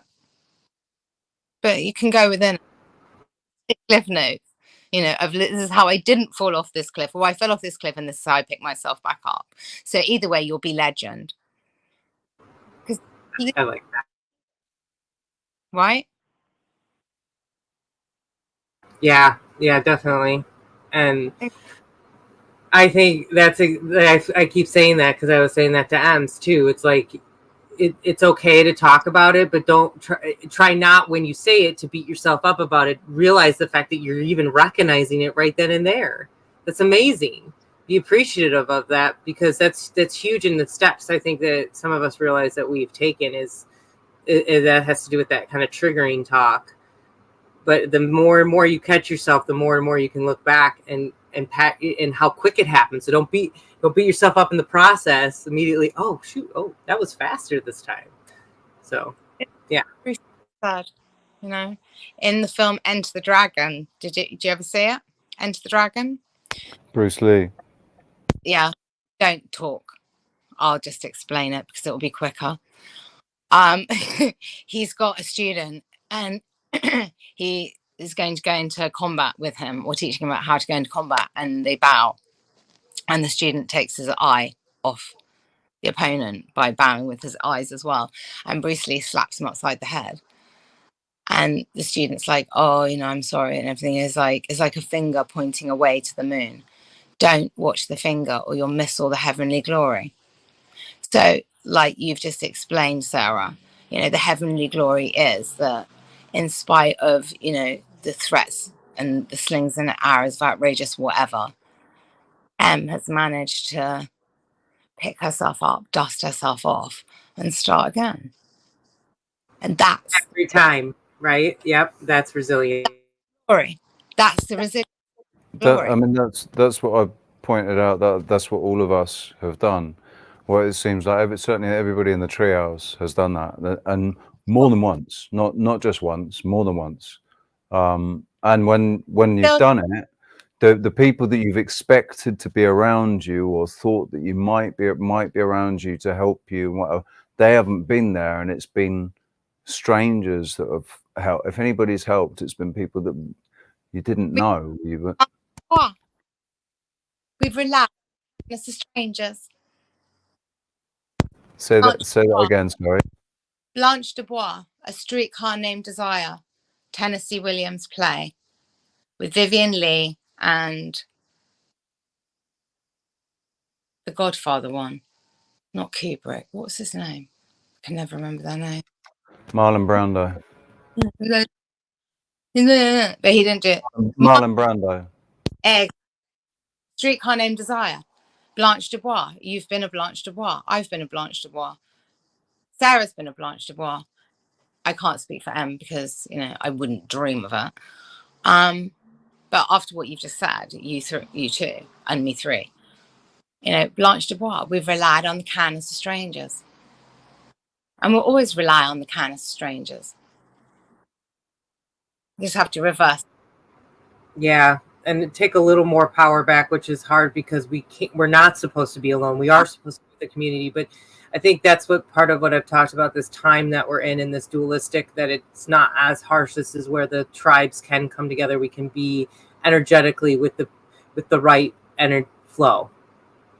Well, this is where the cheeky monkeys come in, you see, because the cheeky monkeys, you know, they're either working for you or against you. Either way, that they're around. There's nothing you can do about it. They're supposed to. You can harness it, right? You can harness it, and you can't get rid of it. You have to appreciate it, like you said. It's the chaos. You have to see that negative allowed you. This is what's so hard for me right now, though, and why I keep going to that. I do feel like it's so strongly more dualistic than maybe it should be, or like this is a little abnormal, if that's even the right way to put it, because it's like it's really hard for me to look at somebody who's been involved in any kind of child slave labor, sex trafficking, anything that has harmed them, right? For me to have any kind of excuse, even if they were brought up into the family. And this kind of goes back to the Jamie Johnson thing, like with what he ended up doing, like look what he exposed and then he ended up doing. And even if it was to defame your family and you were threatened, somebody at some point, I have a hard time with this, is did we create this? Did we create this chaos to grow? That's what the big question I think that I still have is, you know, what's the purpose to life? 42. The meaning of life is to make meaning of a life. Your life. I think the meaning of life is to live it. He or she whose life saves the whole world. So start with your own. Mind your. What about they, them, she, her, and What about them? I agree. It still doesn't prevent me from asking these questions, because I've known from the day one that I have to work on being just continue to be the humble that I know feels right, you know, that feels, you know, and you know what I'm saying. And so, but I definitely think that you know how I feel. We need to be responsible for ourselves. We need to push forward, and you need to not dwell, because that's not going to get us anywhere. And it's not. I'm not manifesting anything by asking these questions. I can, like the meaning of life is what I mean, what I make of it, which means that I create what I want. And that's what I've decided. I was like, okay, this is my reality. Then, you know, this is my dog is in this situation. She's doing great. This is where we're all going. I'm going to get to hang out with all of you. We're going to have this, you know, even if we don't all live there, we're going to have this healing center where we all get to come and da. So there you go. That's what's happening. I think it's important to have more than one person visualizing that as well. Yet. You're not ready for it yet. If it happened tomorrow, if we were, it would be happening. It would be happening now. It's all about divine timing, isn't it? Yeah, exactly. Divine timing. You're not ready. If it happened yesterday, yeah. People were talking about, oh, this one got vaxxed, this one got this one got what? So what? So what? If they got hit by a bus yesterday, so what? So what? And it's exactly the same, because it cuts both ways. You know, if you received everything that you want, everything which you don't even know what you can imagine yet. You're just in the beginning stage of thinking, what can I imagine? Wow, you know, what is imaginable? You know, yeah, like you start thinking about a unicorn, you're like, no, dial it back. I don't want that. I find it. I mean, what I want is so bloody simple, and it's much easier. It's actually much easier to, because what I want is tied in so directly to everything else. It's like if I could, I wouldn't want to live in a bubble. Live my perfect existence, but in this little bubble where it's only me that's experiencing it. I'd like it to be a universal thing, you know. Sorry, my foot went like a mermaid tail. It got trapped underneath the other foot. It's all good. Yeah, we've been sitting here for a while. This is a good time and reminder. Go ahead and stretch. I will get like. Oh, you're good. I'm gonna have a stretch when I take the dogs out. But Oh, okay. Let's wrap this up then, and we'll make sure we touch base. And Alex, definitely gonna get you on again. We'll be on again tomorrow. We're gonna be on more often again. We've been talking about this, so we got like at least 3 times a week. At least 3. It's been 3 times this week, hasn't it? Went live on Wednesday. Yeah. Live today. Live again tomorrow from 5 p.m. GMT, which is 12 lunchtime Central Time. New York Central Time. Yeah, it's 12 for Eastern. So yeah, New York, which makes it 9. Bernie's he's like Mountain Time for the U.S., which is a little different, but he's at 10, and that's 9 a.m. for me. So he's 7 hours. You're 8 hours. M's 5 hours. Right. Behind, and then we've got Callum and Cam. Cam won't be able to make that time unless we switch it to like 7 a.m. and I still don't know if he'll be able to make it. So we'll have to maybe talk to him about that. He's come on late at night when we do him early morning, so we could try to make that a time for him. But we can talk about that later. We don't need to talk logistics right now. Why take me out to the ball to close us out? I hate that song. I'm so sorry. Say that again. Reverend wants us to sing "Take Me Out of the Ball Game" for the 7th inning, and I can't do it. I don't like that song. I'll start doing it like. Is that the one that goes da da da da da da da da da? Is it that one? Mommy's on peanuts and Cracker Jacks. I don't care. Yeah. I can't do it. See, can't do it. It's like, sorry. Anyways, on that note, thank you very much, ladies and gentlemen, for being here with us for 4 hours and 17 minutes of basic winging it, trying to fill the time. We thought we were going to have, but it's all good because this is what some of it's about. You know that some of you are here for this exact reason. For the Just others, we'll try to make it more together. But we can't make any promises because it's not really about you. So maybe it is, but I don't know yet. So maybe I'll find out in the future. All right, I'm going to shut up. Bye. 420. Right, ladies and gents. Alex, thank you very much for joining us, babe. And we will do this again. And Bisworth, Reverend Hull, India, Brian,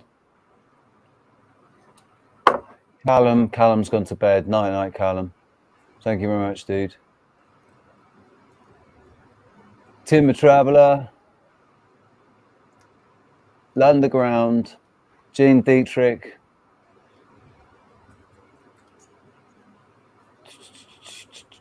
Boston Ray, if you're still here, A to Z, if you're still here. Thank you guys. Really appreciate it. And that's basically everybody that's been. Adam Cook popped in. Yeah, thank you, Adam. Sorry, I don't know what happened to you, Em. You just disappeared. Don't know what happened there. He had a Wi-Fi issue and tried to reset it, and apparently it did not work, unfortunately. Next time, we'll get her back in. Tanya, I'm not sure how to pronounce your surname.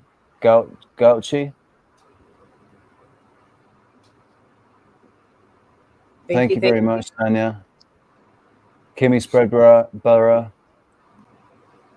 Kevin. Good to see you, man. No one's power. Thank you. That is pretty much it for the people that have been chatting. Thank you. Appreciate it. Batman.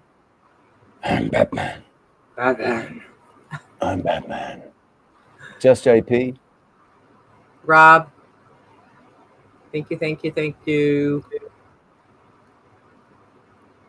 Jose JG Boom. You're way up. Jose. And Rob, yeah. And who are we?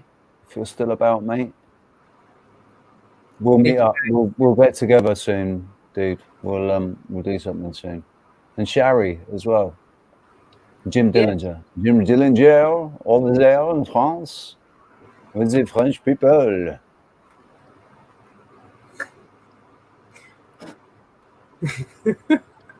Can you tell? Yeah. Three Fingers, FE Nation. I don't think we've got those people anymore because I think they came in. Yeah, I think you guys. Anyways, fortunately, ladies and gentlemen, you're out. You've all been awesome. Thank you very much for your time. And we will play you out with this one. In this life in the, what do you think you've learned? Absolutely nothing. Well, I've tried to learn, but I'll calculate not a lot really. I've learned that you must treat people properly, and that you must proceed in a certain way, and you must try and have a vibe of how to sort of enjoy situations. So I've learned just to, you know, don't get miserable or fight the misery with some intelligence. This is like the most difficult area of the whole malarkey, really. It's hard to turn something around when it's going, and it's not something that you can learn by well, as far as I know, I can see, it's something that comes to you with a bit of luck and a bit of instinct, yeah? But therefore, it's not something you can ever bank on. I'm not smart enough to figure out what the hell it is or how it works at all, you know? That's why I treat it like hoodoo, hoodoo, hoodoo, hoodoo, hoodoo. I do find I still have a talent to like cause a bit of, stir up a little bit of confusion, yeah? But I'll do what I can to create as much chaos as I possibly can. But my chaos is always well-natured, or has a positive goal at the end of it. Like when I start causing chaos in a situation, it's because the situation really needed to be changed, for example, or something is going to happen that I thought would be a good idea. And 9 times out of 10 I'm on it, I must say. But hopefully that hasn't unjinxed, that hasn't unjinxed, that hasn't unjinxed, that hasn't unjinxed, that hasn't unjinxed.